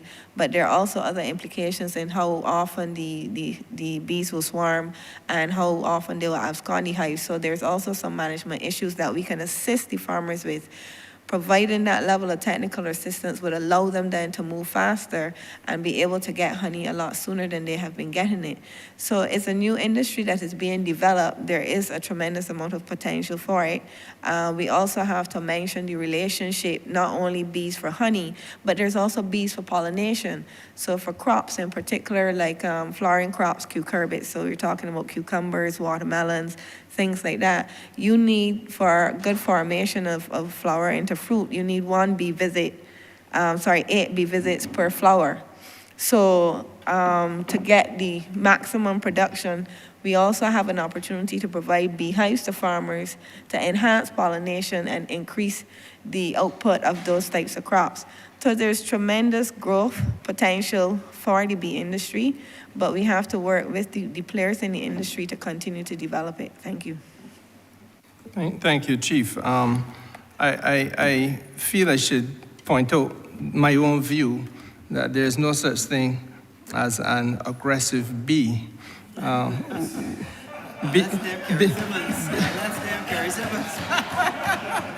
Bees tend to be assertive, perhaps, but I'm not so sure that they're aggressive. But having said that, Mr. Minister, I think, again, I want to congratulate the ministry because the work you're doing has allowed us to come to a point where, for the first time that I could think of in 20 years around this place, that we are having this aspect of agricultural endeavor being discussed in this chamber. And it suggests that we are beginning slowly to break the mold, especially with a view to how we can broaden our productive sector. Another area of equal potential is what is happening at the home agricultural station and your germplasm bank, which I think is also an innovation center. Now, for many years, historically, Barbados was the sugarcane breeding place for the world. This is the place we are the place to whom the world looked when we talked about breeds of sugarcane. It tells us, therefore, that there was a time in history where we could be leading in terms of what you do in the context of seeds and tissues and those hereditary types of considerations in the agricultural sector. My interest in this comes from my interest in international trade and international trade law. There is a trade defense posture which a country should take in an area where it has some proven skills. And we obviously had proven skills in terms of breeding and the study of sugarcane. Now, hereditary and genetic material can be lost through the passage of time, and new types of agricultural practices evolve, et cetera, and if you're not careful, you may lose certain skill sets that you previously had in that particular strain. And equally, from a trade offensive posture, in other words, helping a country to sell its goods into other people's markets, you need to work hard on developing your seeds and your tissues, et cetera, and studying how best you can get the best refinement so that you have a product that is as competitive as possible. Now, that is a very technical way of putting it. What I want to invite you to do, Minister, is to indicate the way in which you are approaching the study of your germplasm, or the work that is being done at the germplasm bank at the home, and share with this country and this parliament, by extension the country, the potential advantages that this allows us to now have in the context of seeking to boost our export potential. Thank you, Senior Minister. I am going to give you the political response after I've asked the Chief Agriculture Officer, Mr. Michael James and Mr. Wayne Baker, to speak about the project that's going to take place at the home agriculture station. You do recall that the estimates the Prime Minister set aside $15 million for us to be able to develop a project there that will give us security in terms of our tissue culture, our seed bank, that will also give us an opportunity to be able to assist CARICOM member countries as well. And we are now at the point of design and layout, and therefore I would invite the Chief to speak to it first because she speaks to the technical side of it, and Mr. Michael James as well speaks to the technical side of it, and then I would ask Mr. Baker to speak about it because he's also pretty much involved in the design of the project. Yes, Honourable member, sorry.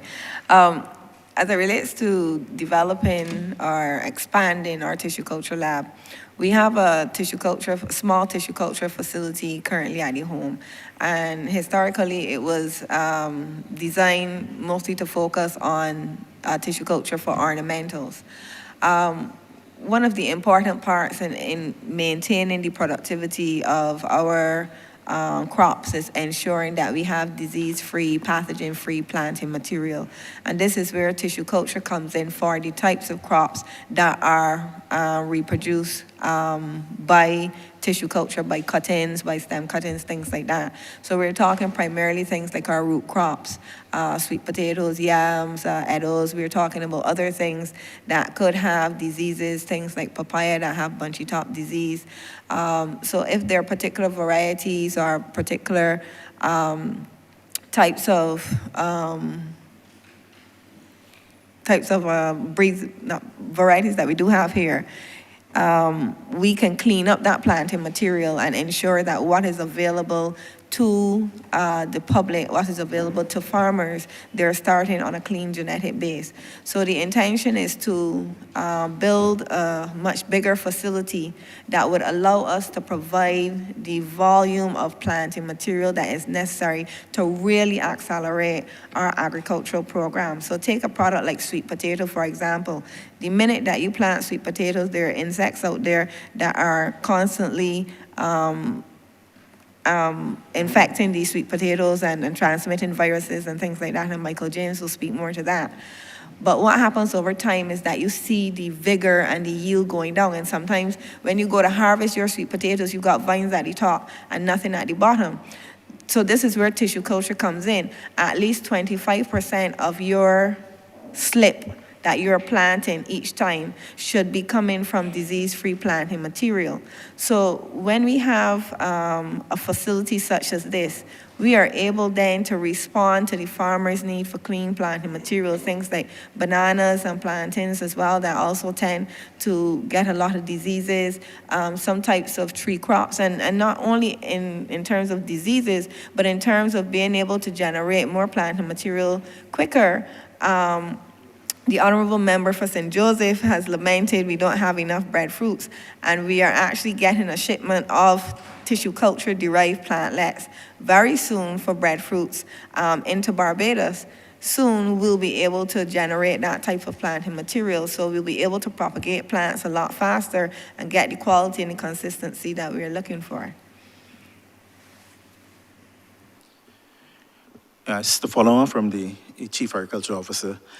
Minister, I smelled when you said the different types, hereditary, local varieties or local races. Say, for instance, you have the Bajan belly pumpkin, Bajan thyme, which is a bit different than the one that is, for want of a better word, flimsy.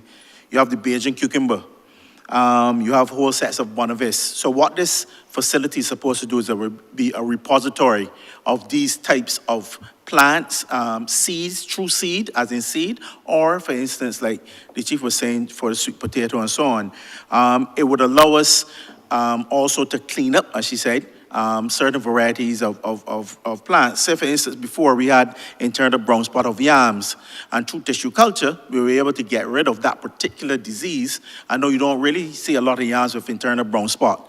So the thing is to clean up. So is one, a repository, so we can, if, for instance, there's a storm, hurricane, and things go, you don't have to import these things. You would have a repository here. We can also help our neighbors in the OECS and so forth to send them some material. We can also host material that they have. So that is the vision that you have. But the main thing is that you want to have a repository base here in Barbados that you can go out and say, listen, I want some Bajan cucumber, or I want some Bajan thyme, or I never see a belly pumpkin before. So that's the sort of thing we want to see happening. So not only are we doing it to replenish and to export the sweet potato, but we're doing it to ensure that we have planting material that we can source if there are dangers or anything happens that, like the storms or hurricanes. Yes? Thank you. And you also had asked about the Innovation Center as well. The Barbados Innovation Center, the vision for that, and I know we did get a question as to how we are reaching the public and educating them more. And the Innovation Center allows us to have a center. It's first of all a display center, which will be a display of the more modern technologies. Of course, our target audience will be schools and kids, and start to educate them about the types of careers and opportunities in agriculture, the science around agriculture, the practice of agriculture. So it becomes a central part of the development and the educational component, which is a responsibility of the Ministry of Agriculture, and which we want to partner with the Ministry of Education on, and making sure we are starting to bring that world-class and forward-looking future of agriculture to young people and get them enthused and excited, and be able then to diffuse that innovation to them. So the Innovation Center would do that. And then additionally, we're also looking to have a 3D printing laboratory, which would then give them opportunities to use 3D printing in an agricultural setting. And I've seen fantastic 3D printing being done in terms of marketing for agricultural types of materials, things like that. Also, there are some innovative pieces of equipment. Already the Barbados Met Services will print, or has been printing, weather stations using their 3D printer. So we use, and we need to use more weather stations in agriculture as part of our risk management, and being able to collect the kind of data that is critical to the responsiveness of the agricultural sector, because the more weather data that we have, the more we can predict better when we get pest and disease outbreaks, when we get heat index indications for our livestock and need to cool them down, etc. So we want to be able to start to develop through the Innovation Center this kind of exposure, and that would allow us then to start from very early, building out the kind of skill, competence, interest in the sector. And lastly, and which we had displayed at AgriFest, and I hope that you saw it, was our FarmBot, which is the robotic arm, which is demonstrating the use of robotics in agriculture in real time. And this is something that people are able to see up close and personal, as opposed to just watching it on TV and thinking it can't happen here. We are bringing that technology to say, yes, it can happen here, it is happening here, and we want to start to pioneer that for the future. Unless you want to say something else, Minister, all I would say to you is that, you know, there are those people out there who stoops them out and say, well, just don't do nothing. But I think that this has demonstrated not only the substantial intellectual work at foundational level, and as the Chief Agriculture Officer just pointed out, that too is married to the use of the harnessing of the technology, which in turn is married to the physical effort of doing the actual farming, but all for the purpose of enhancing the commercial value of agriculture in Barbados. It is, again, the first time that we've had this type of conversation about agriculture in this place, as far as I can recall, over the last 20 or so years, and I want to congratulate you and your team. Thank you, Senior Minister, and I would have to congratulate my team for the support and the effort that they have put in getting us to this point. I must say to you that when I first went to the Ministry of Agriculture, I had to set myself up for all the criticism that I can receive in this country. Because if the one thing that I recognize is that we have hard-working officers, but their work is not being recognized because people spend more time criticizing than actually looking to see what is taking place. This type of presentation in this honorable chamber gives us an opportunity for Barbados to see what is really happening and to hear for themselves the work that is taking place at the ministry to create that transformational environment in agriculture that has been lacking for a very long time. And I did mention that I'm going to give the political side to it.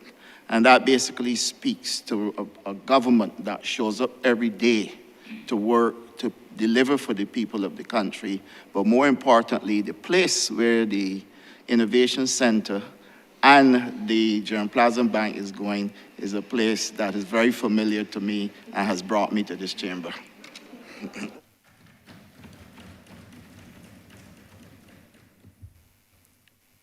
Thank you, Honourable Member for St. James Central. Honourable Member for St. Thomas.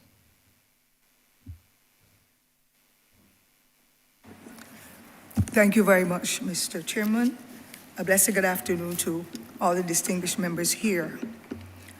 I want to add my congratulatory comments to the Honourable Minister and his dynamic team for the excellent achievements thus far. As a young girl growing up in rural Barbados, our parents worked really very hard in the agricultural belt. And most mornings they will say, go to school and learn. This kind of work is not for you, it is slave work. And I believe that that stigma struck home with most Barbadians.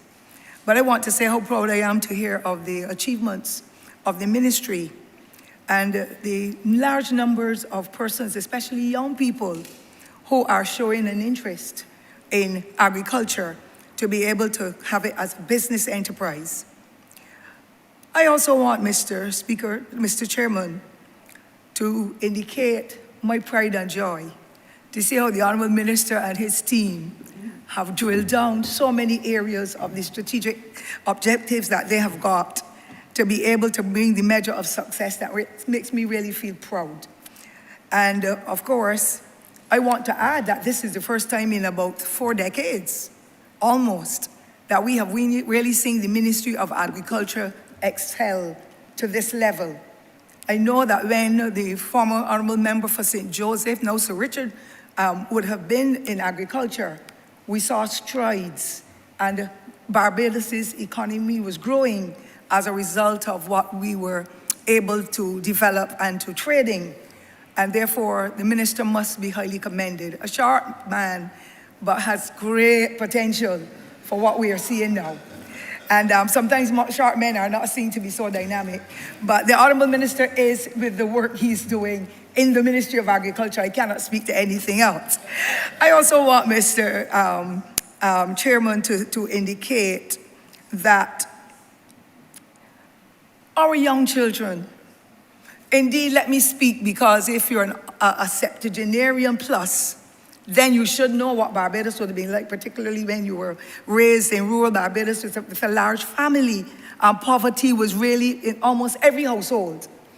And the school which I attended, I call it the Holy Innocents College, we never spent a day without going into the garden and planting garden beds at school. And when it came to home, it was not only planting garden beds though, but it was to tend to the animals, the cow, the sheep, the goat, the pig, the chicken. The only thing you didn't have to pay a lot of attention to was the dog.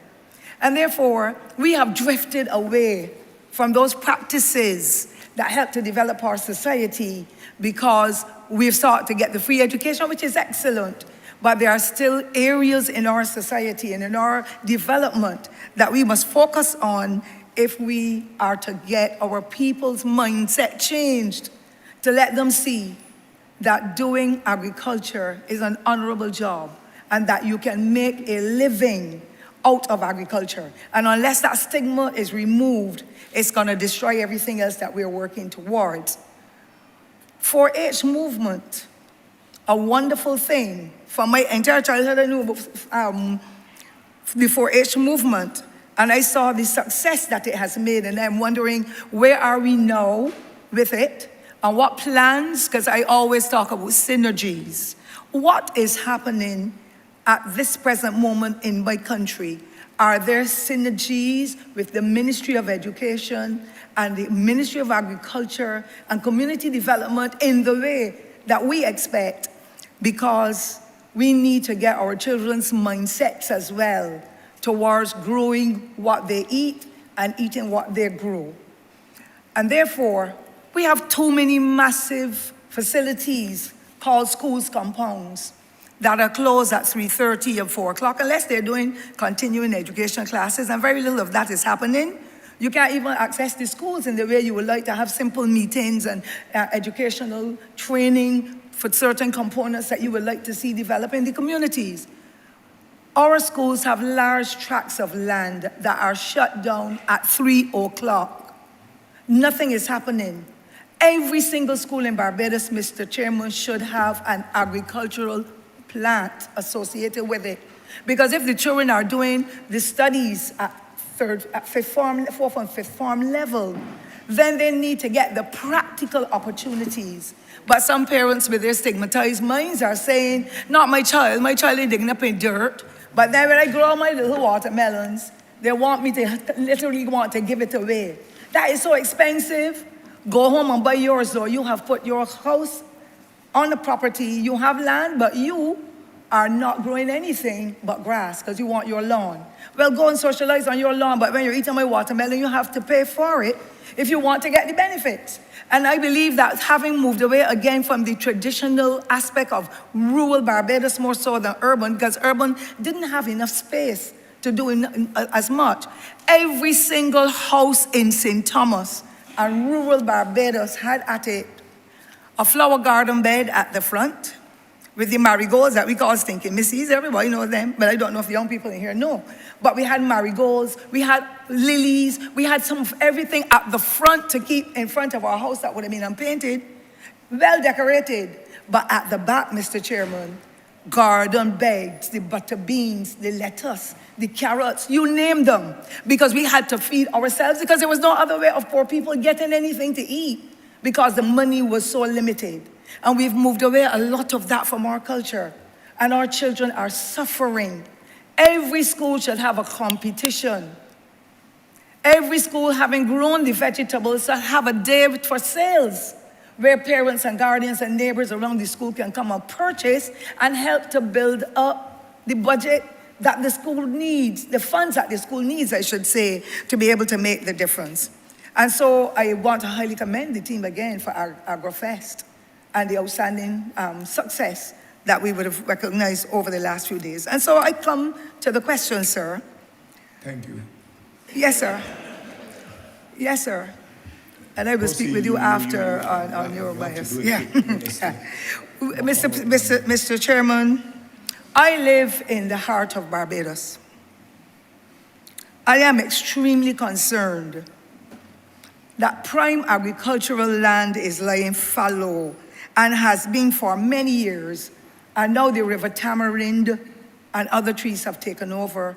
Land that my parents and my foreparents worked in to raise us, to build the houses they have. No, there was no national housing to give them any house. They had to work and earn. And I want to find out what plans that the Ministry of Agriculture and this government has in relation to the Scotland district, but more particularly with this one, with what is happening at plantations such as Sturgis, Bloomsbury, Springvale, Vaucluse, Endeavour, King Garden, Highland, 40-acre Deans Village, Rugby, Farmers, Barrows Gully, Canefield, to name a few. It is all trees, trees, trees that you can't get anything from to eat. Those were areas where we had sugarcane or vegetables and fruit trees where we did not have a shortage of grapefruits and breadfruits and all that. I want to find out what this government intends to do if they're going to lease some of that land to ordinary folk who want to do agriculture, like the situation is, sir, in your constituency, where you have the land lease projects going and people are now getting a viable development to be able to raise funds and do what they have to do as a result of their engagement. I believe the Honourable Minister may want to give me some idea as to what is happening, because except for the grass and the trees growing, I've got monkeys. Thank you, Honourable Member. I am pleased to hear your passion. We are definitely going to make sure we do all that we can to address the issues that you raised. But I'll let the Chief Agriculture Officer speak to the issue with the schools and then, of course, with the plantations that you mentioned, so that we can get a clear understanding of what is going on with regard to those plantations. Thank you, Honourable Member. The 4-H movement is an integral part of the agricultural landscape, especially as we were just having a conversation related to developing the minds of youth. And in fact, the 4-H movement has proven itself to be one of the most important movements, or probably the biggest movement in terms of youth development, and especially helping positive development within youth is an opportunity to bring at-risk youth back into the mainstream, because working with plants and that reconnection to nature is very important in terms of developing the minds of young people, engaging them and giving them a sense of worth, of self-esteem. All of those things happen when we connect with the land, and that is one of the social aspects of agriculture, which sometimes we don't give enough of the conversation to as we talk about food security, but it's a critical part of our development as a people. And it certainly is an important part of the Ministry of Agriculture and the work that we are doing. So in that regard, we have been in discussions with the 4-H movement on how we can help to revitalize the movement, how we can expand the movement and see the kind of vibrancy that it had in the 80s and 90s, etc. And part and parcel of that is also tying the 4-H movement, or encouraging the 4-H movement to be a partner in the Barbados Innovation Center. Another partner in the Barbados Innovation Center is the the Institute for Cooperation in Agriculture, ICA. And this institute also has with it a component. Actually, today was the closing ceremony for their youth farm program. And they hold that every year, again, in conjunction with the Ministry of Education, the Ministry of Agriculture. And ICA has been doing this youth summer program and this youth farm program to help, again, engage youth in agriculture. So one of the things that the ministry is looking to do is to bring together the synergies of the 4-H movement, IICA. We are already partners with our Ministry of Education and looking to see how we can use that to create even more momentum as it relates to agriculture and having the youth more engaged in agriculture.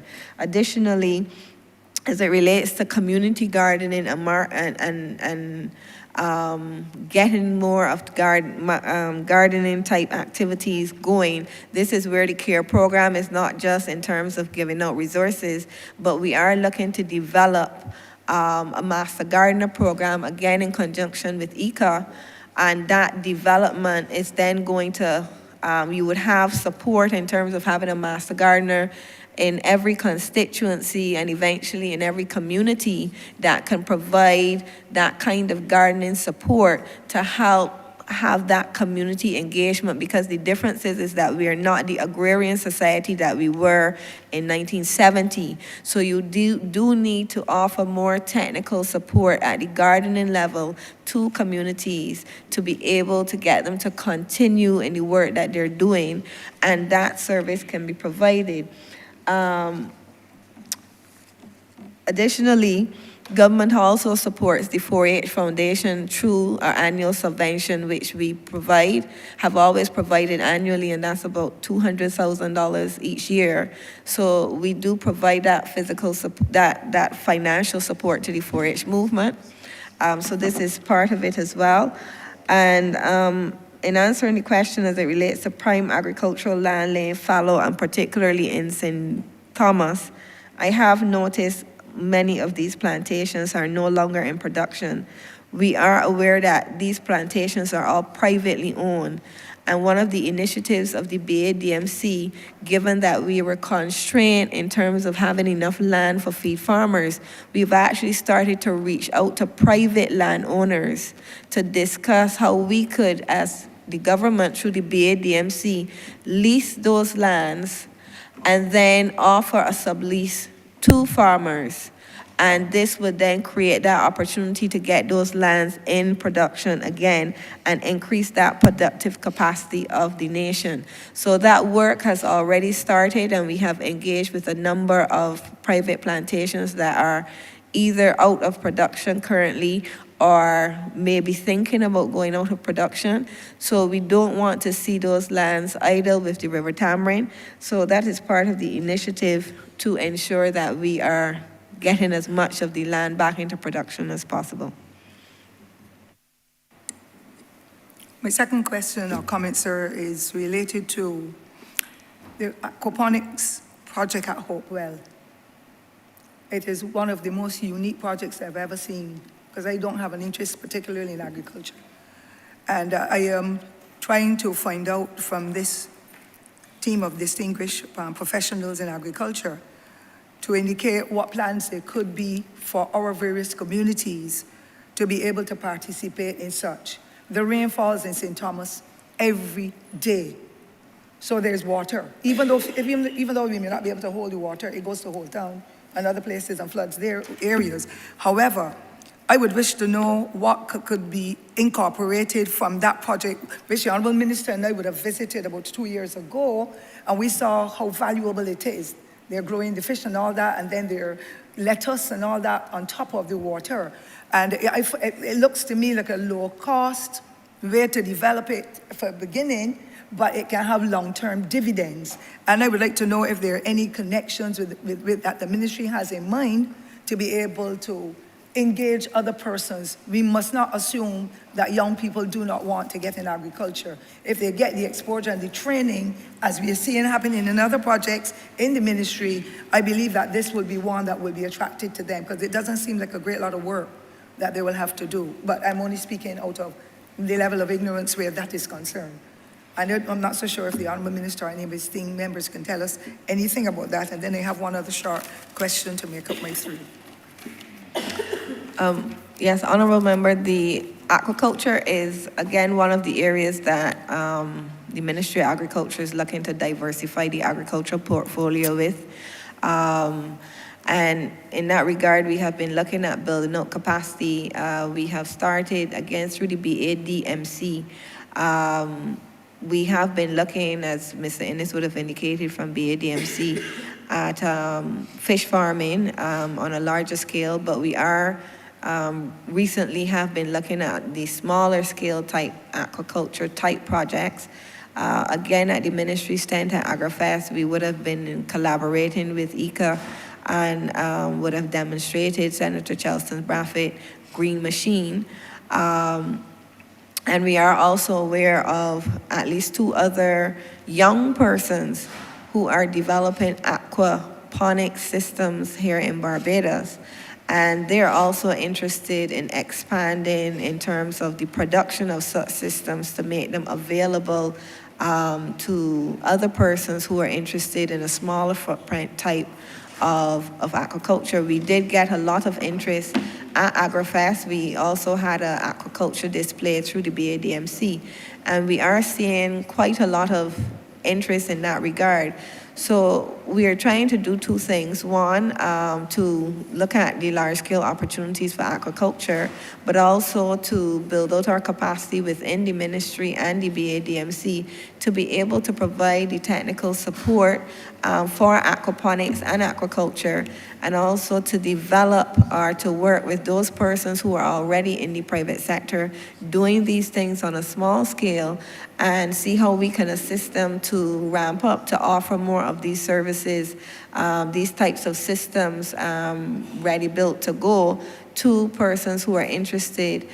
So this is part of the work that we want to do to be able to expand that opportunity, develop this side of agriculture, fish farming on land. We do know that we have our normal fisheries, but there is this growing interest and particularly the opportunity for shrimp.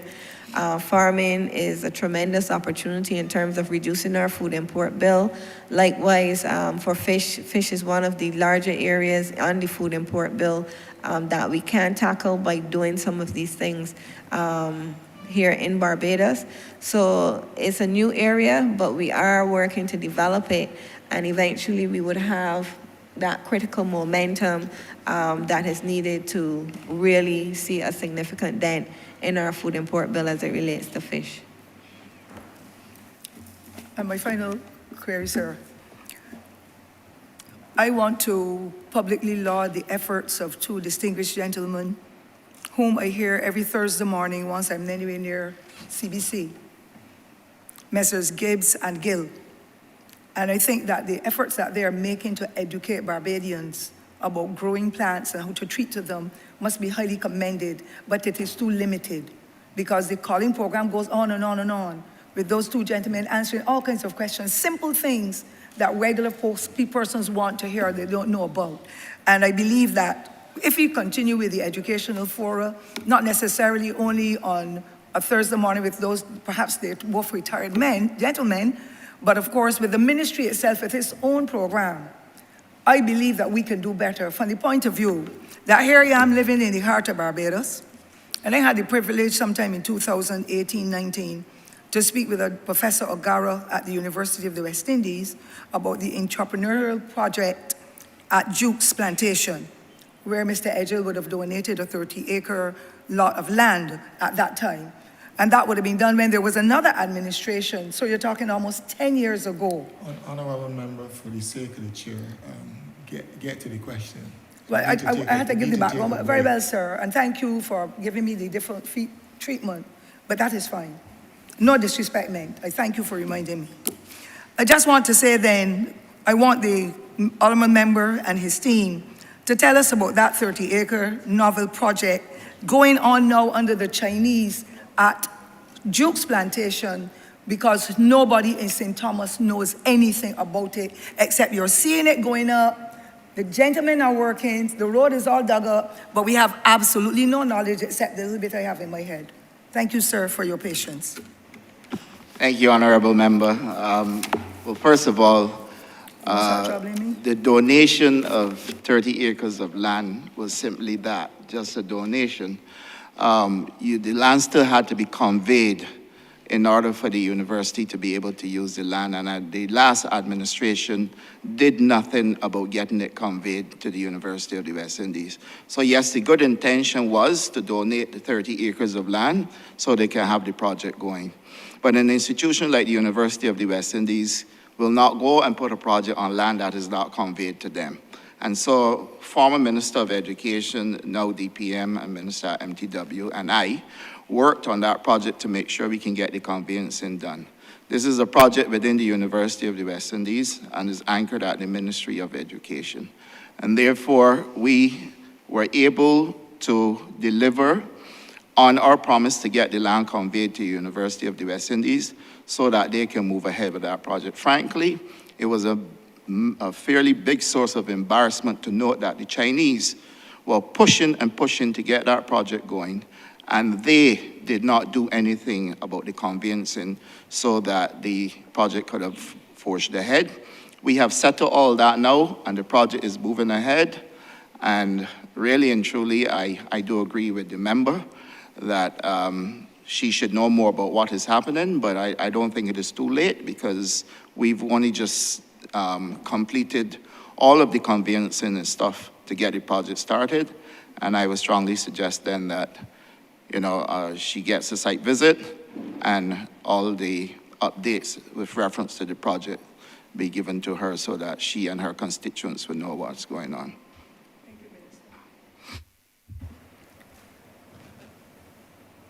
Thank you. Honourable Leader of Government Business. Thank you, Mr. Chair. I beg to move that you do not report progress to His Honour the Speaker and beg leave to sit again.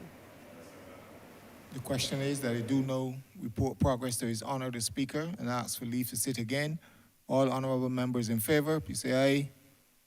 Honourable members against, please say no. Methinks the ayes have it.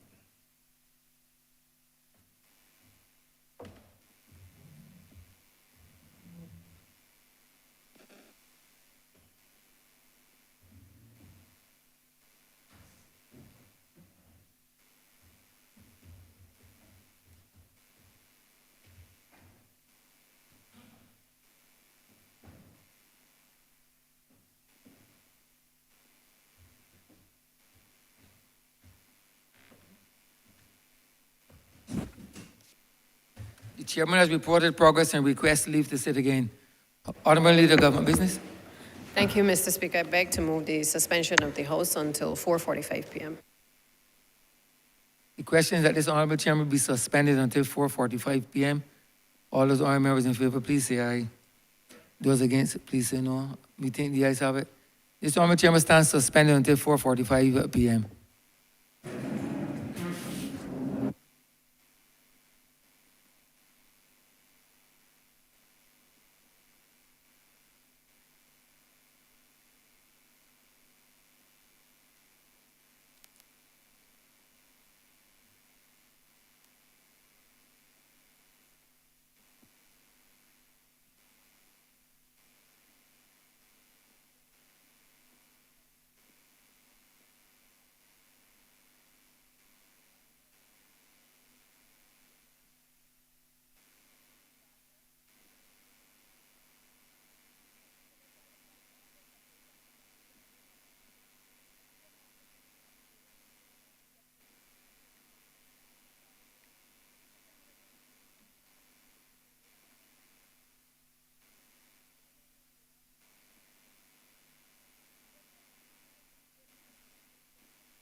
This sitting is resumed.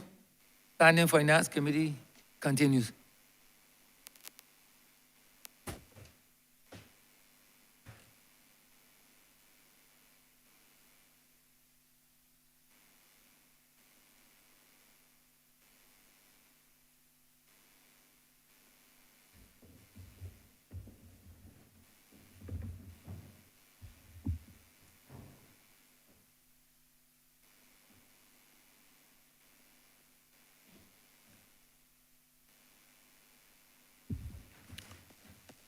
This House is in Standing Finance Committee. Honourable Member for St. Michael East.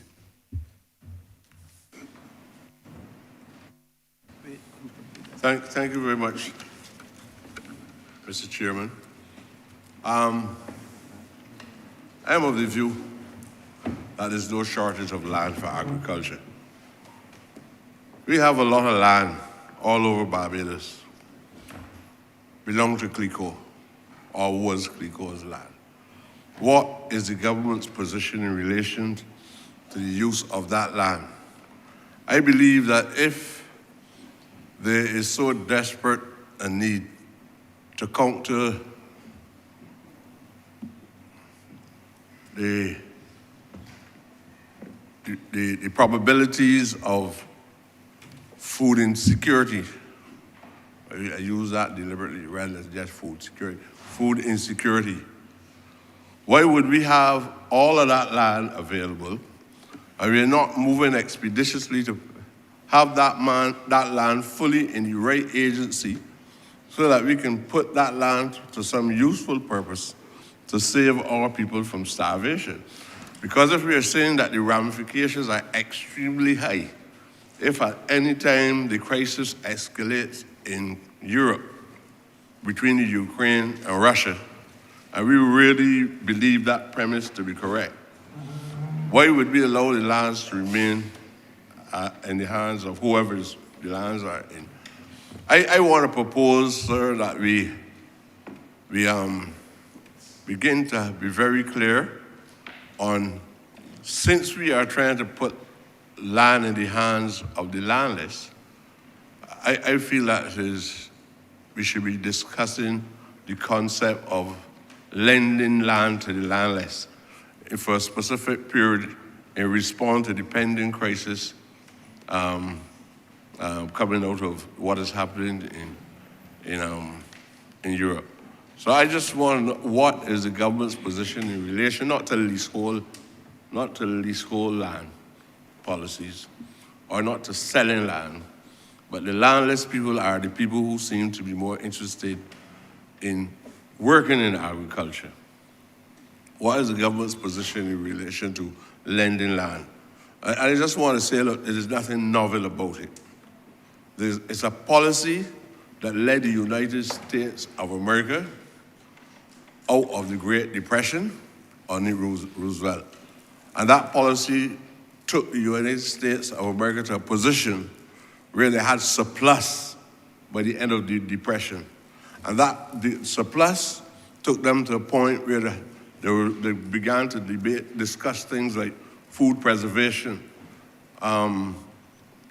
things of that nature. So while there was a shortage of food, and probably you would ask why they use words like starvation, people died from starvation in the Depression. We don't wait till something happens and then find ourselves in a position where we're saying, but we were discussing it and we never did it. So I would love to know if at any time in the last few years, if you've been considering lending land to the landless in this country. Thank you, Honourable Member. Two things that I need to clarify. One, CLICO lands. People are of the impression that CLICO lands are lands that fall under the Ministry of Agriculture, Food and Nutritional Security, and they don't. The CLICO lands, however, that we have access to, we have in production, both in sugarcane production and crops. People are doing things like vegetables, cucumbers, cabbage, beets, a whole range of crops are being planted at Wakefield. The BAMC has some of the best sugar canes in Barbados at Wakefield and Honourable. I would allow the CEO to speak to it, and I would also allow the CEO acting at BADMC to speak to what is taking place at Wakefield with the farmers that we have placed there under Project Phoenix, which is a project that was developed for the honourable member of St. John. So Orlando and then Mr. Innes. Thank you, Minister. Chairman. Over the last 3 years, we have been leasing the lands, some of the Glico lands from Res Life. We took possession of Wakefield actually in 2019, and that became the base for us to build out clean planting material for the industry. You would probably have heard the term ratoon stunting disease. You would have heard the term ratoon stunting disease, and the Glico lands, because of the rainfall, has been the base for which we've built up clean planting material that has allowed us now, at this juncture in BMC, to have our clean planting material. About 1.5 years ago, we took possession of all of Honourable. That now is fully planted. We are reaping half of that from cane this year. And we've also, in collaboration with Res Life, we've taken possession of 70 acres at Clifton Hall. And as we speak, we are cultivating at least 70 or 80 acres at Lemon Arbor. Part of the program at Wakefield was assigning, I think, 27 acres to a program. Can't remember the name, that was started by the honourable member for St. John in collaboration with the FEED program, Project Phoenix.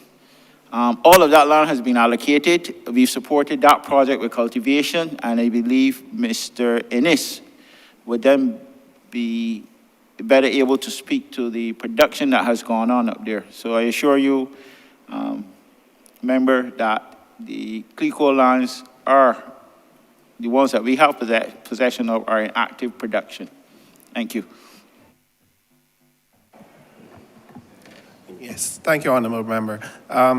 In relation to our operations at Wakefield, Project Phoenix is currently 27 acres of that plantation, 28 persons who are operating there. The approach, similar model to our other feed districts, we actually have water tanks and bases established so that persons have access to water, and similar to what we're doing at Mount Poyer, we're having water delivered to that area. In terms of production over time, the area, though small, there have been quite a number of persons who have been quite productive, ranging from beans, cassava, cucumber, pumpkin, sweet potato, sweet peppers. And I think over the course of 2022, we estimate that their production could have been in excess of 200,000. That's a forecast, it's not actual numbers, but based on what they would have been planting, with some reasonable results, the persons in that area would have been able to generate some incomes. I think the other point to be made, though, given that area in terms of its previous use for sugar and I guess the level of activities there has been quite a bit of challenge in terms of weed control. And we have been working with the farmers in that area to try to assist them in controlling those challenges over the last month. Whilst we had the heavy rains all through St. John actually gets rain almost every day, similar to St. Thomas. But whilst they've been having those heavier rains through the end of 2022, there were a few plots that the farmers lost control over, but they were able to, over the last month or so, we've been able to go in, do some work to actually control the weeds. And also, too, we've been looking at, because of the heavy equipment coming in, they have been having some challenges on the roads as well. So looking at trying to put some material down to make some of the areas more accessible. But as ongoing work, and it's part of the support that we have been providing to that area. But as Orlando highlighted, the lands are in use, and we are using the same active engagement to ensure that persons are able to continue their enterprise. Thank you. think I got one more question to answer. Yeah, well, I'm told I'm allowed 3 questions, but the other one is kind of compliment to what I've been saying for the entire day. Look, the trajectory has to be transformative. I believe that what I've heard to date, it tells me that the Ministry of Agriculture is on the right track. But it needs to be clear to the general public of Barbados, the people. I focus a lot on the people and how people feel about whatever you're doing. So as much as we might feel good about ourselves in the ministry, the message must be very clear that this is transformative and this is for the betterment of the people and improving the quality of life of our people. It doesn't have to come in social legislation. Last year, the honorable member who just spoke from St. James, he brought a transformative piece of legislation. And I'm not just talking about legislation, it could be policy, the projects, the programs, whatever. He brought a transformative piece of legislation to Parliament, decriminalizing vending. And it has given a lot of comfort and hope to the vending community. We still continue to debate on that piece of legislation because people are now talking about creating spaces and obviously everybody has to use the washroom, so to speak, and water and all of that. And we're now discussing all of that. So we have not seen all the physical results of the transformation itself, but we have had as yet, but he started the revolution. And as we talk about agriculture being one of the oldest industries, obviously, of mankind, starting around the River Nile. But we also spoke about other industries being part of that early survival as well. Vending was one and agriculture was one. Now, we have had legislation dealing with child labor. We've had legislation dealing with tenantry freehold purchasing act. The general public can understand clearly what the ministries that are responsible for executing the tenets that came out of that, those pieces of legislation mean.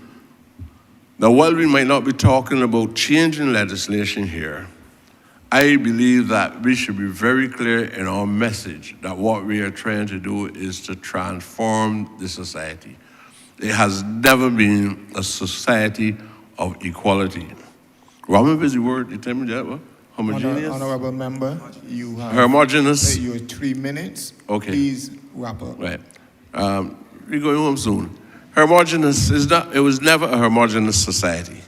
And so we have wrongs to correct. We have wrongs to correct. Any government that comes into Parliament, there are wrongs to correct. And I hope that the ministry is very clear.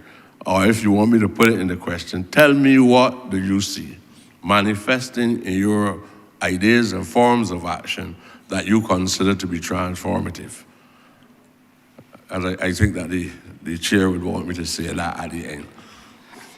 Well, thank you, Honourable Member. I believe if I was supposed to strike at the core of what you alluded to in your preamble and then your question, I would invite you to understand what it means for Barbados to be able to pass sanitary and phytosanitary legislation to give us a chance to do that which we were not able to do for decades, and that is to export agricultural produce. Now, that in itself allows for Barbados to earn foreign exchange rather than spend foreign exchange. It allows for poor people who are involved in the fishing industry, people who have boats, people who are involved in fish vending as well, to be able to participate and have an opportunity as well to sell by way of export. And it allows also for us in our accelerated growth plan to be able to export sweet potatoes to the UK.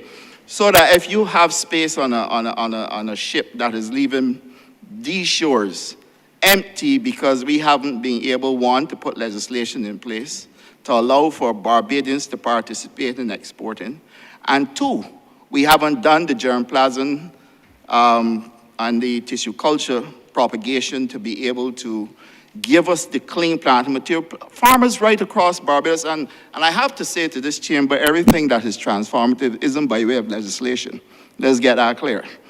So that farmers right across Barbados have been coming to the Ministry of Agriculture and asking for clean planting material. They themselves don't produce it, so we have to produce it for them. If we are moving to a facility at the home agriculture station that is going to give us clean planting material because the farmers themselves don't produce it, then obviously that also is transformative. If we are going to move to a stage where one man in the industry said he waited for 50 years for a piece of legislation that we delivered called Prix de Larceny or Protection of Agricultural Products. 50 years. If you're telling me that we have reached a point in this country where for the first time in agriculture, people are able to come to the Ministry of Agriculture, sign up for a program, get training, get free inputs, get land at $300 an acre, get the land prepared, get the produce, all the inputs, the seedlings and everything to start them up, without them having to find a cent and then produce the water tanks for them to have water and ask the BWA to drive around every day with water tankers to give them water so that they can get a starter. But this is what we've been talking about when we talk about giving a man a leg up. The new water rates. Farmers were paying a commercial rate of $7.66 per cubic meter. They're now paying $1.80. That also is transformative. And I can go on and on and on with a number of other initiatives that we've done in the ministry to show, including Project CARE, where Project CARE is chaired by the Honourable Member for St. Michael East. And I know that he's now doing what is called, what you call the machine again? The green machine, which is going to allow for us to be able to mobilize right across Barbados to start 300 of those machines to allow people to do fresh water fish plus grow crops in a system called aquaculture. That we are also going to be doing in the schools as well. And then all of us know that with the support, first of all, of Massey, we were able to supply people with kitchen gardens and small communities with startup kits. For a hose, you don't need nothing big to do a community farm. So we were able to give them that at no cost to them and prepare the land for them, provide training for them as well. And then with the assistance of Gales Hatchery, we were able to take people who weren't working and give them 20 and 30 chickens to say, look, you're not working, but in 6 weeks' time, you're going to have a bounty. That's the work we have been doing. And that should reach people, Honourable Member, I'm sure you do agree, that will reach people that you and I care about, that all of us in this chamber were elected to care about.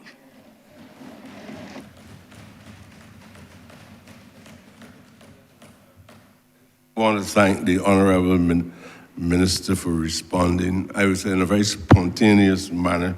Obviously, he internalized his work, and I believe it's a reflection of the collective body of staff of the Ministry of Agriculture. I really want to thank you. At least I don't believe that I have wasted my time in here today, especially being in the presence of all members of the staff of this great ministry called the Ministry of Agriculture under your leadership, sir. Thank you very much.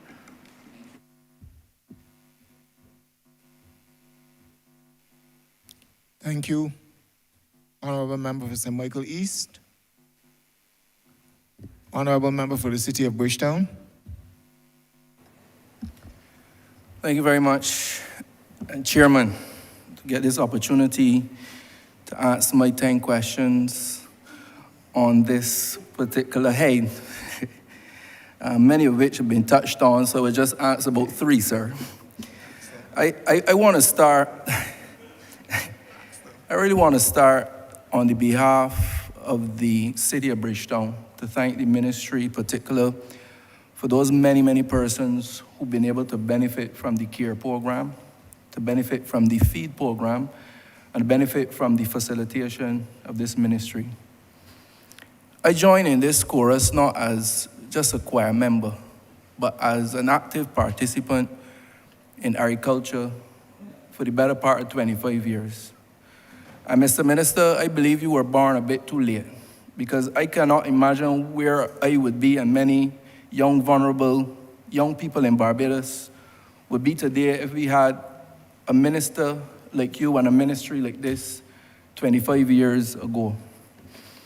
I struggled day in, day out, month in, month out, year in, year out, to get the type of energy and facilitation like what I am seeing today out of this ministry.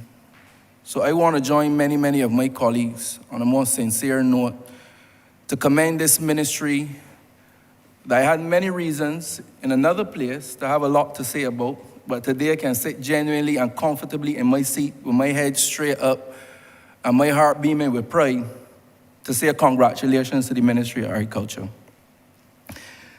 The first question I want to ask, though, is about the whole idea of this food security. We were able to touch on it partially through a number of questions, but I want you to bring it home in a concise fashion to every Barbadian listening today that understands that the only certainty in the world now is uncertainty. We have issues with Russia and Ukraine, China, Taiwan, not to mention the unknown, which is most fearful for me because you know what you got, but you don't know what's coming. So when we talk about food security, I want to know the type of plans that we have for the short term, for emergency food security, in the event that something occurs, and long term. The strategic plan of the Ministry of Agriculture, Food Nutrition and Food Security that can assure all Barbadians that they can go to sleep tonight and sleep a little bit more comfortably knowing that in the event that something occurs major across the world and the ships and the planes may not be able to land here for X amount of time, that we will be able to feed ourselves until help arises. That, Mr. Chairman, is my first question. Thank you, Honourable Member. Barbados is a small island and we have limited resources. We can't approach food sovereignty the way that a big country that has all its resources can approach it. So when we look at our food import bill, for example, we see that about 50% of the food import bill is actually processed goods. About 25% to 30% of the food import bill is actually agricultural products, and the remaining 20% are beverages. So, including alcoholic beverages, that is. And I know some of you would argue that that's important for food security as well. So the thing about it is that we have to take a threefold approach to our food security strategy. And the first part of it is that we have to maximize whatever it is that we can do locally. And that is the agricultural portion of the food import bill. And specifically, that's where our CARICOM 25 by 2025 comes in. I would have already highlighted the top 12 crops, but there are a total of 19 items that we want to go after that we can do here. Added to those top 12 short crops, we also want to focus on boosting our milk production, maximizing our pork production, our lamb production, maximizing farm fish, hence all of the work on aquaculture, as well as shrimp, and also maximizing on bananas, on plantains, and maximizing on maximizing, I said milk already, so I think we've covered all. So that's the first thing. And that means the approach that we're taking, which is to tackle food security at the household level with the CARE program, tackle it at the national level with farming with the feed program, and our accelerated growth program, which looks to help experienced farmers to be able to accelerate and maximize the production in Barbados. Then our next focus for our food security is expanding our reach into Guyana and Suriname, and also our relationship which we're building with Roraima. That gives us an opportunity to have access to the items that will complement our local food production here, and we can grow now to start to tackle some of those agro-processed products which we don't have the volume or the capacity to be able to do price competitively here. So that's the second cog in the wheel. And then the third cog in the wheel that we need to look at is our import diversification. So likewise, for the products that we can't do in Barbados, in our CARICOM territories, in Guyana, then we need to diversify and ensure that we have a system that if one source of our food supply, which we can't get regionally, has been shut down, such as Miami, what are our options? Do we diversify to ensure that product is coming through the port of Panama? Do we diversify to ensure that they're coming from Roraima? Do we diversify to our partners, our African partners, which we haven't spoken about, Ghana, Kenya, Rwanda, where we are building relationships. So we are strengthening those South-South cooperation and those relationships to ensure that we are diversifying our food supply in so much that we are touching on all aspects of our food security. So this type of approach creates the robustness that is needed for Barbadians to ensure that regardless of what's happening in the world, we don't put all of our eggs in one basket. We build as much dependency as we can here first. Then we build it out next to partners who we know have our back and have the relationship and have the same kind of values to ensure that product will still flow to Barbados and is in a short distance as well, because we know the issues now with shipping and logistics.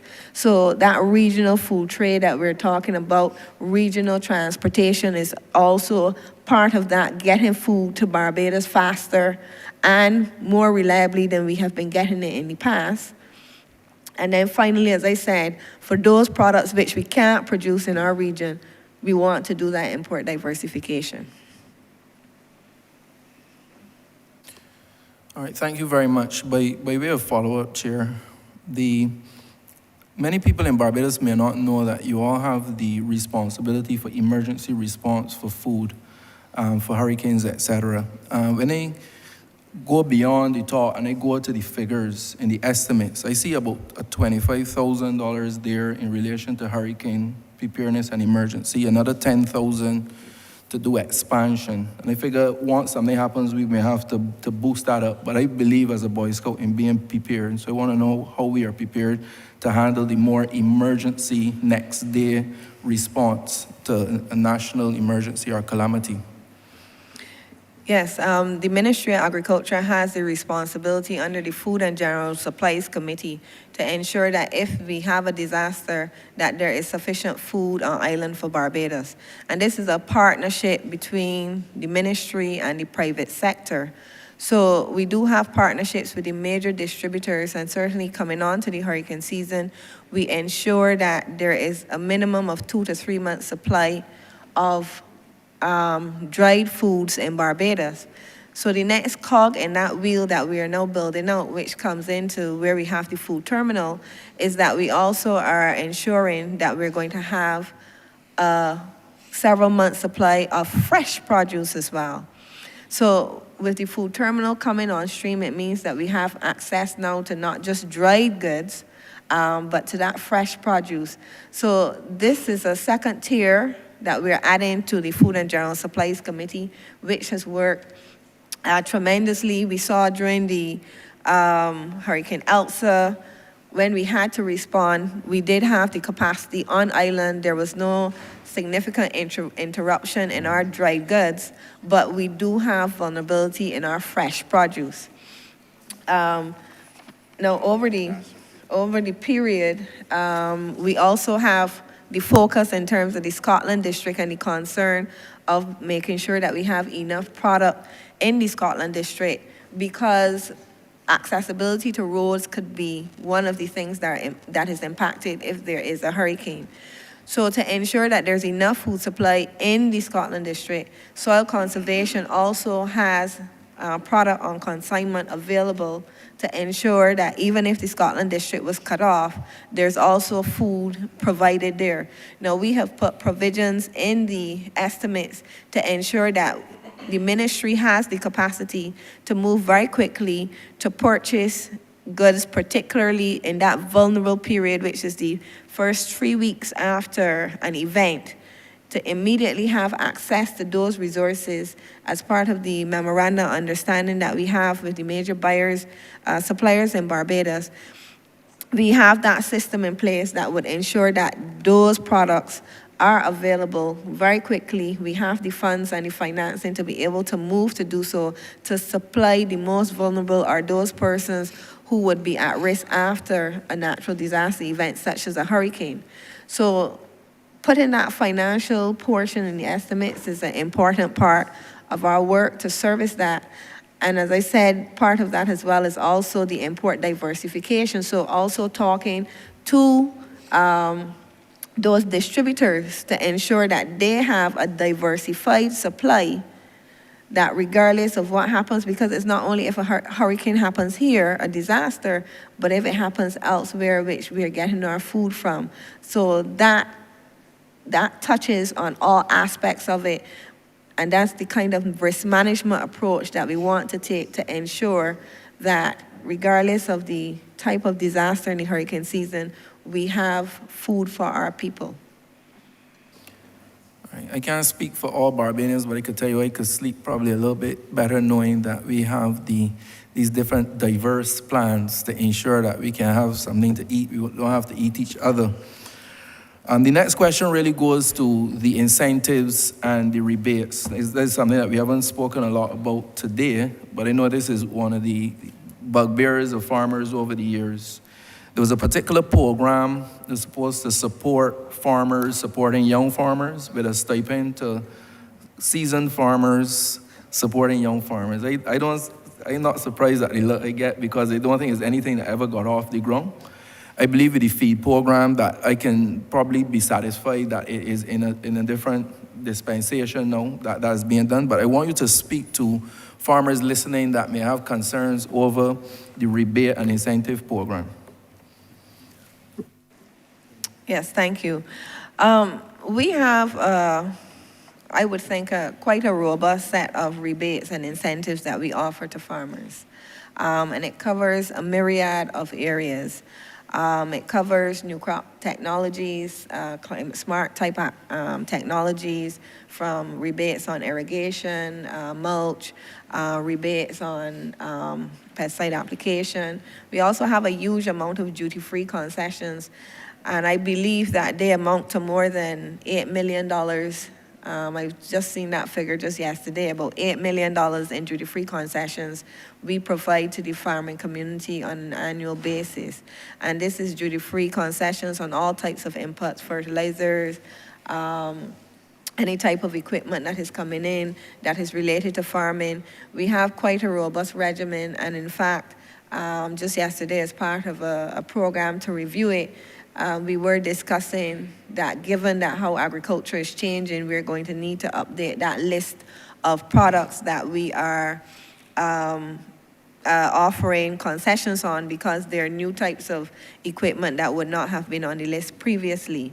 As it relates to rebates for, say, even milking parlors, things like that, there's a significant amount of rebates that we offer to farmers. I think one of the issues that we see is that not enough farmers come to the ministry and register and participate to have access in that rebate system.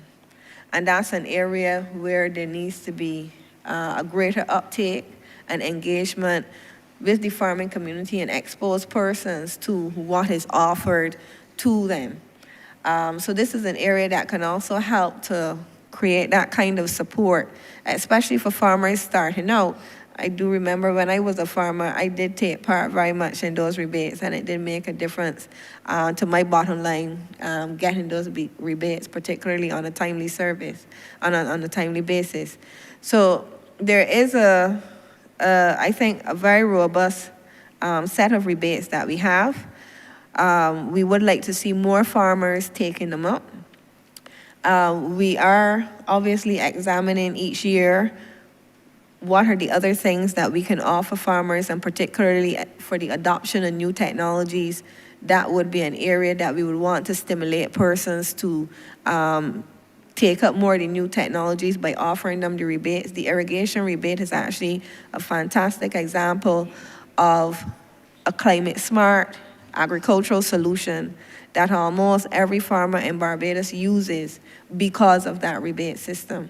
So we have had significant successes in the program. We have seen the adoption of good technologies, and we are and want to respond to farmers' need to use more technology by looking at the rebates and updating them on an annual basis. So there is, I think the rebate system is very robust, but as I said, I think where there needs to be more activity is have more farmers be exposed and come in and take up the rebates that are available. Okay, and finally, Chair, we've heard a bit about the Black Belly Sheep program, the project. Again, this is something I want to commend the ministry on. Growing up, I would hear about the aloe vera, I would hear about the Sea Island cotton, and its connection to Barbados, and of course, the Black Belly Sheep. I've heard about the troubles of the past. I've heard a lot today about what we are doing in the present. So my question to cap it all off, what are the plans for the future development and expansion of that said Black Belly Sheep program? Honourable Member, I would invite Dr. McLean to speak to it, but he did speak to it this morning. But yes, there's no harm in getting him to repeat what is being done so that those who didn't hear earlier can hear now. Thank you, Honourable Member. Going forward, what we want to do is to ensure that we don't have just a country where people keep sheep, but that we have a black belly sheep industry. And this industry, it would mean that you have farmers who are operating at a level where they're carrying out a viable activity. In other words, right now, we only have a few farmers who can say that they can make a living from sheep farming. What we want to say is that we have an industry where you have people who can be full-time sheep farmers. And in order to do so, we need to ensure, first of all, that we have the correct breeding stock, that we have a program which allows for a rapid expansion program, as I explained this morning. And this would involve, actually, it's like a model similar to what you have in the poultry industry, where you have people who can be contracted to breed sheep. The ewes are returned to the ministry, and these will be then distributed to other farmers, and you build out the industry in that way. Now, there are a number of things which you have to provide for the farmers if you're going to do this. One of the things that we have done is that we've built a modern sheep pen to show farmers what you should really be focusing on. Because we want to prevent farmers' sheep from being destroyed by dogs. If you have the correct kind of facility, then you rule out that possibility, or you reduce it considerably. Also, to reduce the chances of prairie larceny. Now, if a farmer just keeps the sheep out there in the pasture and, bring it in the evening and give it a bucket of water and some mash, there's no way that you can develop a viable industry in that way. So we're focusing on an intensive and semi-intensive kind of farming, where farmers would, the sheep would be primarily kept indoors, they would have access to hay and water continuously with the supplementary feeds, so that a farmer can now have move a lamb from birth to slaughter in 7 months rather than over a year. Part of the program also is to have a feedlot arrangement. And the feedlot would involve, instead of a farmer now trying to raise a lamb from birth to the point where it can be slaughtered, the farmer would sell the lamb on weaning to the feedlot. The feedlot is then able to rear that lamb now to a stage where you can get a good yield in terms of the meat production in a shorter period. So the farmer can then concentrate on producing lambs, because at the time when that lamb is weaned, the most feed that it would have had, it would have fed mainly on milk from his mother, right? Along with a little creep feed. So the farmer's expense in raising a lamb from birth to weaning is going to be minimal, okay? He sells that lamb to the feedlot. The feedlot now rears it to the point where it can be slaughtered. So that farmer now concentrates on increasing his ewe population and turning out lambs for the feedlot. So these are some of the issues that some of the strategies that we are employing. In addition, as I explained this morning, regardless of what the commercial feed price be, is going to be a little exorbitant for the average farmer. So therefore, we are looking to see, in fact, now we have embarked on a program of developing feed from local resources, readily available local resources. And there's a lot of agricultural waste that can be turned into animal feed, right? So we have an industry now where people are making cassava flour, making products from sweet potato, etc. And the skins are thrown away. So what we're doing now is we're taking those peels and processing them, combining them with other things like lucina or river tamarind, mulberry to a lesser extent. So, and we have molasses that's always available. So we can use local inputs. Even cassava leaves and sweet potato slip, these are things which are good, are very nutritious for the animals. So what we are going to be doing is to demonstrate to the farmers that these things can be used. Show them the formulations for the feeds.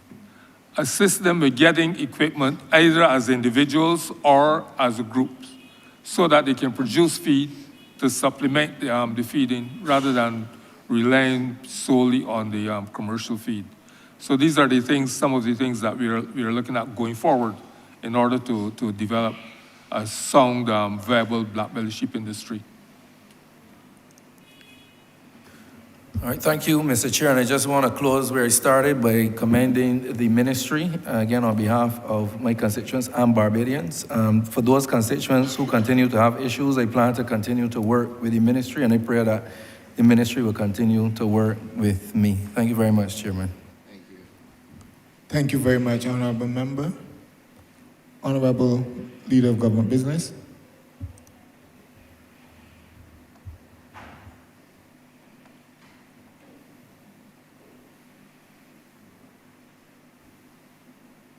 Thank you, Mr. Chairman.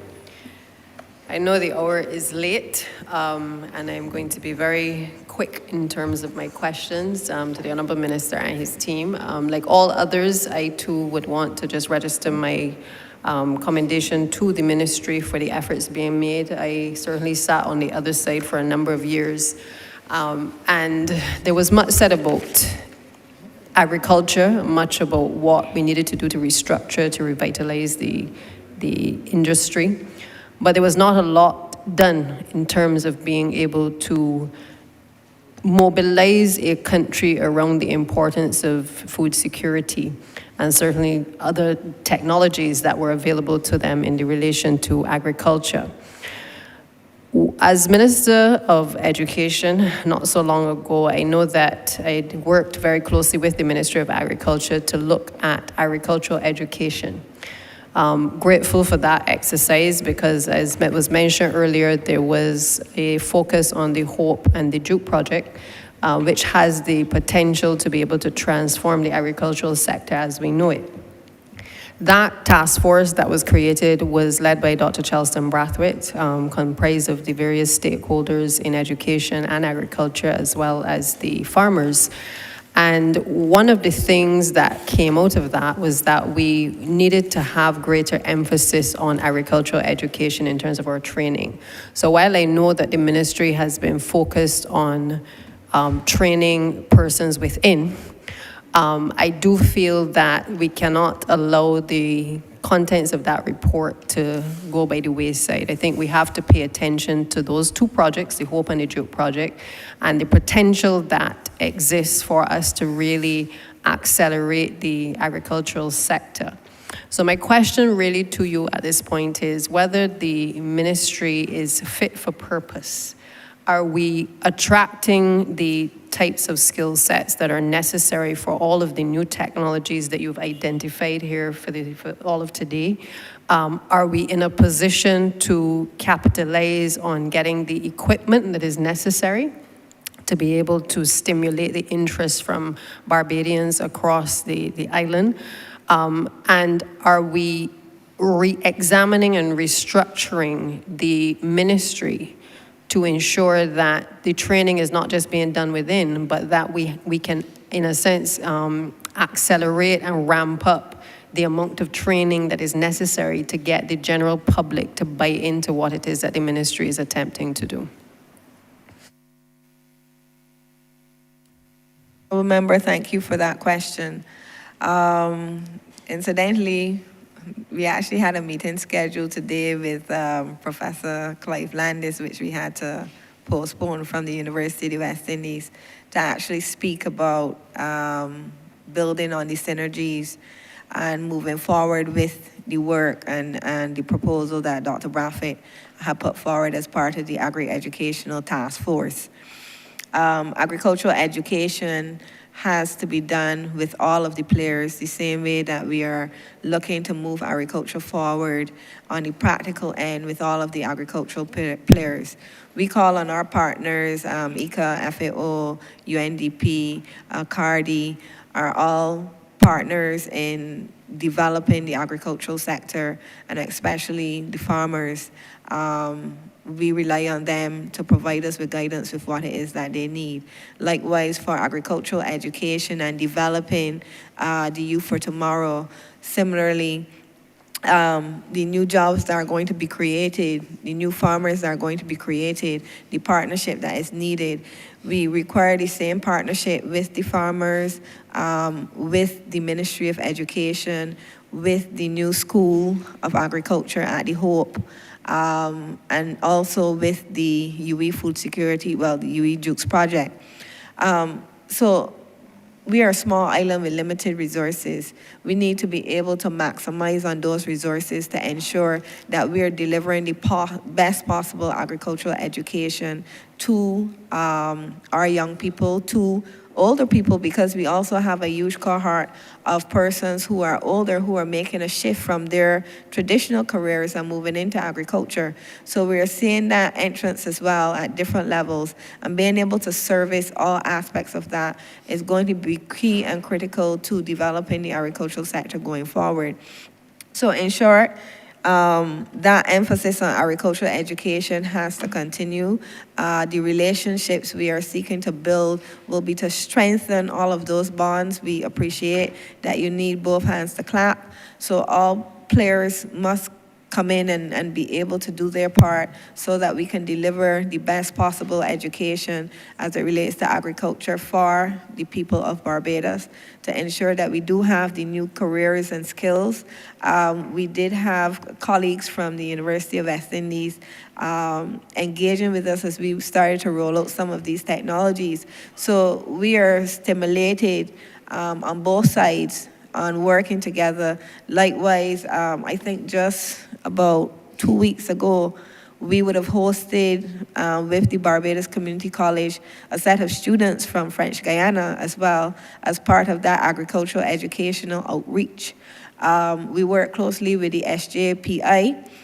Currently, when they have students internships, some of our staff actually participate and offer training. In some instances, they also go into the community college as well and provide teaching sessions and share that knowledge. So those relationships are already there. What we need to do is just to continue to build on that work that is being done and expand it so that we are getting the best for our people. Thank you. And I thank you for that, CEO, because my main concern is the scaling up of what we have to do. We are so far behind, but obviously there's a lot of work that is being done. And I just want to reiterate, I know that the report that Dr. Brathwaite had done suggested that we needed to have pest management specialists. We needed certified crop advisors. We needed to have nursery technicians and post-harvest specialists. And I am not sure whether those positions are being identified either in-house or if they are through partnerships. But I think that a lot of what came out of that report with the synergy between the two ministries is something that we have to now really kind of focus on heavily, because I think the number of students who are leaving Barbados, having perhaps pursued the areas within agriculture, it says to me that we're going to have to look outside. It says to me that we have to encourage people to get involved in agriculture, and therefore we may need to bring in persons, if we don't have those persons on island, to be able to ensure that we can pass on the necessary knowledge as well. Yes, Honourable Member, as it relates to developing those types of skills within the Ministry of Agriculture, certainly. We would have spoken earlier about the deconstruction and reconstruction of the ministry and making it fit for purpose. And we have recognized that there are these new careers, careers also in terms of digital agriculture, drone pilots, new things like that are also coming on stream. And those are taken into account in the new structure that is being proposed for the Ministry of Agriculture. The next step would be to start to identify where would be the training opportunities. Yesterday we would have spoken about training in our session, and training that is relevant, that will help to enhance the sector or the country in a very specific way and being targeted in that. So that will be the next step as well, and being able to identify persons who are going to be delivering on this every day, coming to work, doing that work, and making a difference in the sector. So yes, these parts are being incorporated into our new fit for purpose structure.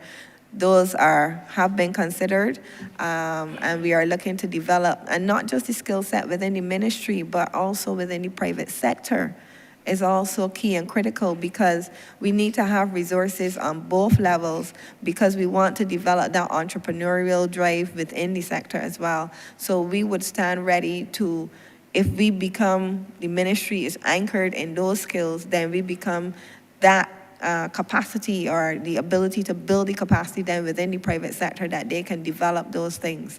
So yes, this work is definitely ongoing. Thank you. And just more so by way of comment, thank you for that. I want to thank the ministry for the efforts being made in the Pine Basin.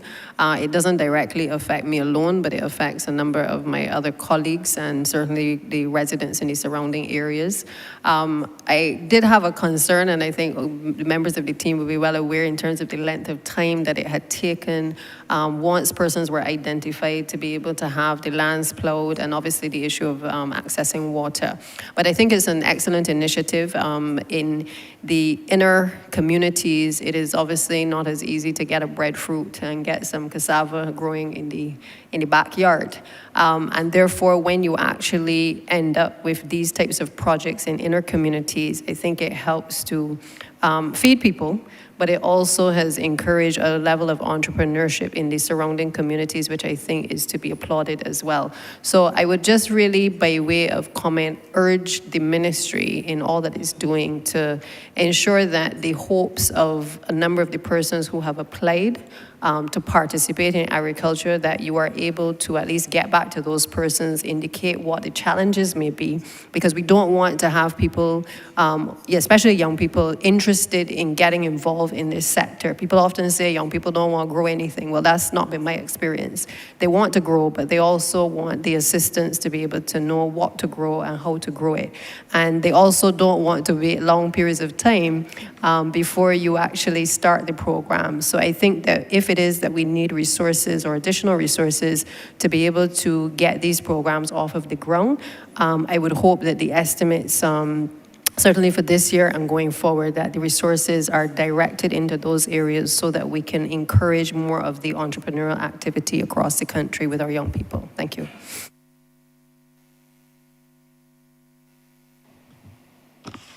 Thank you, Honourable Member. I support what you're saying in terms of the length of time that it takes sometimes to get things done. Resources obviously will be part of the problem. We have been able to get the resources we need, or most of it, for these coming estimates, and therefore I'm pleased to report to you that the project that you see going on there is because we are confident that we can deliver it. There are some issues, however, that we discuss, and between you and I and the team at the BADMC, we will drill down to those and make sure that we can have them rectified. I believe that the Pine Basin project is an extremely good one. When we set up the shade houses and finish the cultivation over there, it is going to transform the area, and that is what I'm looking forward to. Equally, a number of the people who are in the program are people who are from the surrounding districts, which will be the St. Michael area, and that is also very important for me. And then the other thing is that it is for us to be able to keep people in farming when they get involved. Oftentimes, people get involved only to realize in the end that they're coming out in the sun or the rain, that it is hard work. They don't have the resources to employ people. I keep telling people one of the worst things that happened to this country is when all the Guyanese workers that we had in agriculture were packed up and sent away from this country, you know. Because a young person who want to get involved in agriculture, who getting the support like they're getting from the government, but does not have the skills and does not feel that they're capable of doing the hard work, could have hired some of those people as well. We don't have that labor available to us anymore. So what you will find is that people want to do it. We are encouraging them to do it. We're giving them the support to do it. But then, for some reason, they're not continuing because they realize this is not something they can do. And so we have to now move it to the next level by making sure that when we get them involved, we have enough support packed around them to keep them to continue going. That's the reason why we have just hired in the north someone to coordinate with the farmers to make sure that they get the help they need. And right across the country, we're going to have a coordinated program so that farmers, when they come into agriculture, they're not leaving because they don't feel that they're getting the support they need or they can't handle it. And that is something that we are able to fix this time around to make sure we can keep people going. But I do look forward to the project, and I look forward to us working together to make sure it's delivered properly. Thank you, Honourable Minister. Honourable Member for St. Michael South Central. Thank you, Mr. Chairman. I'll be very direct. And the honourable member for St. Michael Southeast, who spoke before me, gave me a perfect segue into this next observation, because she mentioned the Pine Basin project. Having said, Minister, that we expect to be able to do a little bit better with Project CARE, having also acknowledged that the feed program training has been completed, but for many of my constituents, the land has not been allocated. We then can turn and have turned to a swath of land in the Pine Basin area, which is opposite the current Pine Basin project. So, as you know, that Pine Road separates St. Michael Southeast and St. Michael South Central.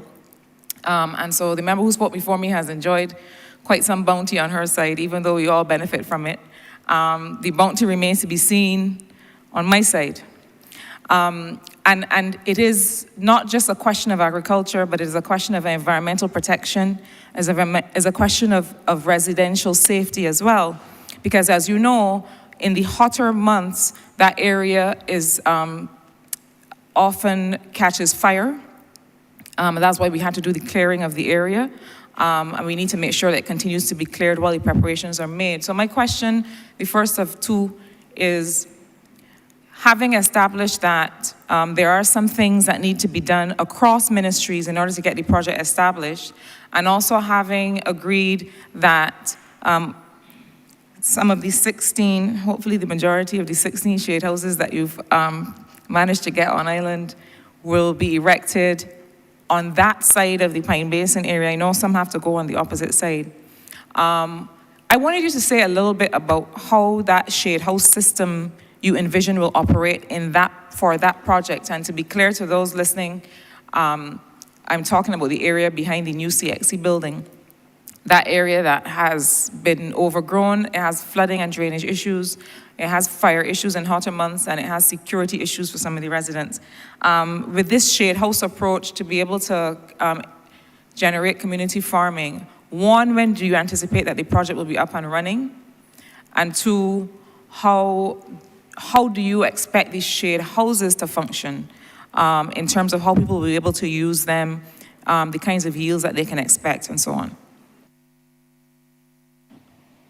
Thank you, Honourable Member, and you're absolutely correct. We are indeed working on that area to make sure that that project is delivered as well.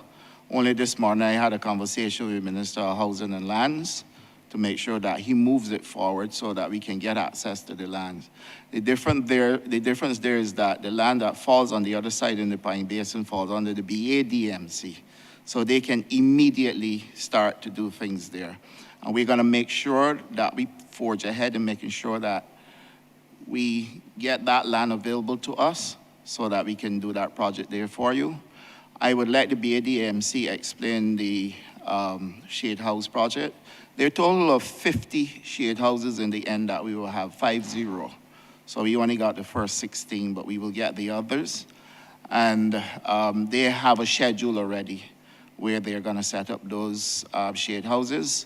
They're going to provide the training as well, training to set them up so that locals here can set them up, and then training to use them and the crops that are going to be identified for them. So I will let Mr. Innes speak to that, but you can rest assured that I spoke to the Minister of Housing and Lands this morning, and he has given me the assurance that that land acquisition is going to come here very shortly. Thank you, Minister. Thank you, Honourable Member.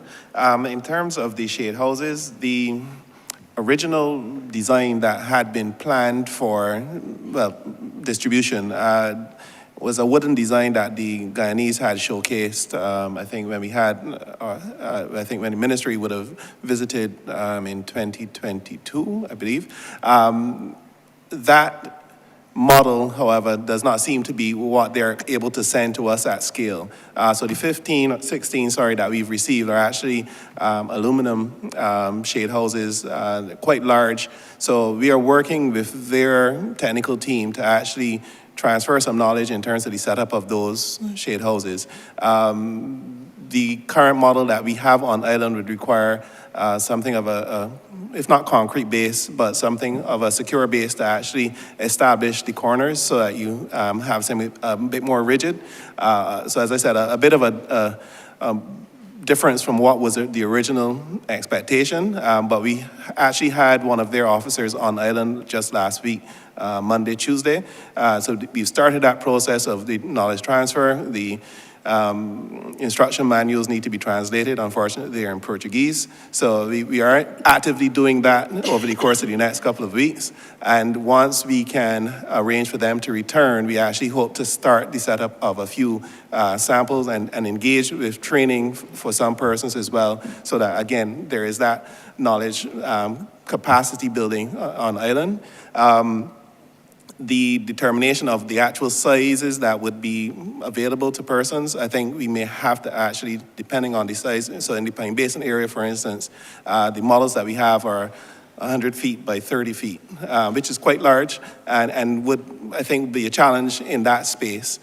So we would have to look at how perhaps it could be segmented and utilized for persons. So all of that, I think we have to build out an action plan, and we will be working on doing that in parallel to the land allocation matters and in the actual access to the lands. So we would hope that once that is resolved, we can move immediately to start the allocation. Thank you.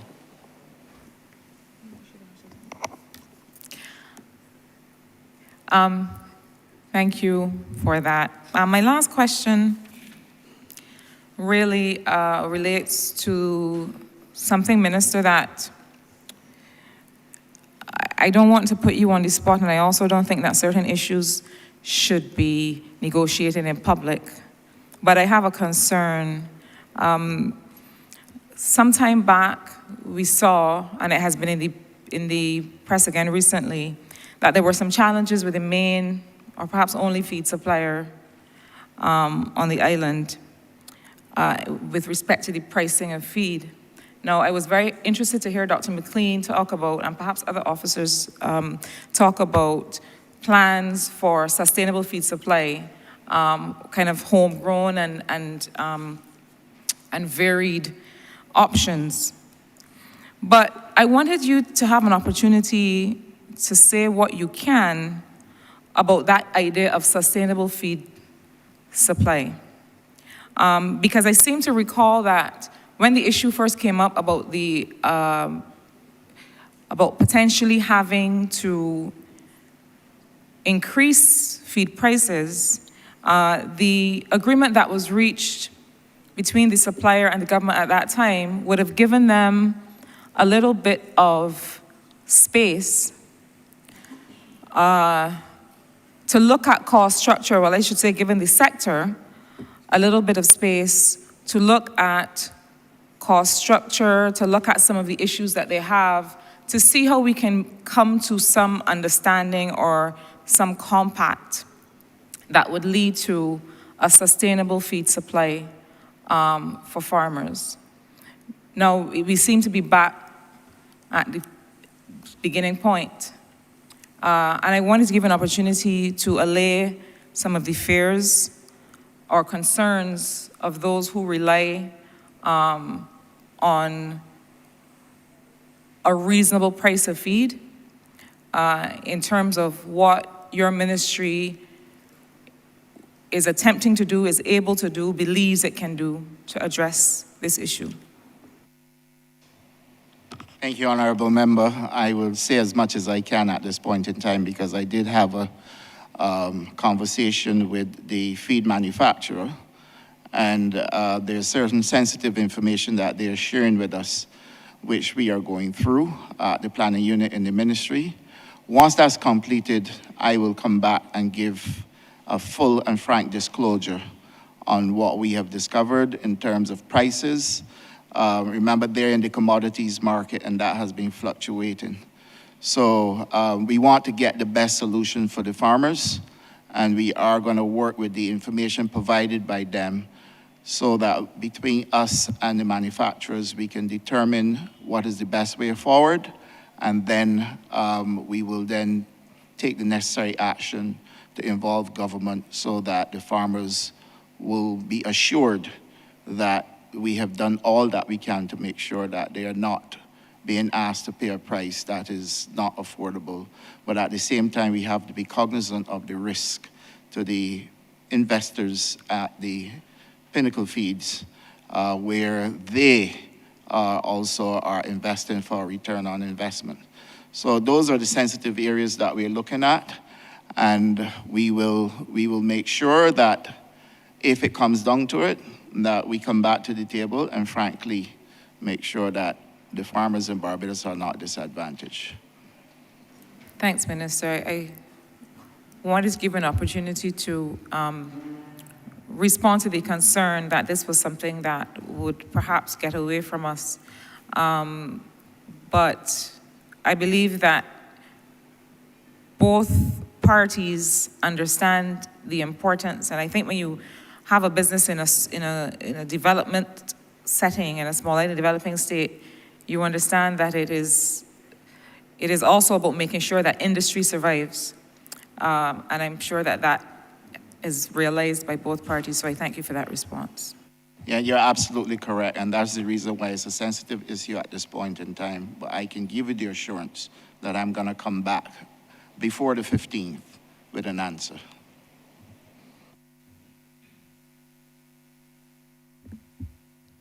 Thank you, Honourable Member. Honourable Minister, you may wind up. Give your closing comments.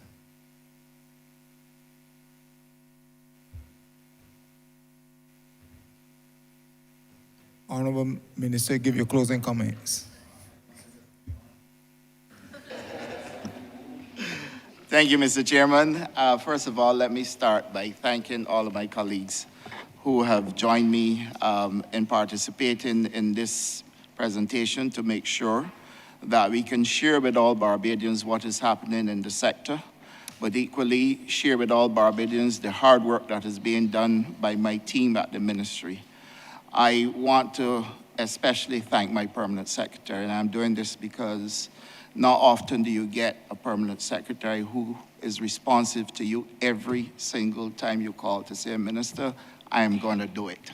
I have had 3 permanent secretaries, and this one permanent secretary I can call on any time, and he will say to me, Minister, I will do it, and I want to thank him for that. I also want to thank my Chief Agriculture Officer, who comes to my office to say to me, Minister, I am going to make sure you get your work done. But it is a lot that I have to do, and I am sure that at some point in time, she will get her 2 deputies, and then the rest of the team, the entire technical team, I want to thank them. I want to thank the team at the SOEs, BAMC, BADMC, BACT, and Southern Meats, even though we didn't hear from all of them today. And I especially want to thank Barbadians for walking with us and supporting the work we're doing. We're always going to get criticized. There ain't nothing on earth that any of us in this honorable chamber can do that we're not going to get criticism for. But I am always heartened by the fact that when you look at a presentation like this and see the amount of positives compared to the negatives, I strongly believe that we're on the right path. And so, Mr. Chairman, I want to move that Head 83 stand part. The question is that Head 83 stand part. All honourable members in favor, say aye. Honourable members against, we say no. We think the ayes have it. Honourable Leader of Government Business. Thanks, Mr. Chairman. I beg to move that you do now report progress to His Honour the Speaker and beg leave to sit again. The question is that I do now report progress to His Honour the Speaker and ask for leave to sit again. All honourable members in favor, say aye. Honourable members against, we say no. Methinks the ayes have it.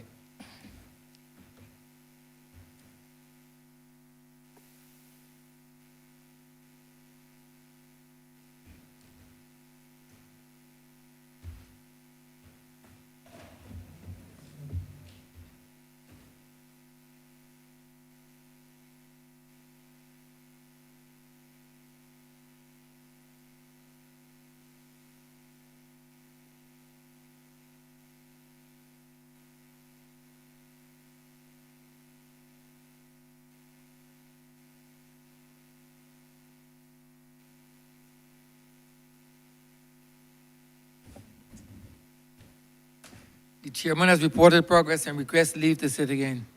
Honourable Leader of Government Business. Thank you, Mr. Speaker. With that, we've come to the end of today's sitting. I therefore beg to move the suspension of the House until Monday, the 6th a.m. The question is that this honourable chamber be suspended until Monday, the 6th day of March at 10 a.m. in the forenoon. All those honourable members in favour, please say aye. Those against, please say no. We think the ayes have it. This honorable chamber stands suspended until Monday, the 6th day of March at 10 a.m. in the forenoon.